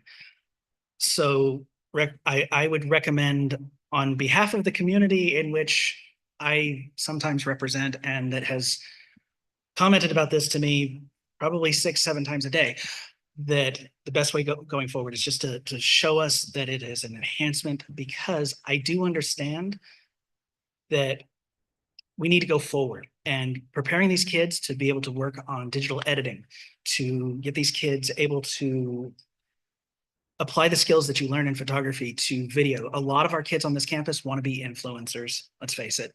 And being able to manage social media and be able to work your camera so that you understand in the rule of 3, so you're not, half of your face is visible, is incredibly important for these kids if that's something that they want to pursue, giving them options. Now, switching because, I just said something nice, so of course I've got to complain. I asked my son about the Math 2 honors program, and that was essentially this Math 2 plus. It sounds like it's just the honors program that we already have. Or is this going to be a side, is this going to be alongside of it or that sort of thing? Because ultimately, the skills that my son learned in Math 2 honors last year are exactly this prep for pre-calculus. In fact, he went on to go through statistics over the summer just to further prepare himself. So yeah, that's my only two things. I know I take up enough of you guys' time. Thank you, Eric. I'm happy to answer that question if you'd like. So honors courses are interesting things, right? And actually it's the UCs and the CSUs which recognize particular honors courses, right? And within math, you actually have to have skills above Math 3 to actually be registered as honors. If we call it honors, it actually isn't honors. So Math 2 honors actually doesn't exist. So we were calling it honors when it wasn't.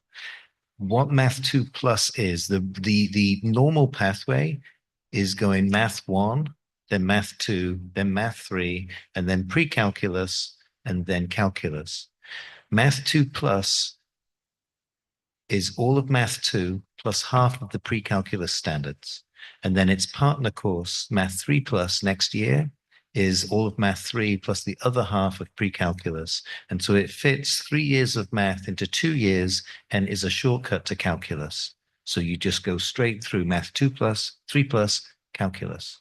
So it's a compacted course.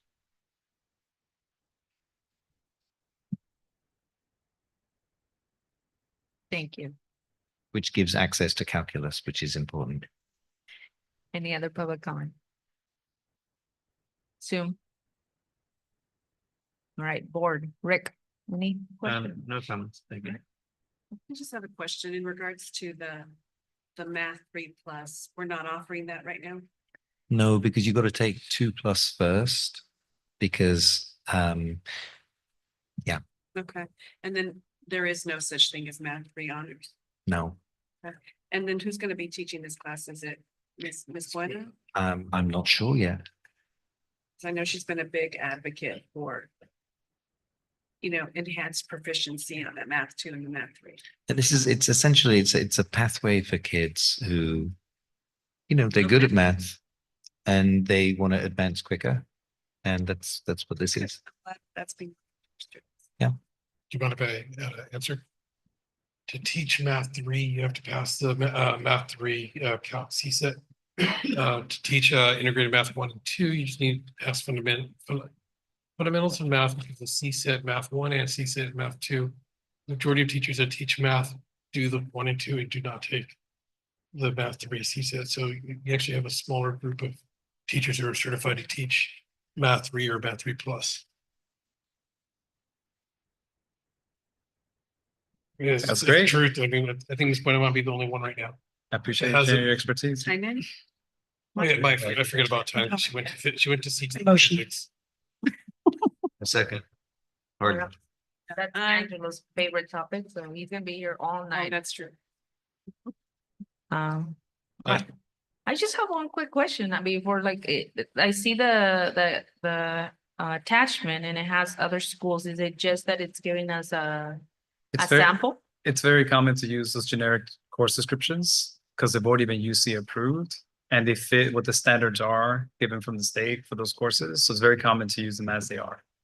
No, what I'm meaning is where it says institution, it says John Sweat High School. So I'm asking, was it just an example of? It's the generic course description taken from another school from UC Okay. Doorways that will Right. switch obviously when we submit so that it's ours. Oh, okay, all right. All Good right, question. so there was a motion and there was a second. All in favor? Aye. Aye. Motion carries. Thank you. Thank you. We're almost there. Thank you, public. Next one, approved purchase of student Chromebooks. That's you, Val? No. Well, I was like.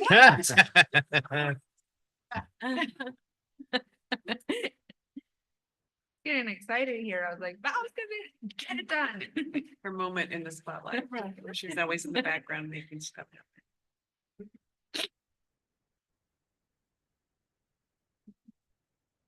Or you can speak from right there. Oh, we can't hear her. Just take the mic.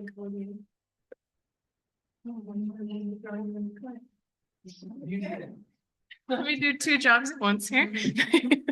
Okay. Good evening, board. My name is Dr. Brianna Gann. This is my first time presenting to you tonight, so thank you. And I'm here to talk to you about our Chromebook refresh plan. You can go to the next slide. Just click. Anyway, there we go. Okay, so first, I'm just gonna talk a little bit about our current Chromebook fleet. So right now, our K through 12 students are assigned 2 devices. We kind of have this 2-to-1 thing going on where they have one device at home, which is an older device, a G5, which went end of life in 2022. And then in each classroom cart, they have a G8 Chromebook, which goes end of life in 2029. And when I say end of life, I mean that it will no longer receive updates from Google. So it no longer has the new security updates, and we can no longer use those Chromebooks for state testing because we can't push out the secure app. And so there are some challenges with this current model. One, it's the high cost of maintaining 2 devices, a device in the classroom and a device at home. We have increased device loss, damage, and management because of the amount of devices and the ones in the classroom not being checked out to a specific student. We find more damage with them because there's not as much ownership because it's not their Chromebook. So we have redundant devices and it's not always efficiently used financially that way. So that's our current landscape. Next slide. So we want to shift to a 1-to-1 model so that we can enhance our resources and allocation to have better sustainability of our Chromebooks. It's hopeful that this will reduce repair, replacement, and management costs, not having 2 devices for students. Checking devices out to a student, that way it's theirs and they're responsible for that, and having them put in the help tickets when they need it fixed instead of the librarian, so we can better track, who is causing damage to devices. This will streamline our access and still maintain flexibility and encourage proper responsibility device care and, have better supports for the instructional needs of our digital learning platforms. Next. So our plan is for grades TK through 6 to purchase new G11 Chromebooks that'll be stored in those Chromebook carts. So we'll remove all the G8s that are in the carts and fill it up with G11s. And then we will use those G8 devices that don't go end of life till 2028 as loaners that the TK through 6 students can take home if they need one at home. So in conversations that I've had with the elementary schools, they don't really want to have the students bringing the devices back and forth at that young of an age. Some schools do, but it's their recommendation that they would rather leave it in the cart. And then we'll use that surplus of G8s to check out to students in TK through 6 who need one at home. For grades 7 through 12, we're going to assign students an individual Chromebook. So they will get a Chromebook in 7th grade and they will keep that Chromebook until 12th grade. They will bring it back and forth to school every day, which is going to be a shift in the way that, we've been doing things. But the hopes is that there will be more responsibility for that device, less damage, more accountability for the students. So in order to do that, we need to buy, all new Chromebooks for those 7th through 12th graders and use that take-home model. So students will then, it is the hope that be able to keep that device when they graduate in 12th grade, which will also help eliminate that e-waste problem that we have stacking up around campuses. So they'd get it in 7th grade, keep it with them till they graduate, then we would drop it off of our network and our management and it would be theirs. So an incentive to keep it nice. We need to create a clear checkout policy to have better accountability measures. Like I was saying, currently the student goes to the library puts in a ticket. We then can't say student A has had to get a new Chromebook 5 times because it's all under the library. Okay, so a better checkout system so that's checked out to the student puts in a ticket for the repair. We're able to then tell how many times student has damaged Chromebook. We're hoping that this will, eliminate the break fix that we're having to do. Next slide. So expected benefits and our next steps is that, we're hoping that this is a more efficient use of district resources. So you'll see that this is a one-time cost of 1.7 million. We're going to be using Learning Recovery Block Grant to purchase that, to replace all of the Chromebooks, and have a clear inventory of what's out there. That way, every year we'll just need to buy Chromebooks for 7th grade. So next year we'll need to, budget to buy Chromebooks for 7th grade, give those 7th graders their Chromebook. They'll keep that till 12th grade. Every year we just buy for 7th grade. Right, eliminate the e-waste. They have that Chromebook for those years. They take it with them.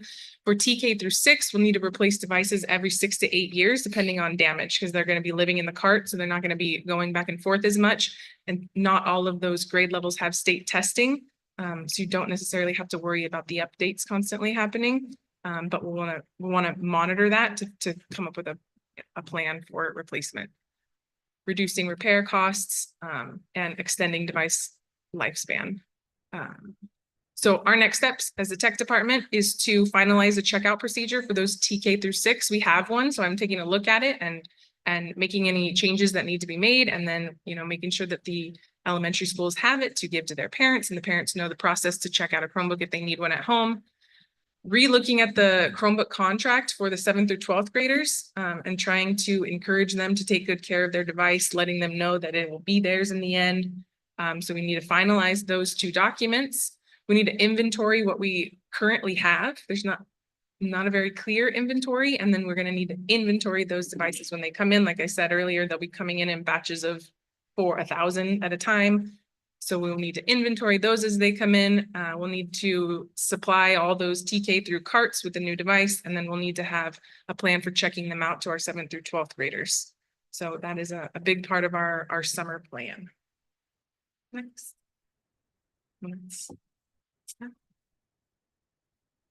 Awesome. Let's open it for public comment.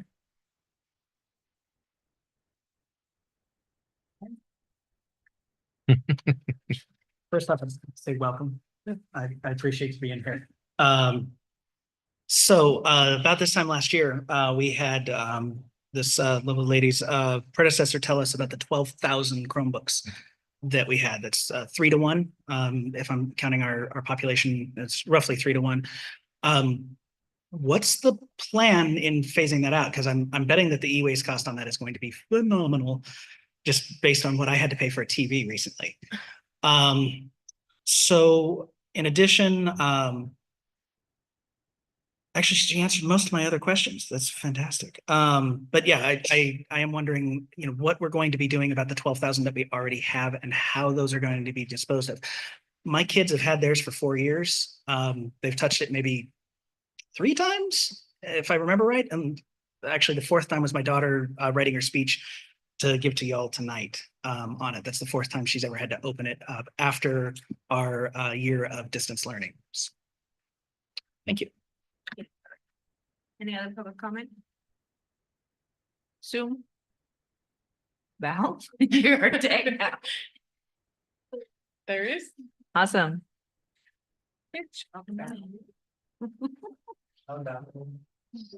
I just had one quick question for the outgoing 12th graders. Are they gonna keep their Chromebook this year? Yes, they can. Awesome. All right. Closing public comment. Board questions. Good.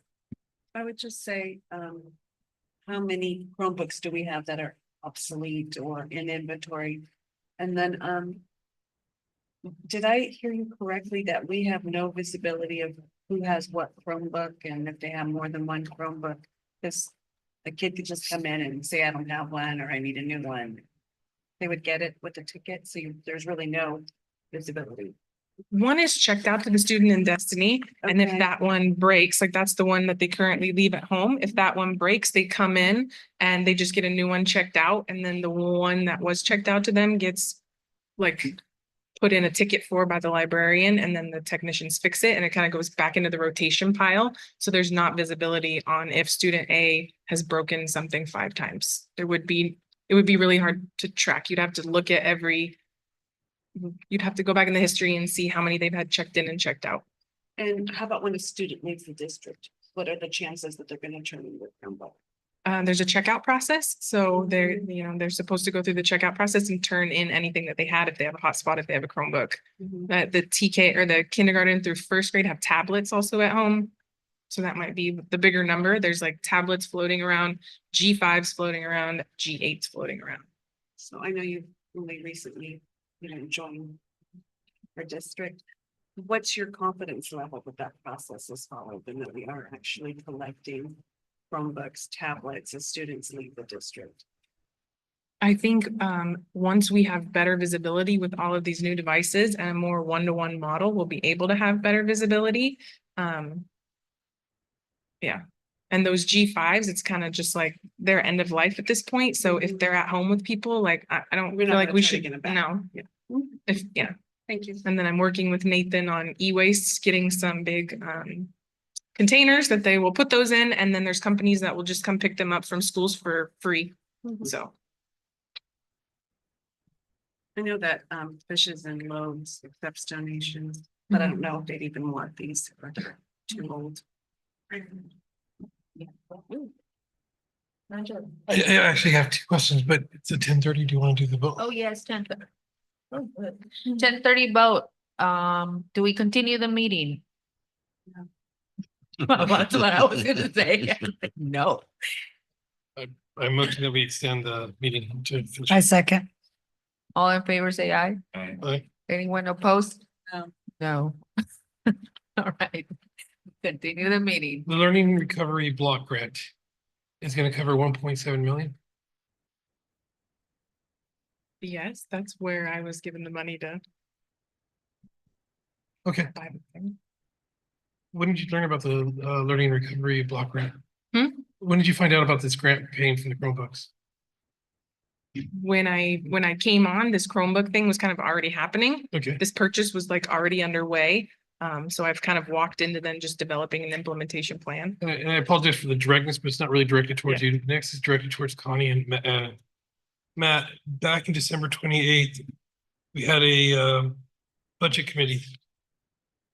And what was left over from that 19.5 million, we were told that 4.8 million was allocated to committed funds. How is the Learning Recovery Block of the 1.7 attached to that committed funds from that 4.8 million? So I can help answer that question. So essentially those were committed funds, right? But we want to use the most restricted funds first, which is actually why we're coming back to you for approval for this. We could have just gone ahead and spent that money and using kind of like more less restricted funds. Yeah, I'm not trying. No, what I want to know is trying to give an answer. So the grant then opens up those funds that were in the. So that means that we release the less restrictive funds, or we're using the more restrictive funds, which is just good practice to use more restrictive funds first, and then you're releasing 1.7 million of the other funds. So that's okay. So basically, just want to clarify. We're Yeah, no, it's opening of funds now because of the Learning Recovery Grant. Exactly. From that one It's meeting. like, why would we use general fund on this when we don't need? Okay. I just needed that clarification. No, because it's actually it's really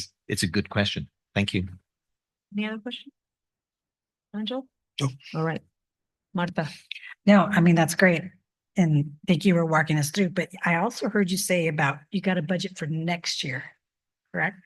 So how is that something that you have now to be able to budget out for next year, or how's that going to work? Like the total cost now? Yeah.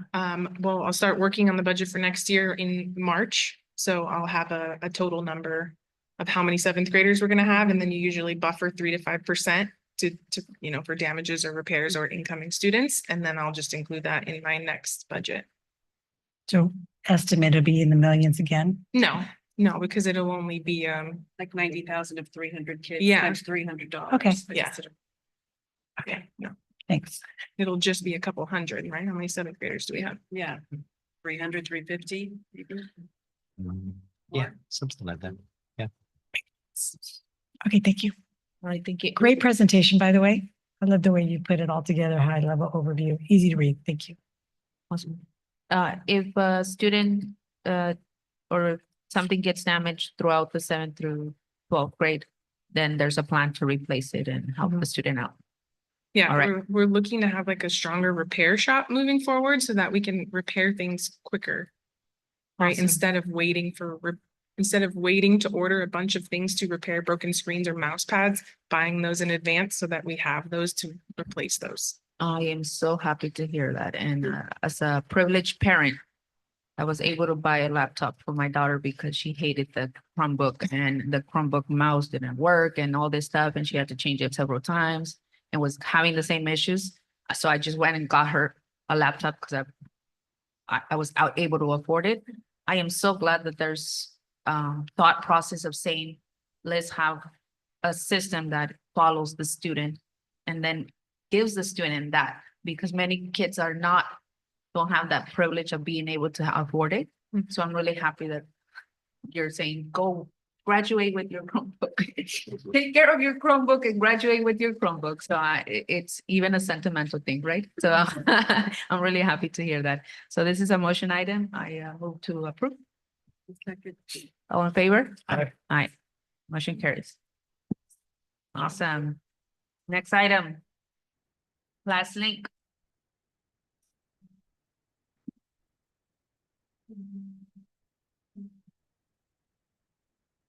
Who's doing our next item? It's Brianna. Oh. She's setting it up before she comes to present it. Multitasking, multi-jobs. That's how we roll here.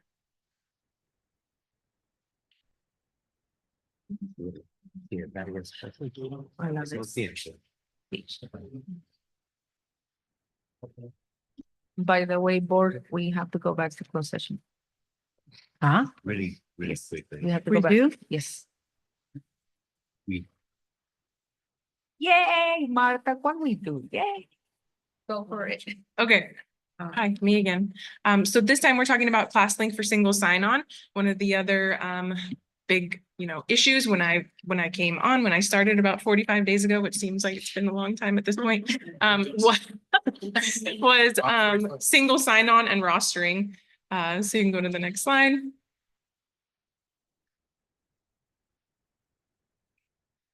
So I am asking the board to approve us purchasing ClassLink. ClassLink, if you, it's like Clever, if you know what Clever is, except it does more.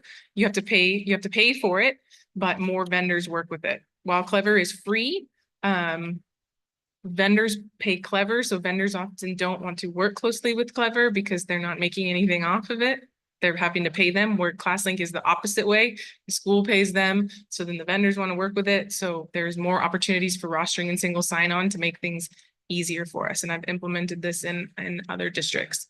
So our current challenges with single sign-on and rostering is that students and staff have to manage multiple logins for all the various applications.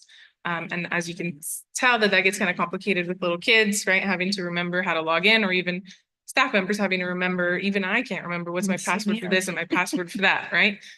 So we, want to eliminate the amount of times they need to log in. We also have to do rostering. All of these applications require rostering of the classes. So you want to make sure that the right classes are rostered to the right curriculum, that your history classes have your TCI and everybody's in your iReady, right? You want to make sure that everybody is in the right place and that happens seamlessly, and that you're not putting that work on a staff member. You're using technology to do it for you. When a student comes and goes every night, when it runs, it drops the student or adds the student, right? Eliminate the time that we're spending writing script to do that in-house on our own. So you lose a lot of instructional time due to login issues because of that, or due to a student not being rostered when they're new. So ClassLink provides a streamlined solution for this. It is single sign-on. Student will log into their Chromebook. The ClassLink portal will pop up and all of the apps that they need will be there. They will click on it. It'll take them, they'll be logged in already because it's all seamlessly integrated. Some applications don't support single sign-on, but they usually have a password blocker. So they put their password in once, and then the next time they go in there, they click it, it'll open up. It'll also automate our rostering for us with one roster. So we'll be able to sync it with Synergy so that it's updating all of our rosters based on the rules that we set for which classes need to be rostered to which applications. It also has an analytics platform, which is really helpful. You can put in how much you paid for an application and it'll tell you by click and time spent what's your ROI on that application if people are using it or not using it, which is a free part of it, which is helpful. Next. So our benefits for students, it's going to be easier for them to access their apps. We're going to, save time for learning because there's going to be less time on tech issues. For teachers, they're going to have instant access to their instructional tools. No need to remember all of those passwords. No need to manually roster their students. So they will spend less time also helping students log in. We'll also be able to utilize badges for our TK through second graders. So they'll open their Chromebook and it'll just be a camera and they'll scan their badge, which will log them in. So they won't have to type in their password. For IT, we're hoping that it reduces login and access related tickets that we get. And it will also help enhance security and data privacy. Next. So our implementation and next steps, we want to purchase ClassLink, as soon as we can so that we can begin set up an integration with our district systems because there's several applications and we have to reach out to each one in order to set everything up because it's a little bit different for everyone. So this is $51,000 for 3 years coming out of the general fund. So we'll start implementation March through July, and then we'll be ready to roll out to staff in August when they return. It doesn't require a lot of training. It's really self-explanatory, but we'll make sure that our ed techs and our site techs get training. That way they can be on the ground to help staff and students. And then, phase 3 will just be monitoring those 3 years, looking at the analytics, making sure that we're using it as best that we can. So the goal is to improve logging in and rostering and efficiency. Next. There we go. Awesome. Any public comment? I promise this is the last time I'm going to come up to the podium tonight. Maybe. So first, I've had to write script for manually adding student IDs and logins, and I can tell you all that is a miserable job. So if this platform is going to do what it says and eliminate that, somebody having to handwrite that code, yeah, it's worth it. It's worth. So one of the things, I actually had a parent reach out to me when they saw this on the action item. I see that it links with Synergy, and I think that's fantastic. We have multiple systems for student and parent engagement. Does this platform help, since it is integrated with Synergy, with, say, like parent view or student view, which is just another layer that our students are interacting with? Thank you, Eric. Would you like to address that question? It doesn't necessarily have a communication tool, but I know the district is looking at a communication tool so that we can streamline our communication for parents. Because right now, we have Blackboard and then you have individual teachers using different things. So we're looking to streamline communication through one platform for everybody. Yeah, it's the use of talking points, Yeah. which translates as a texting app, and it translates into the home language and then translates back, which is pretty cool. It's a lot like Parent Square if you've used Parent Square. It's just a little different. So, and all right, Val, there's another public comment. I love it, Val. I love it. Hi, this is Vienna Espinoza. I'm a teacher ed tech at the middle school. I really think that this is important, especially for our students with special needs. I had one student that just recently we were able to access Clever, which made his access to accessing what all the other students access with so much ease that we saw excitement just because he was able to log in once. And this is something that we've been asking for over 3 years. And I am truly grateful that my kids now have access. And I just hope that we're gonna get out of the dark era with the equipment that we have. I'm an alumni, and to say that a lot of our technology is way behind, it just makes us look like we're not keeping up. And I appreciate that we have an alumni that's in technology that's going to bring that back to our schools, because we need to grow. And I think technology is definitely an area that needs to show a lot more growth. Thank you. Thank you. All right, closing public comment, or Val, is that it? All right, awesome. Board? I'm just very happy to see this. I think it's long overdue. We've heard frustration from our teachers, especially with working with the younger grades about multiple sign-ons, getting into programs, rostering different programs they wanted to utilize. So this is, I think, fantastic, excuse me, news. Yes. Martha? Yeah, I'm excited about all this stuff, but our conversation earlier, right? Just to reassess your needs and make sure that you have the support that you need, that I'm hoping that you continue to have the dialogue, with your team to make sure you're able to meet these goals. So I'm just also really excited. My nephew started school, kinder during COVID. He had one QR code. He would just put it to the Chrome, logged in to every of the things that he needed. He already knew how to, and he still does that. He's now in 4th grade. He knows that that's his login, and that's it. Like there's no one helping him to log in. He knows. So I'm excited that that's coming to this district because he's not in this district. So I'm really excited that you're looking at ways to facilitate things for all of our students. I was really happy to hear that our students with special needs are gonna benefit from this. So I'm really happy, and thank you for doing that. Is this a motion item? Move to approve. I'll second. All in favor? Aye. Aye. Motion carries. Thank you.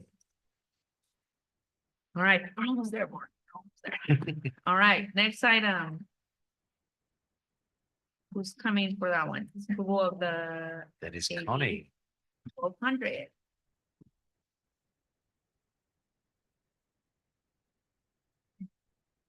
Good evening, trustees, superintendent. Before I start my presentation or my 3 items that I have, I owe you an apology. I would like to amend my titles, the title for each item, because it says 23, 24. That was It's supposed to one of be my first 24, questions. 25. So disclosure, on each item, supposed to be 24, 25. Okay, but everything else, it's fine. The document that it's the most relevant one, it's correct. Okay. It's just my little oversight on the 3 items. It's basically, I used the template from last year. So with that said, I am here to present Assembly Bill, commonly known as AB 1200, which is basically the public disclosure for the collective bargaining between our teachers in North Monterey County. So basically North Monterey County Federation of Teachers and our district. So basically, in this item, the attachment is there. The AB 1200 that contains all the disclosures. I'm just going to focus on page number 1, which is the main information. So for salary schedules, the impact of a 5% for AFT or FTA was 1.1 to 65 to 26. And statutory benefits, 306 with 21, making a total of total compensation for these specific units certificated, 1,575,247.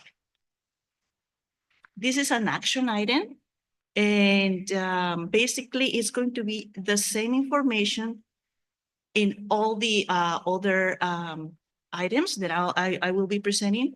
This is something that the county of Monterey County Office of Education requires. So every sheet correlates. So it's basically the same content, and these assumptions are based on the most current operating budget. And that is something that goes with timing. And I just want to make us all aware that within a month exactly, I will be presenting the second interim report, and that report will be including some of the adjustments and some of the right sizing that we are implementing. So as of now, I'm reporting that based on these adjustments, based on these increasing salaries, we are meeting our 3% reserve with the understanding that is based on projections using the most current operating budget, which is first interim report. That eventually is going to change because now we are transitioning onto the second interim report. So any questions regarding the attachment? All right, I'll open it first to public comment. Eric? Any Zoom comment? All right, closing public comment. Board. Question. I do. Just because I want to make sure, it says here on page 3 that after the adjustments entries based on multi-year projections, we are in deficit spending of 9 million for 24-25, 25-26, we're at 5 million, and 26-27, we're at 572. That's correct? That is correct. And that's why I disclosed the fact that I'm basing these assumptions based on first interim report, which is the first best attempt for us to adjust the budget with the understanding that second interim report will include all these adjustments in position control and some of the adjustments in the 4s and 5s. And that's what it says here. Again, I was just trying to make sure because, the county has to approve this and they approve this deficit spending with the assumption that this next interim, the numbers are not going to be as critical as these deficit spending. They're making us aware that based on first interim report, because we reported that back in the first interim report that we were showing a deficit spending. What they're saying is that with this increase in salaries, we are increasing our liabilities. Therefore, the need for us to adjust the budget. Well, yeah, the numbers changed. I don't remember 9 million in Yes, deficit. It was 5. That is correct. In every interim, first interim, I presented this in December. So now from December to January,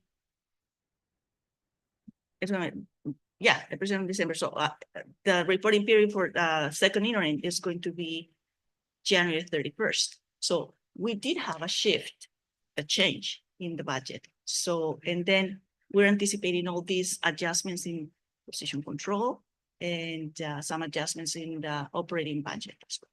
So that's going to have an impact in the budget and it's going to change. And that has to again go to the county to approve, correct? Second interim, yes. Okay. And then the reserve for the economic uncertainty, there's 3 million.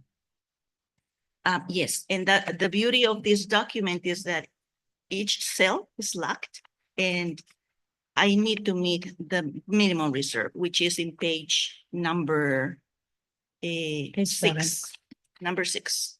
And I have to meet the minimum reserve on the 3 years, current and 2 subsequent years. Okay, that's what was my question. Yes. Okay, so that's been projected out. Correct. Okay.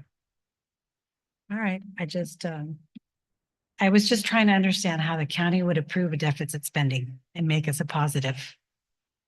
I was just trying to understand that, but basically it says there in quotations, it's because you're coming in and making adjustments in the 4,000s and the 5,000s, which is the operations and books and supplies. Correct. So you're saying there's money there to be able to support this increase. Correct. And what we're trying to do is making adjustments to the budget in order to right size expenditures. That includes every category within the budget, right? Position control, 4s and 5s and so on.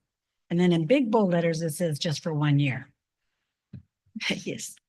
Big bold letters means it's just for 1 year. So it's This not. settlement, it's not a multi-year settlement. It's 1 year. It's retro 1 year. It's for 20. Okay. Yes. All right. Thank you. Thank you for that question. Funny thing. Just bear with me because I'm tired. I just want yes or no answer. We do not have a deficit of $21 million.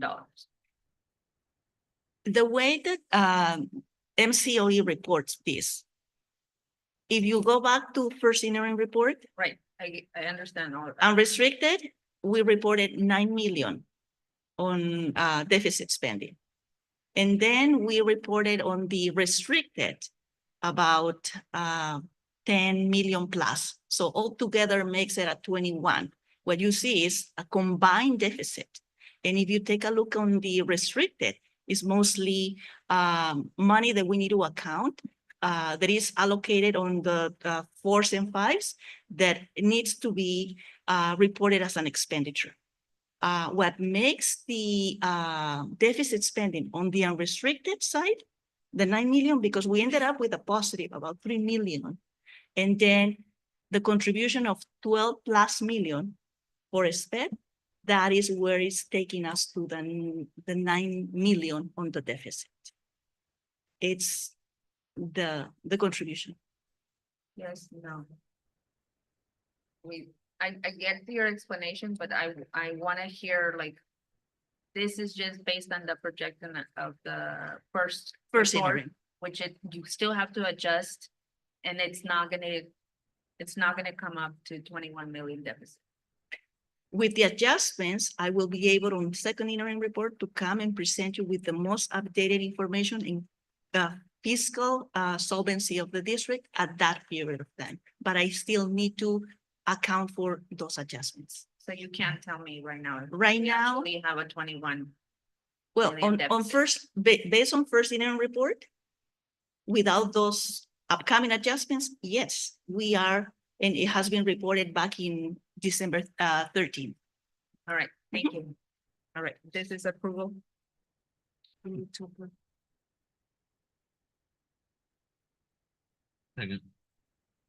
in favor? Aye. Aye. I'm Opposed? You oppose, Martha? Yeah. Okay, I'm just Martha opposed. not comfortable with these numbers. All right. Motion carries.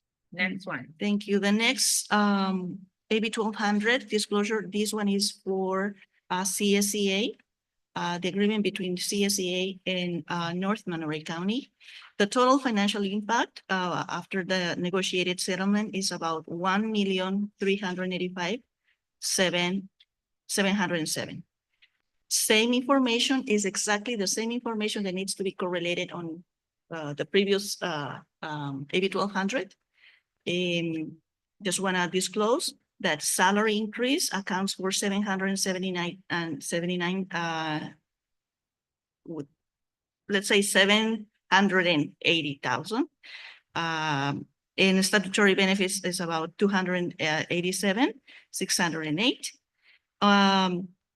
Health and welfare, for the cap, it was about $314,000, making a total of $1.3 million, which is basically presented on the title page. So this is another action item, trustees, and it is recommended for you to approve your discretion. Any public comment? Soon? Board? No. Right? The motion item? Motion approved. Second. All in favor? Aye. Aye. Opposed? No. You opposed? Martha opposed. All right, motion carries. Next one. Thank you. The next one, trustees, is for the non-represented employees. And this one accounts for a total of $587,000. Salary schedule, base salaries, it's for this increase, it equates to the amount of $451,000. Statutory benefits about $136,000, and making a total of $587,954. Again, this is an action item that is recommended for the Board of Trustees to approve. Any public comment? Soon? board? Some motion item? Move to approve. Second. All in favor? Aye. Opposed? Martha, do you? No. Martha opposes? All right, thank you. Thank you. Moving to the, is it the last item? Yes. Almost there, we're almost there. Establishing a board policy committee for 2025. Who's doing that? So I can talk about this one. So we would like to establish a board policy committee, and this would need up to 2 board members to be nominated to be a part of this committee. And so I'd like to open up the process for board members to nominate themselves or others for this committee. I nominate Angelo. Do we have to open it to public comment? Oh, sorry. It's For a committee? Let's just open it for public comment. Eric? Eric, tell us. It wasn't part of the committee. How do we improve? See, I said it was gonna be the last time, but then this. Never say never. Okay, you guys have probably gotten really tired of me haranguing you all over and over and over again about transparency. It is one of the key action items that I have on my list, as not just because I wear the hat of trying to represent the community of our district to the best of my ability, but also because it's a personal thing for me. Being clear and transparent about what we're doing is massive, because that earns public trust. And the best thing we can do right now to heal the damage that's been done between the district and the community is to have that transparency and do what we can to clear up policies. We've heard tonight a couple of times about how, policies are kind of vague and nebulous about how we can talk about, this position is being eliminated and moved to this thing, and who gets seniority votes and who things like that. By clearing up the language of our policies, it encourages transparency, not just for you guys, because I'm sure this is as confusing for you guys as it is for me, but also it clears it up for your staff and it clears it up for members of the public. So we understand kind of what we're doing. Nothing's done in dark cabals and we're being left out, much like I mentioned to one of my fellows here tonight. Last year, that's actually been more than last year, I was the only parent at a facilities advisory committee. Nobody knows these are happening. Nobody in the public sphere, unless you work for the district, know these things are happening. So the clearer that you guys can be, the more you're going to buy in with people like me and the people that come to me to talk to y'all because they can't be here. So I appreciate your consideration of forming a committee for the basis of clearing up policy language to be as transparent as possible, because I love you guys for that. Thank you. Thank you. All right, Zoom. All right, board. Now, There is a nomination on the floor. now we've nominated Angela. Yeah. Would anyone else like to nominate? Because we can have up to 2 board members on this committee. I'm overloaded with committees. Yeah, it's a lot for me, so. If you do all the work, I can just stay around and Yeah, sure. take credit for it. Oh, Mike. I'll help him. None of the other board members want. All right, we've established a board policy committee for 2025, which will be Angela and myself. And now you'll, we need to vote on it. We need to vote on it. Okay, I motion to approve. I'll second that. All in favor? Aye. Awesome. Okay. Board request for agenda items. Let's start with Rick. To explore and establish a special education advisory committee. So. Right. Okay, anything else, Rick? That's it. All right. Sandra? No. Angela? Nope. Martha? Nope. And I agree. Look into establishing a special education advisory committee. I will bring it to the board next session. Right, thank you. And then we're going into closed session at 11:05. We on? We have to Be take a, patient with us. We're going to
Hola.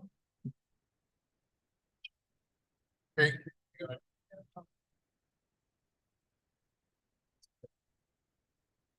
All right, we're resuming from closed session and there was a decision made to approve a settlement.